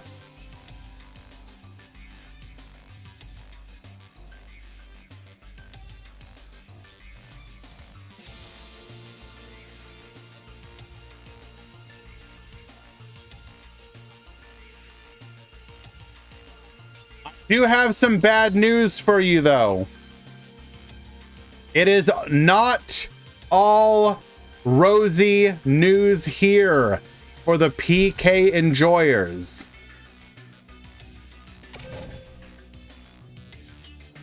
El Sune has fallen.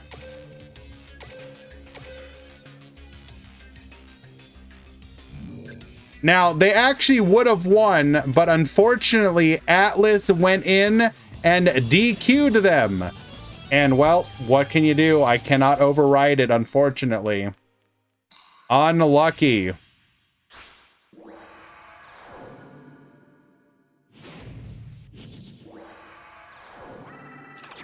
Duel. Let us find out how we lost.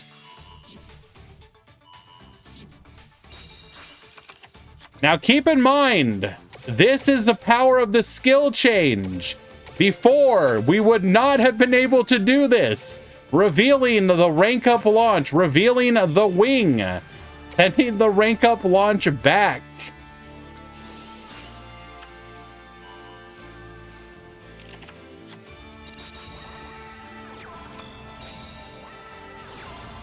Summoner's Art grabbing a copy of Dragon Pit Magician. It's like he never left us. Going for the Noble Dragon? Okay, that is not optimal. Wait, easy won't Mimir? What do you mean? It's not called... It's just won't Mimir. It's not called easy won't.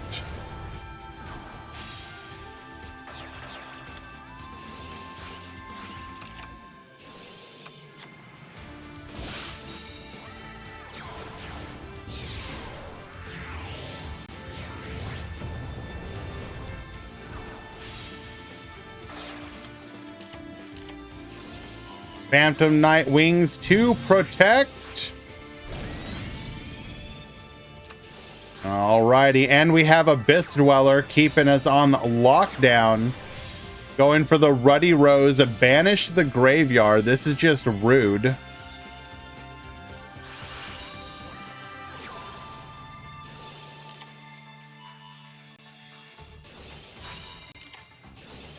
Book of Moon.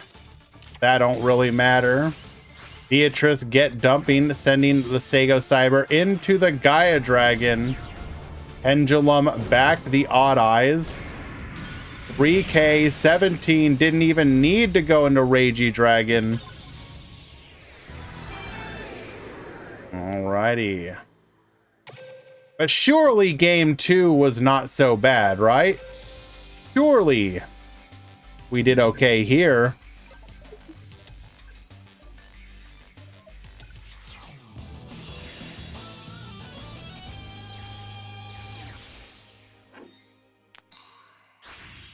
All right, Elsune going first again. Duel.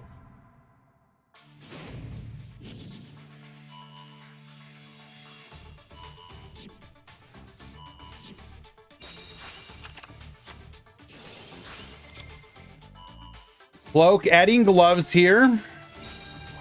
Gloves into boots. Into our rebellion. Using our skill to detach. Silent Boots adding a copy of the rank up.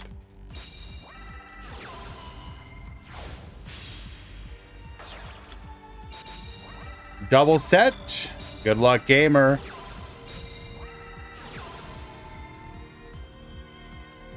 Bruh.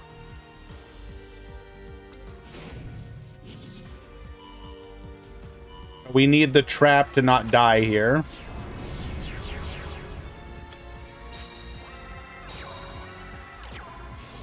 Crackdown, get yoinkin'. Dragon Pulse, get poppin'. We have the MST. We're gonna go for a rebellion of our own. We will negate. Block Dragon returning the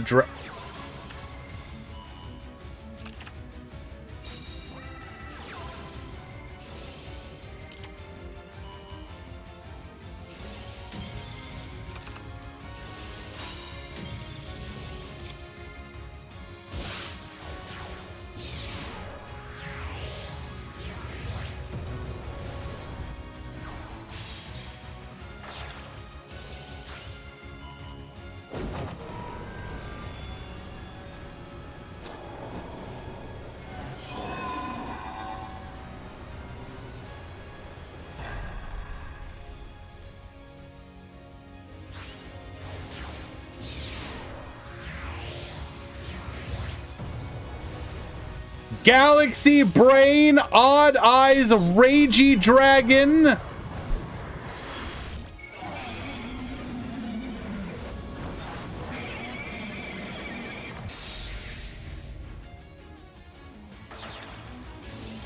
Wipe out the field. 32, double attack, lethal.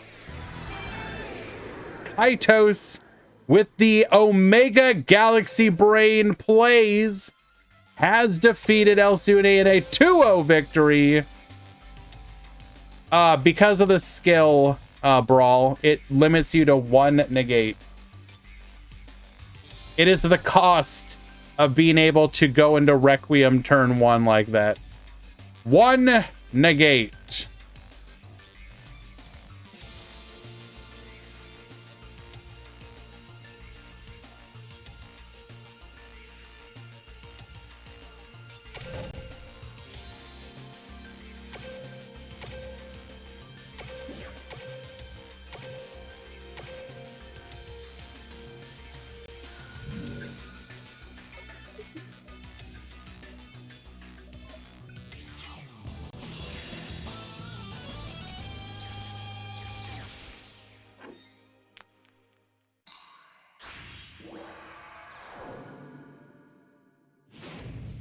And apparently Kaitos is the main character.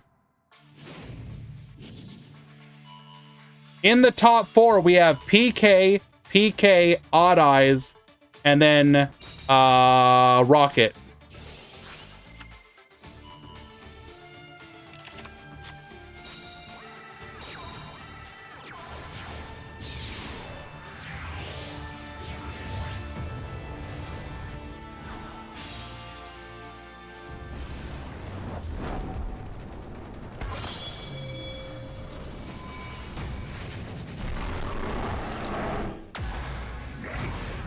I heckin' love dragons. Bat!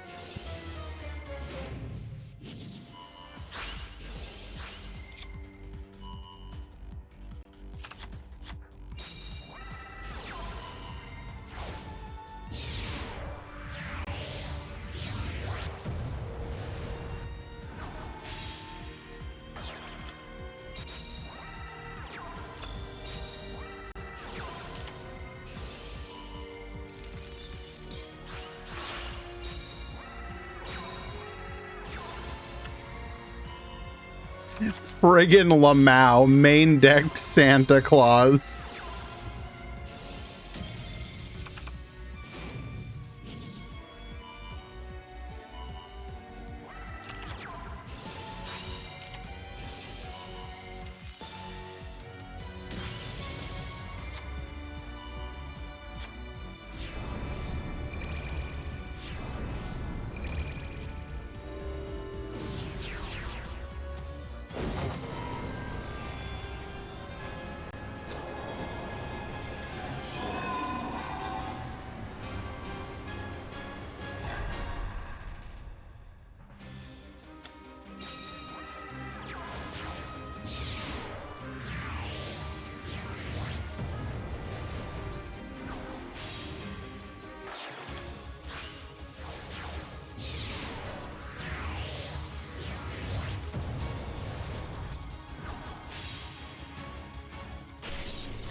Hello? What the hell is this?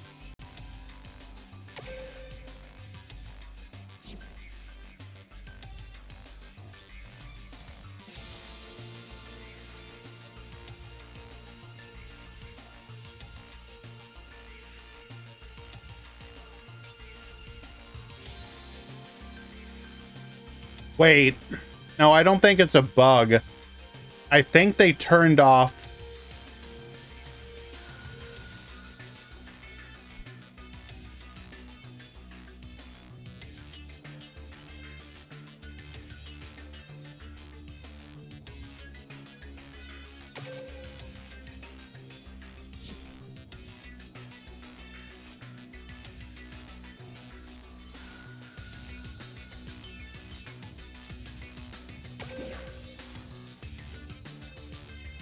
Yeah, they turned off spectating.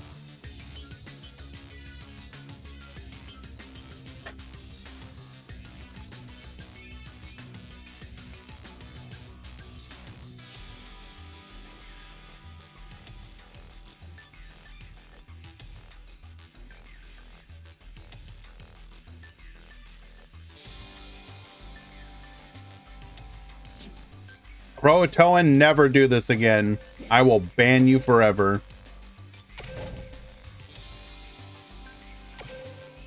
We'll have to come back to that one.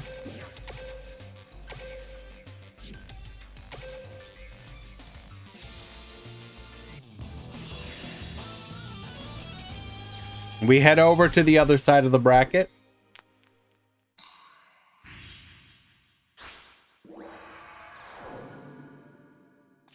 Duel.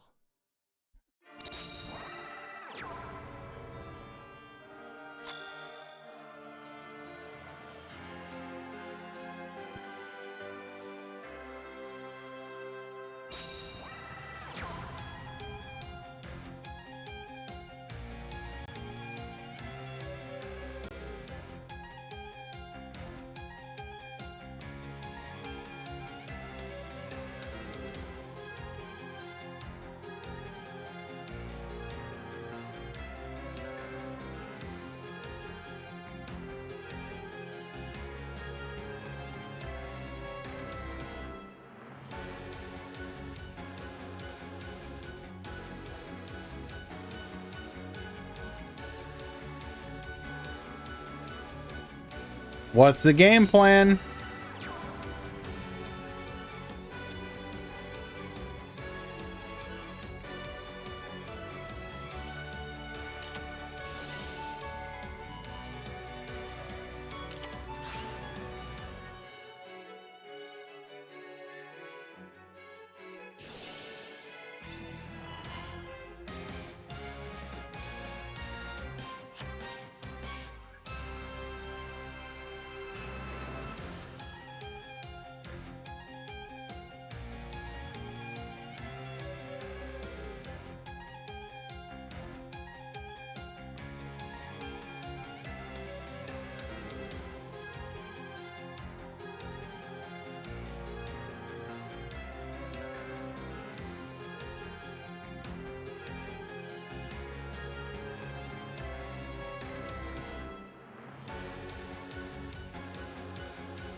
Sorry about that. I wasn't paying attention to the edges.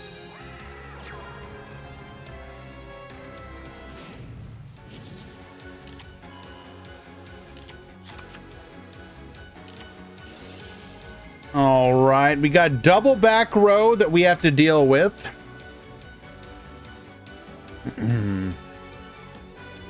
One book was able to stop our plays, so we didn't have a lance, obviously.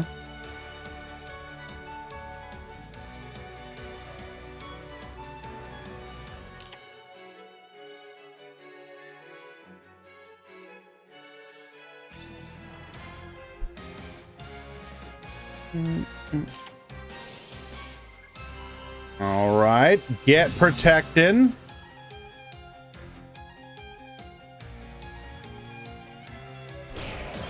We will successfully take it out, but we will have the ability to revive.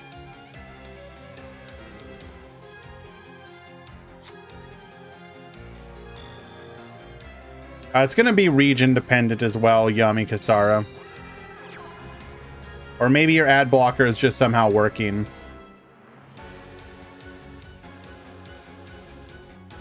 Regardless, enjoy it. We are going for the break sword here. Do we have a play that counters this?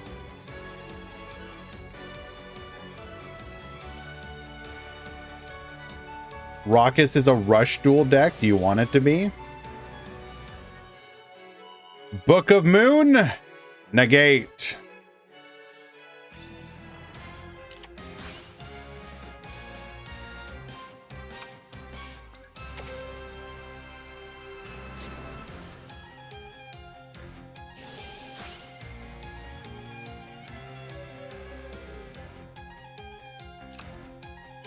Searching for a copy of the sword.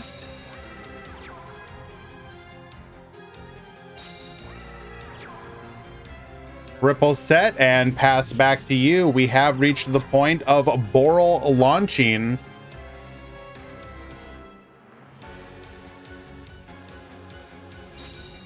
Dylan Jarrus in the graveyard. 1 and 2 back row once again.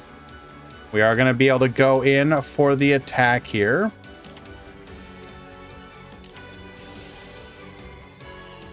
Phantom Knight Sword, Baboostin, protecting.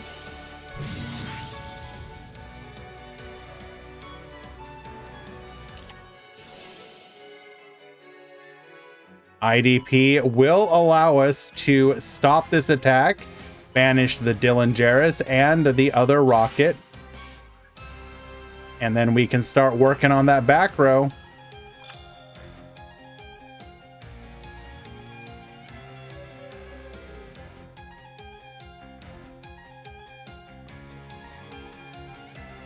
Atlas is correct. We did not have a target for that IDP until Dylan Jarrus so rudely made itself known.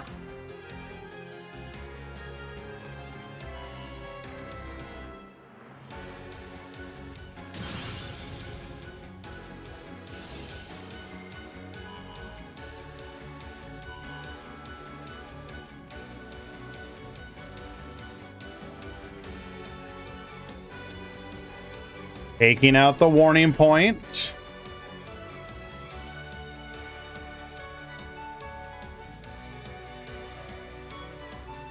Damn it, Dylan. We're gonna go for our Rebellion Dragon here. One back row still that we have to deal with. Bottomless trap hole. Do we have the Lance? Or do we get punished here? We get punished here.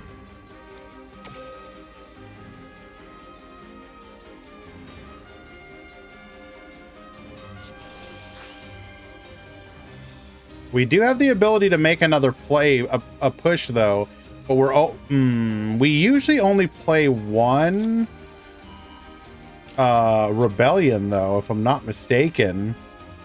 So we're kind of in a bad spot. Wait, no, we have a way. We have a way. We have a way. No coaching.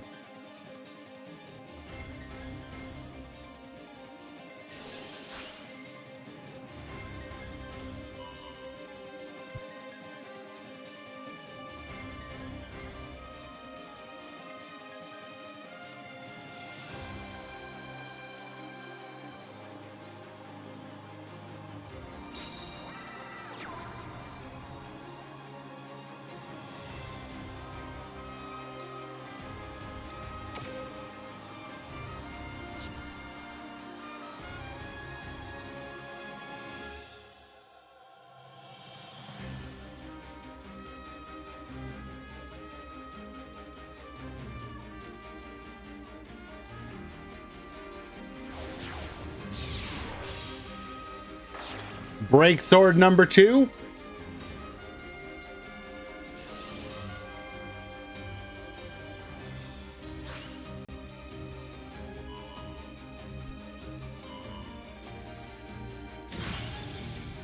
Hop in the field spell here.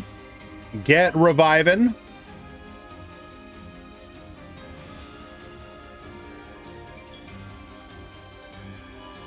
I'm sure you already see the lines, folks.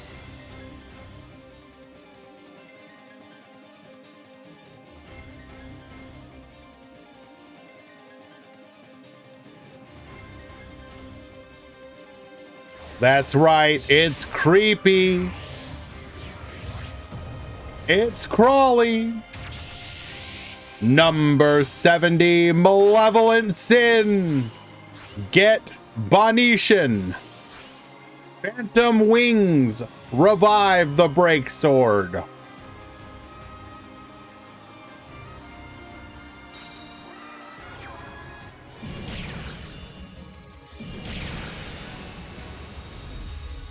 Easiest OTK of our life. Ramon takes game number 1. Should you feel sorry? Why? Nah. I think most people would say it's 2 cringe decks cringing at each other to see who can cringe the cringest.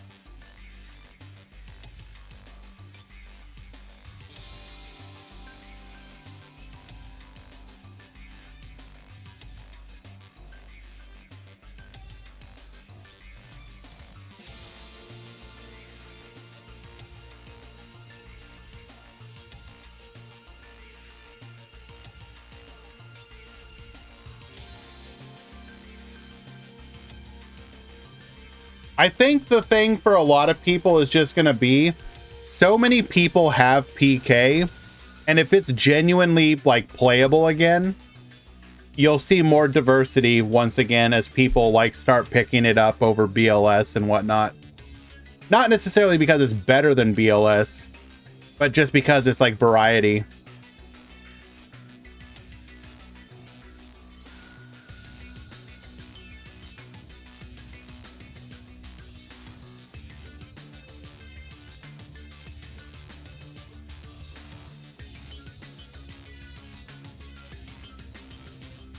Can PK take out BLS in a 1v1? We literally watched it several times.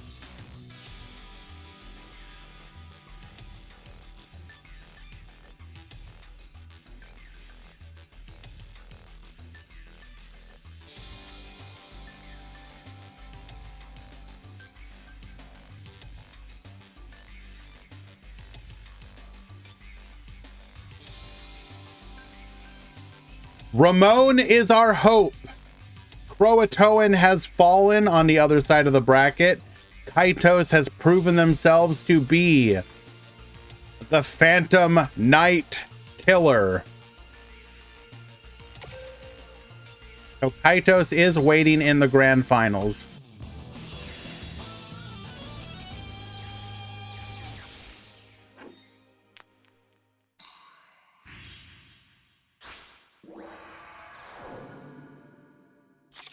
Duel.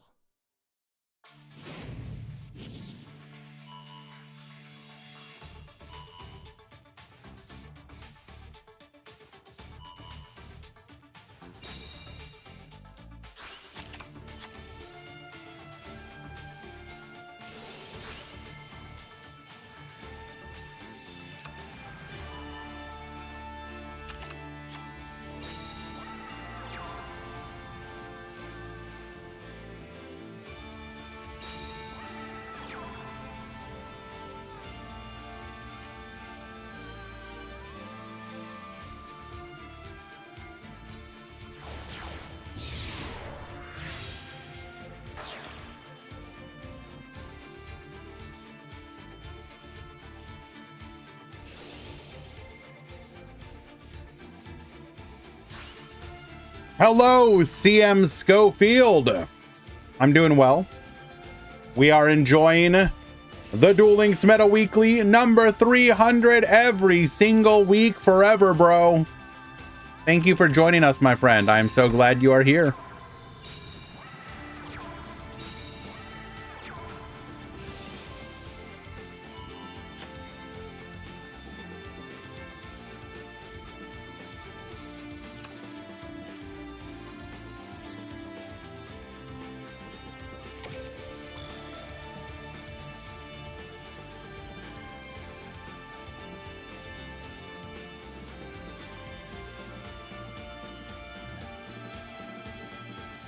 How many players entered? 49.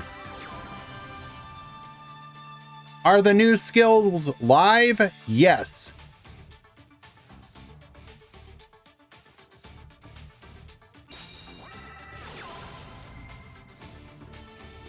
Oh, this is a fantastic opener for Shu here. Rocket Tracer into quick launch, Rocket Tracer effect.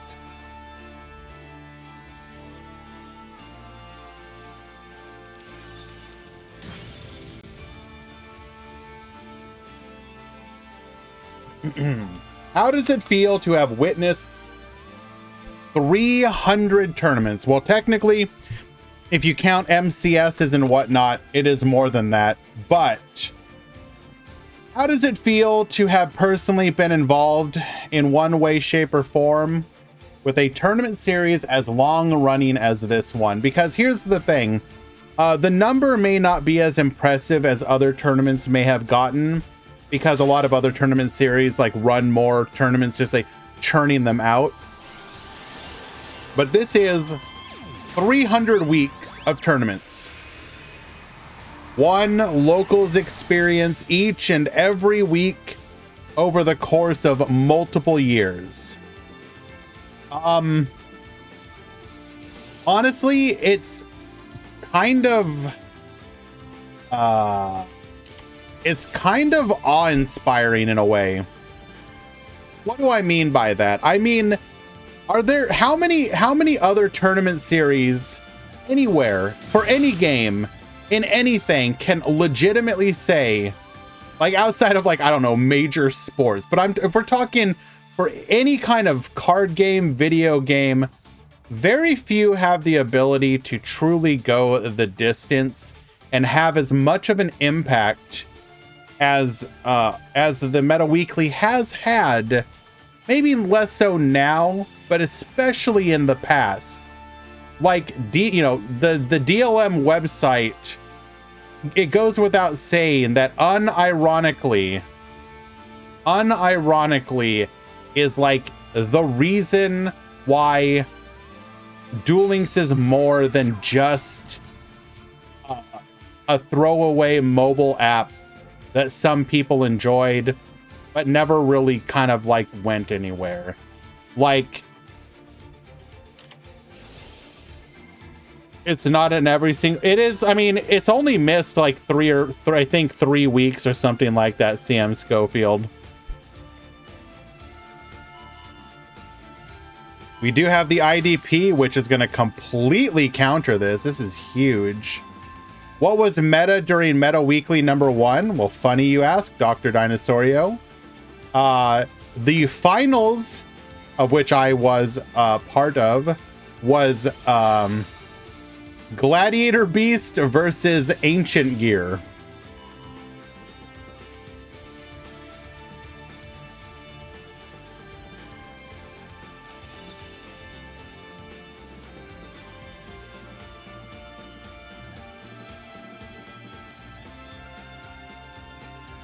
But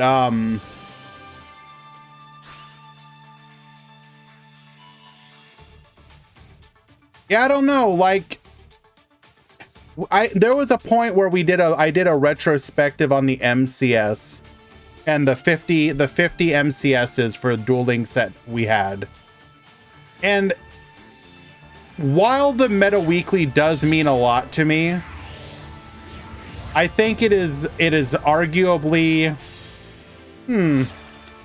it's the combination of the MCS and the Meta Weekly that kind of made it especially special, because you had like the ability to have this capstone tournament at the end of each month to kind of like really highlight what was meta in the moment. DLE did a pretty good job of taking that over for a while, and being sort of that new capstone tournament. There have been a bunch of other tournament series that have risen in the that have kind of grown out of what the Meta Weekly did. Obviously, you had DLE, who became very important for a very long time. You have other organizations such as Latam, who have also been doing great work. But like, the reality is that for a very long time, the Meta Weekly, the MCS, the whole DLM idea just managed to transcend more than any one person. Are PK alive? Yes. They're doing extremely well. Super bright, shiny stuff. Whether or not it is a one-time thing because of people excited to play it again remains to be seen. Don't assume that this means that they are incredible, so incredibly back, but they're doing well. Yeah, no, CM Schofield is correct. Like, the Meta Weekly was something that people from all over the world had played. You were getting 100+ people from all walks of life, big names, people from especially, I mean, less so the Meta Weekly, but especially the MCS, which grew out of the Meta Weekly. You had Japanese players, you had the top European players, top NA players. Even in your weekly tournament, you would have big name players showing up to leave their mark. And we can't do it now during this tournament, but I do want to probably tomorrow. Well, I don't know about tomorrow because I do have a dentist appointment, but very soon I would like to do a Meta Weekly retrospective, just like I did with the MCS, where we kind of just look at the meta and who won and what were the finals and just kind of go through every single Meta Weekly. At least like the early ones.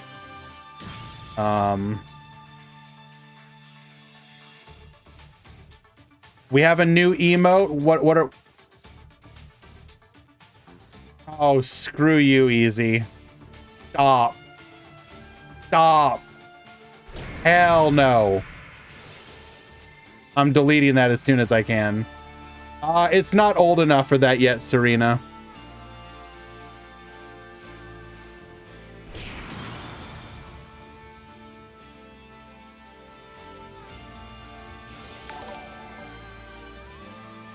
Lancer, thank you so much for the follow.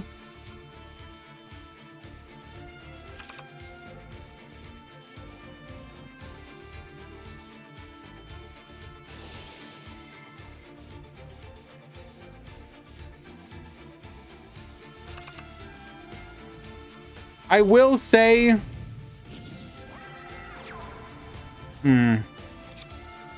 actually, I don't know what I was going to say.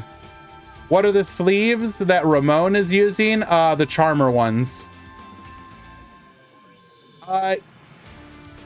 Yisu Angel. DLE is currently doing a tournament on Saturdays.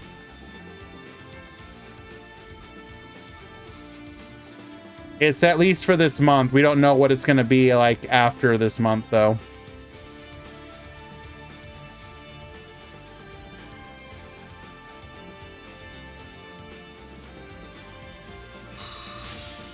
Going for the rebellion here. Do we have an answer to this? Hello, Pabim.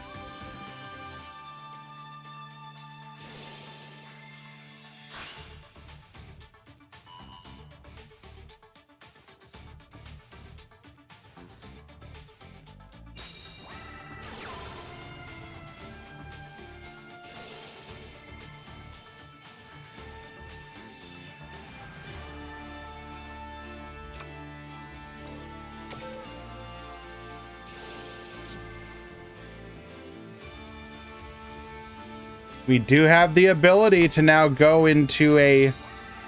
Oh, Jesus. Could we have put this here?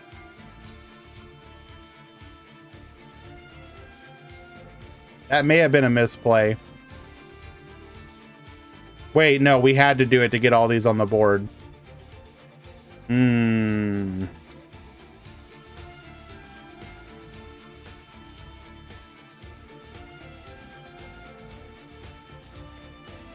I mean, we can still go Borreload.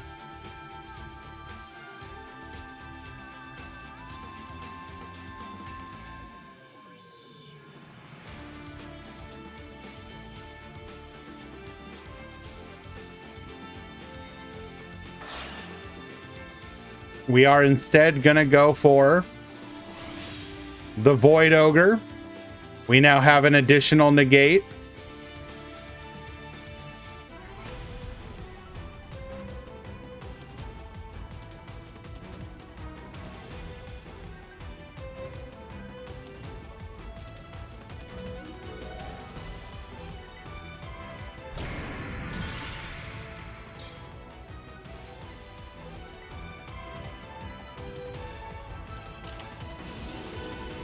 Phantom Knight Sword. A boost.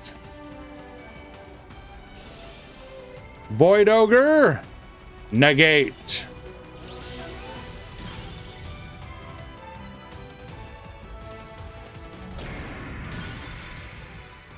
And then we will have to do a sacrificial block here.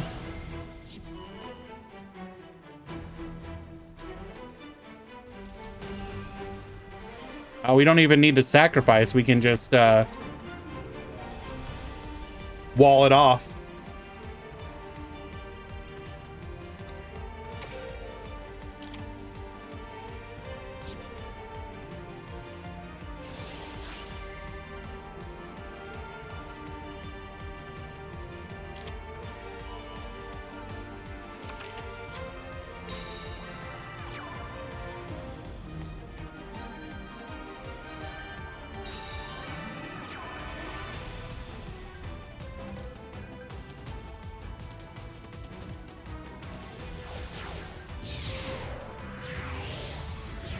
It's happening!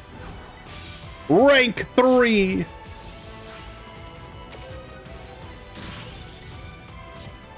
Break Sword's effect activates.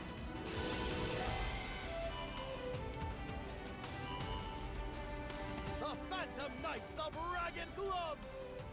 The We are Phantom Knights of Silent Boots. We are so back, baby!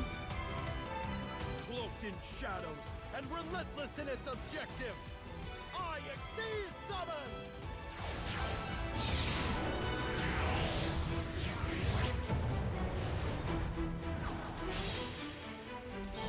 Rise up! Rank 4 Dark Rebellion Exceeds Dragon!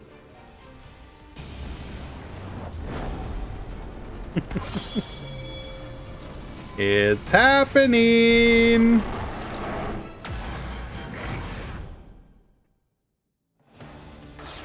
I activate Ragged Gloves' effect! I activate Dark Rebellion's effect! Treason Discharge! I activate Silent Boots' effect! We're gonna grab ourselves our copy of Rank Up Magic Launch. We end your suffering! Attack Dark Rebellion Exceeds Dragon! Mauling Mandible Charge! I flip over my set card! I activate a Quick Play spell! Forbidden Lance, reduce into lethal range. And Ramon will My Phantom Knights may fall. owe a They victory always to come go to the grand back. That's how finals. I battle too.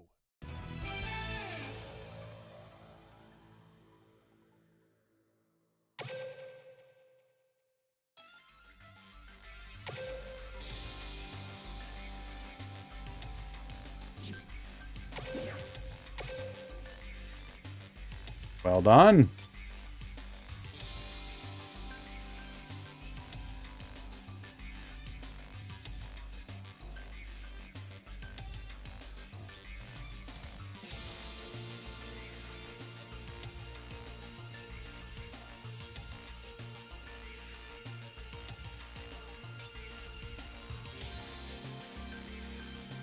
Yes. So Kaitos has defeated Elsune and Croatone. That is 2 of the Phantom Knight players. Can he end all 3 of them? Jay, I talked about it earlier in the stream. But to summarize, I'm very happy about the archive skills coming to Speed Duel, and I once again just want to remind people that, let me make sure I get the right one.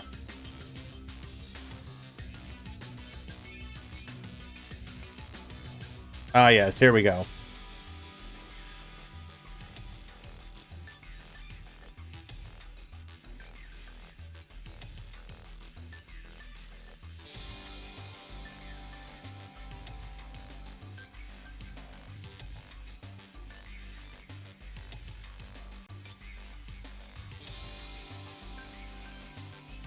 Make sure to bully at Grand Harrier when this doesn't happen. We will get the first archive skills for Speed Duel with this box. Let's go!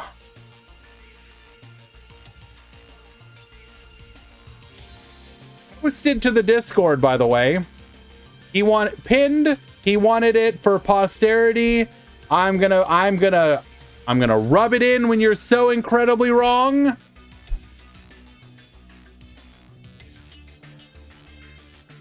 I would also now like to say that the next prediction that I have made, correct, Jay. The next prediction I have made, next box, will have Fogblade Limit 3. You heard it here first.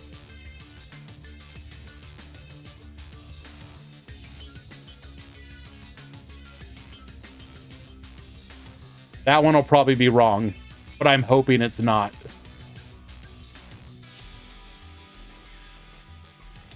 Yeah, to summarize my thoughts on the skills, the archive skills are cool. I'm glad they exist. They're good. They're a good first step in the right direction. The Ghost Girl skills are unbelievably bad. Konami actively went out of their way to make quite possibly the worst Altergeist skills you could have possibly made, perhaps for any archetype ever.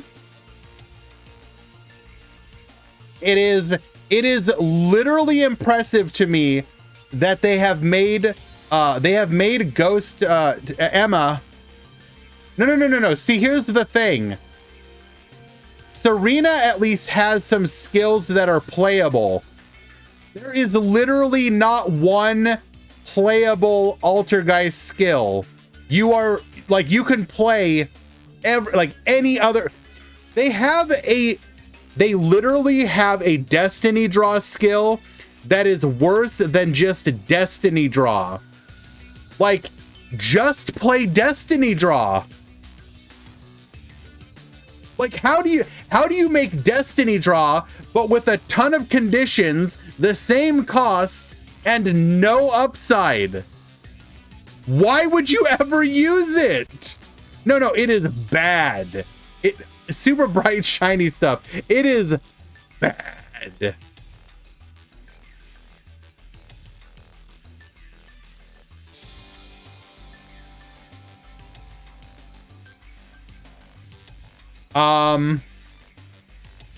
What's the skill?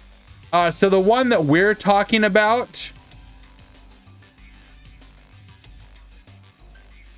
Okay.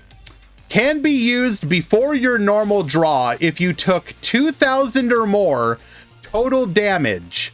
Return one face-up Altergeist or continuous trap from to your deck, and in return, you will draw a random Altergeist monster from your deck.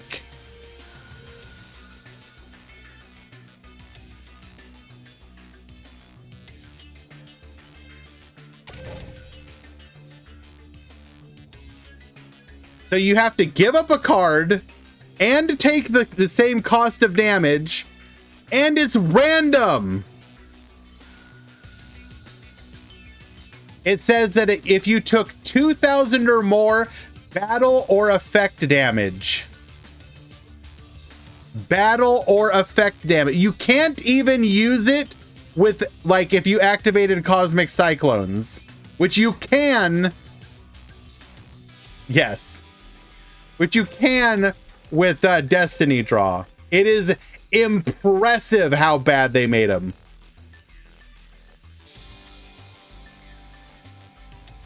Alrighty, here we are in the grand finals though. Kaitos versus Ramon. Good luck.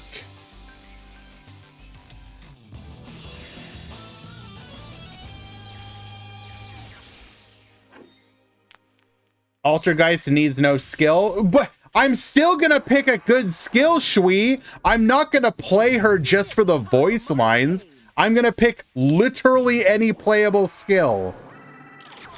Dueling is the best way to spread joy throughout the world. And that's what I'll do when I swing into action. Dark Rebellion and I will fight you together. Duel! Ready? It's my turn! This will strike you straight to your core.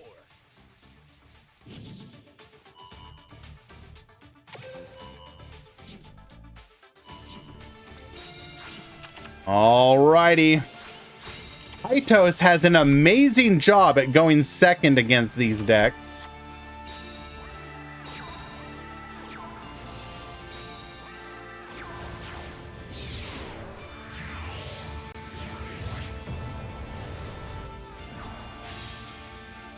Isn't the starter skill? Like, no. It's fine. But what if... Shui, what if I used a good skill instead?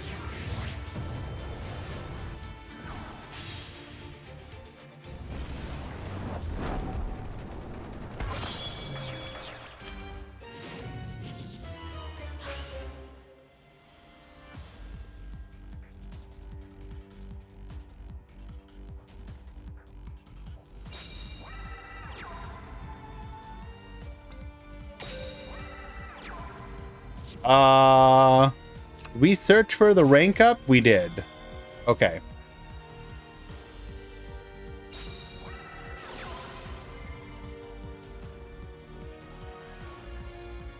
Hard draw.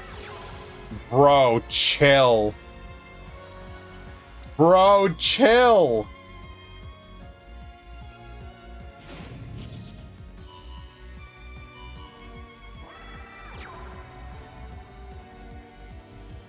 Now, we are technically playing around the pulse and the pit-ish. Actually, no. Because we can threaten battle phase, right?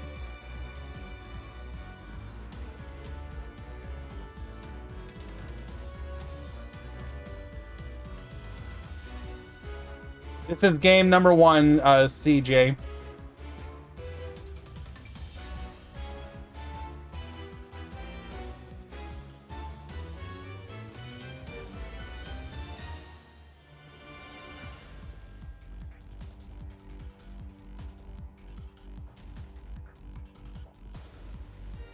Why is Odd Eyes in the finals? It's just that good, baby.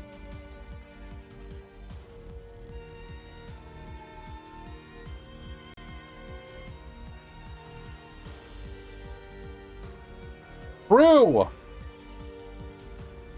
Aitos is in fact the PK assassin, forever known.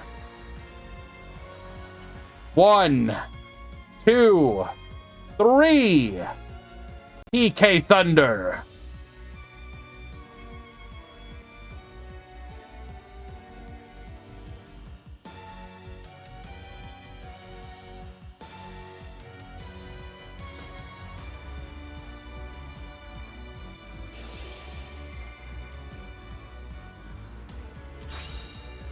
We're gonna get popping here.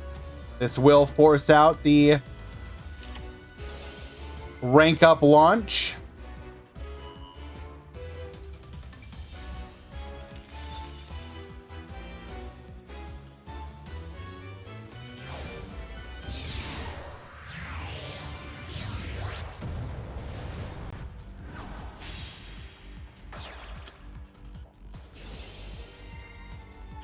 Dragon Pit forcing out the other back row. It is the Phantom Knight Wings. We now have protection.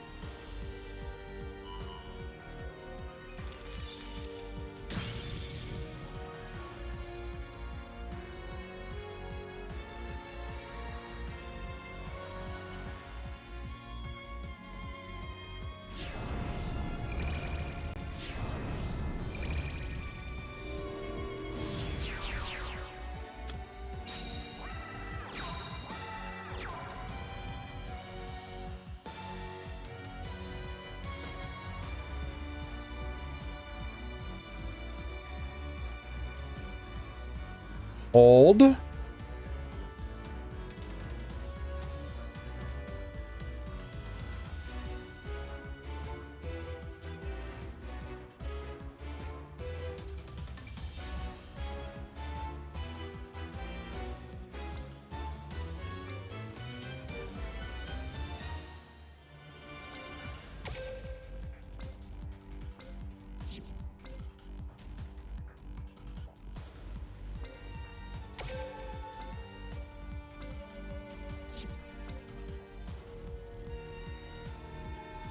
Wait, don't we get to add back the Wisdom Eye?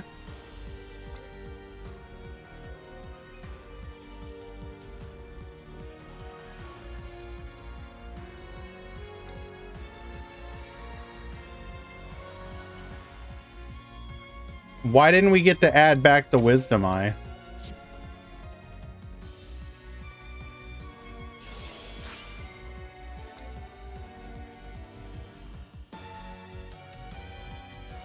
He would be negated. Okay, sure. Right. Okay, and then the other option would be go Beatrice, dump, get negated. Okay, sure.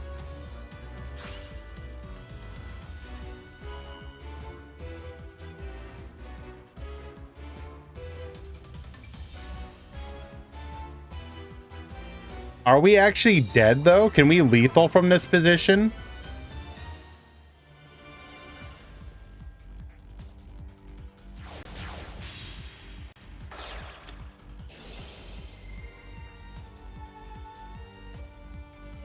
So we pop one.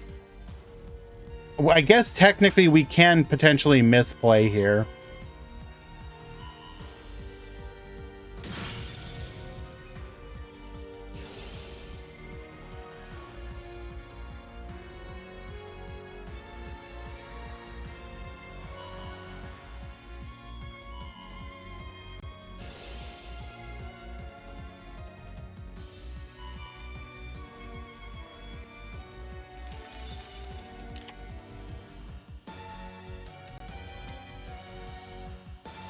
So we target the Leviair, doesn't matter. We didn't even need we didn't even force out a negate that way.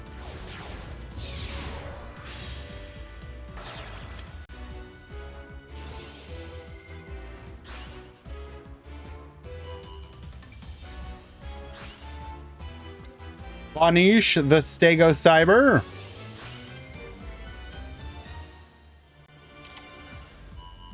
Adding a sword. And yeah, it is irrelevant technically.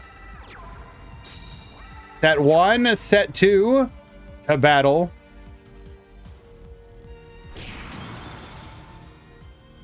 $24, 3K, lethal. Ramon getting revenge in game number 1 for the Fallen. He's got that spirit inside of him. He's got that Xyz dimension spirit inside of him.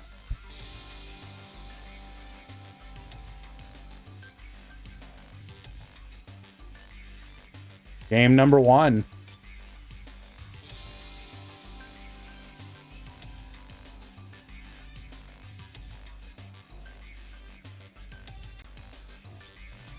Oh, no, no, no.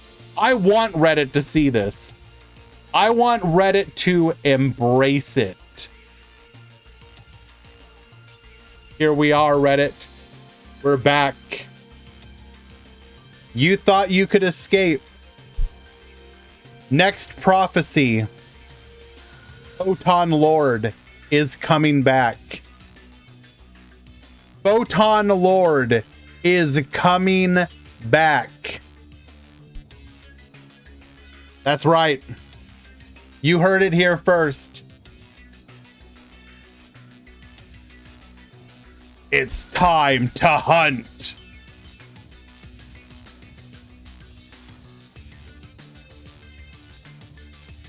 I'm very unhappy about it, Resaline. I'm not gonna lie.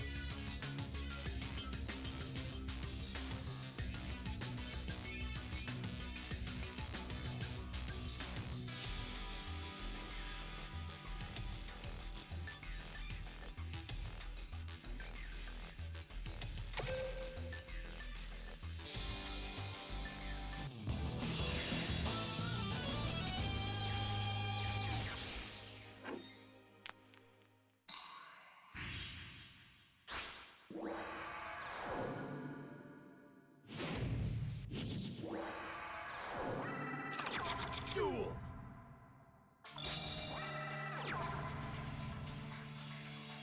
Stop! This is not... You are not set passing, bro! This is the Meta Weekly number 300. Formerly, and in my heart still, the most prestigious tournament in Duel Links' history. You are in the grand finals of number 300. And you are set passing and about to get OTK'd. Kaitos, no!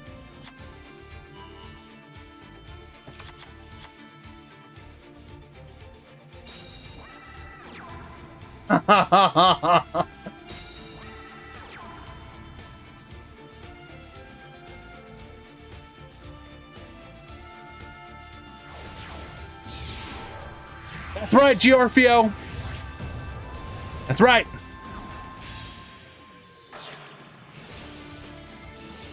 Raging is cope.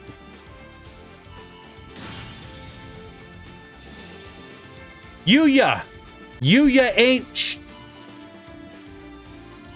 Yuto should have been the main character.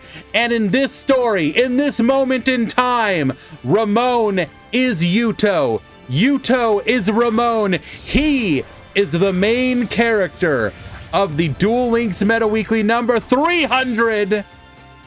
And it's your story to tell.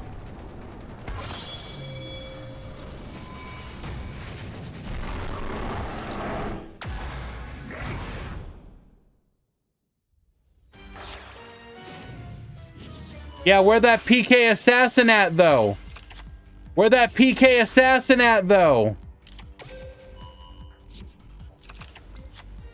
I set a card. I set a card. I set a card. Let's battle. I activate Phantom Knight's Wings effect for my graveyard. Right 3, the Phantom Knights of Breaksword.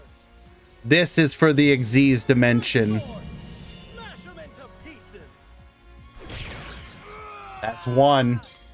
If I don't do something soon, let me end your suffering. My monster attacks you directly. 2. Oh, victory! Phantom Knights are back, baby! We are so incredibly back! Hyena laugh. Let's go! Power of my dark rebellion.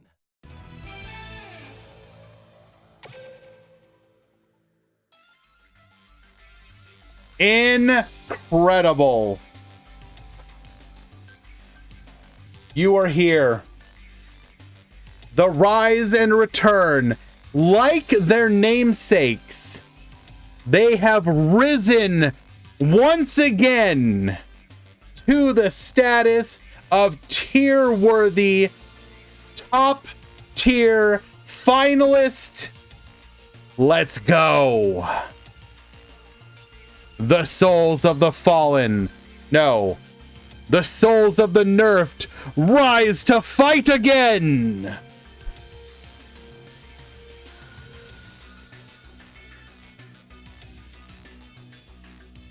Oh no. Do it justice, Pixie.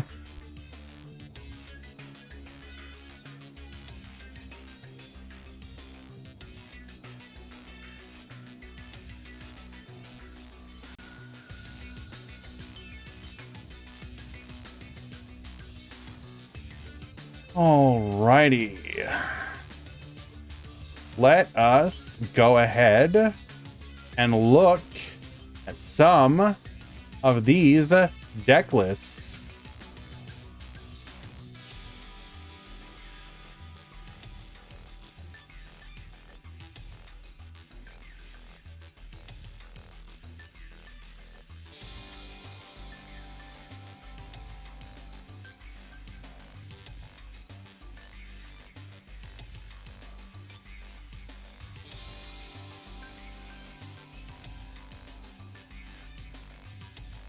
Alrighty. Ramon, 8-0, undefeated on Phantom Knights. So we are running 3-2-3-1-2, triple lance, double IDP, crackdown, one each of the traps and the random expendable die, one copy of Requiem, one Rebellion, one Dweller, one Leviair, one Malevolent Sin, double Breaksword, and one copy of the Phoenix.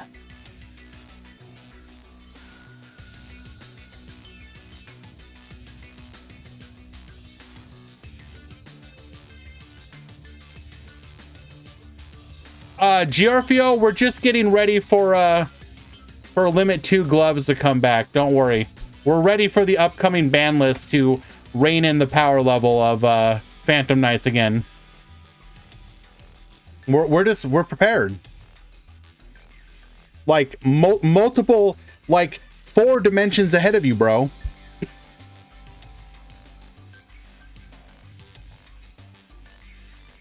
Here is Kaitos, the Phantom Knight Killer. Why Lance over MST? Because just draw double Lance and you OTK any board.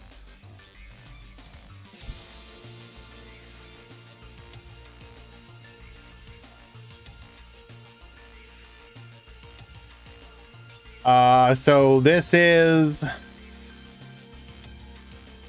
an interesting list, not bad. We saw him make Raging Dragon multiple times against PK players and absolutely annihilate their boards, so good on you for that one. We have Shu on a Rocket, 28 card. Giving up the limit 3 Rocket to have full limit 3 package.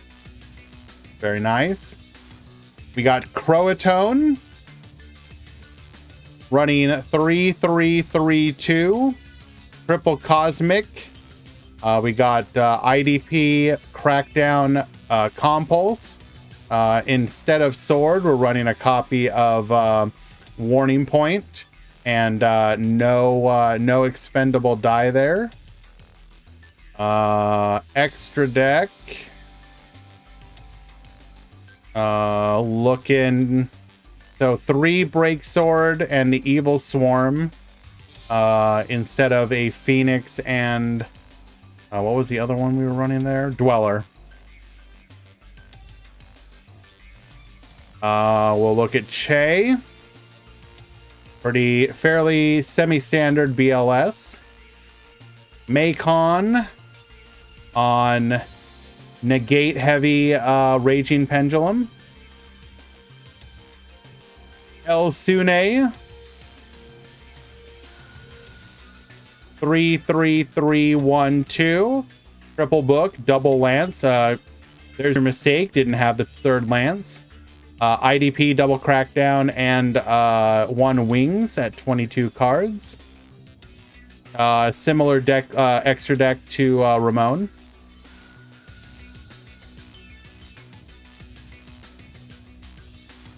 We had Danny on Gandora. Drew into our one of orchestrated return that we had left in deck, or drew into one of our MSTs that we cited. Giorfio, yes. Although, if I'm being honest with you, we didn't see too many side deck cards. Like, not really.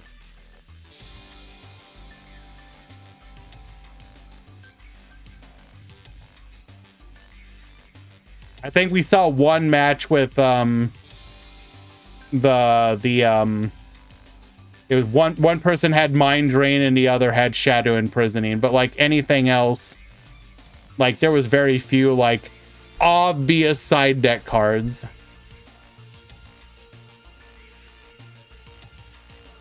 Fionn Phoenix on Trains.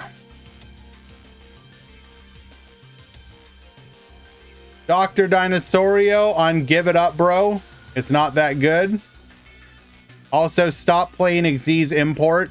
You will literally never resolve that card. Play literally anything else. For the love of God, please.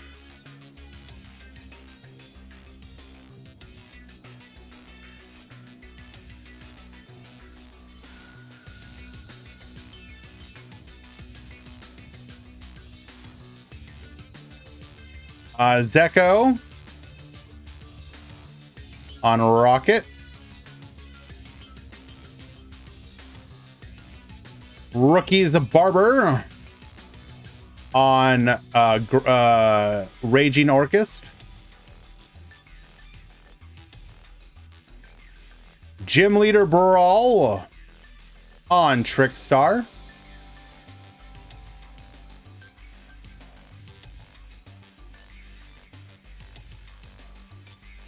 Max K on BLS. Zuyo on Tenyi.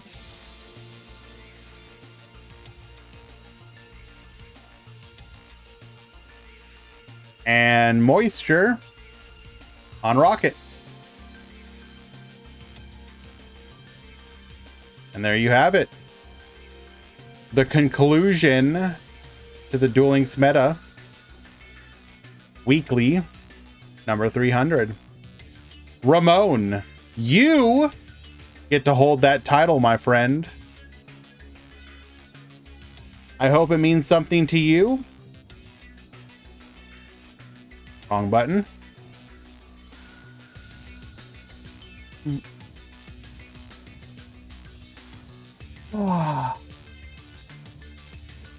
But yeah. I didn't really have a chance to do it too much during today's tournament, but as I mentioned before, it is my desire and goal to have a good and proper retrospective on the Meta Weekly as a whole.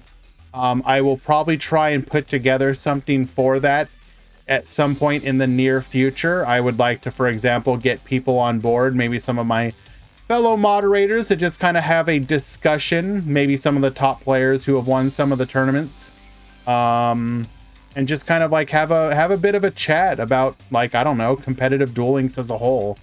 So please look forward to that in the near future. I will definitely announce that before it happens. Yeah, I appreciate all of y'all for coming and hanging out as you have done, you know, for all these many Meta Weeklies that we've done now, for the many Grand Prix that you also have. You know, most of you have also embraced that as well. It means a lot to me. Yeah, you know, Meta Weekly now and forever, Duel Links now and forever, this community now and forever, for as long as it holds true. You know, it's a lot of fun, and it's looking like it's going to be a lot of fun in the very near future as well. I'm really excited. I think Konami has a really strong opportunity with this upcoming box to really like kind of give players something exciting and fun to play. You know, like, I went into all of this kind of being concerned, and with these skill leaks, with what the box is looking like, I'm actually kind of excited, and I'm really hopeful. We saw a lot of promising stuff. We saw archive skills. We saw the possibility of perhaps another archive box, as discussed by Brad in his most recent video. Go watch it. We saw, it looks like we're going to be getting box chips back. Like, Konami actually bringing those backs. Like, duh, this is great. Help people get more staples. I mean, I'm absolutely like especially if it goes forward and more people are going to be able to get more good staples. Yes. JVZ, look up Q8 Duelist video. They talk about a bundle. The bundle is a 15 pack plus 100 box chips bundle.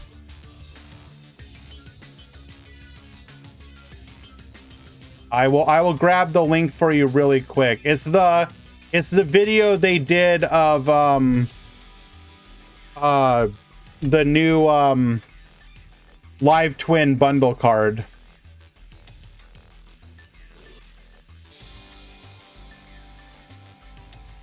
This one right here. That video. But anyways, we're gonna call it here. I will potentially stream tomorrow. I do have a dentist chip, or dentist appointment rather, chip. So if I show up, it may just be like lazy ladder climb or something, but we'll try and do something. The Grand Prix will be on Wednesday. We will have the Empire Ascension on Saturday, another Rush Duel tournament on Sunday. Full week ahead of us, so I will see you guys then. Let us find somebody to raid.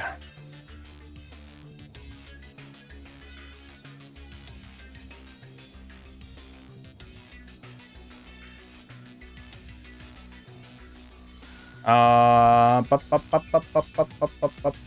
do we want to raid? Well, I mean, you're literally just asking for it, I guess. Anybody else? I guess it is Sean.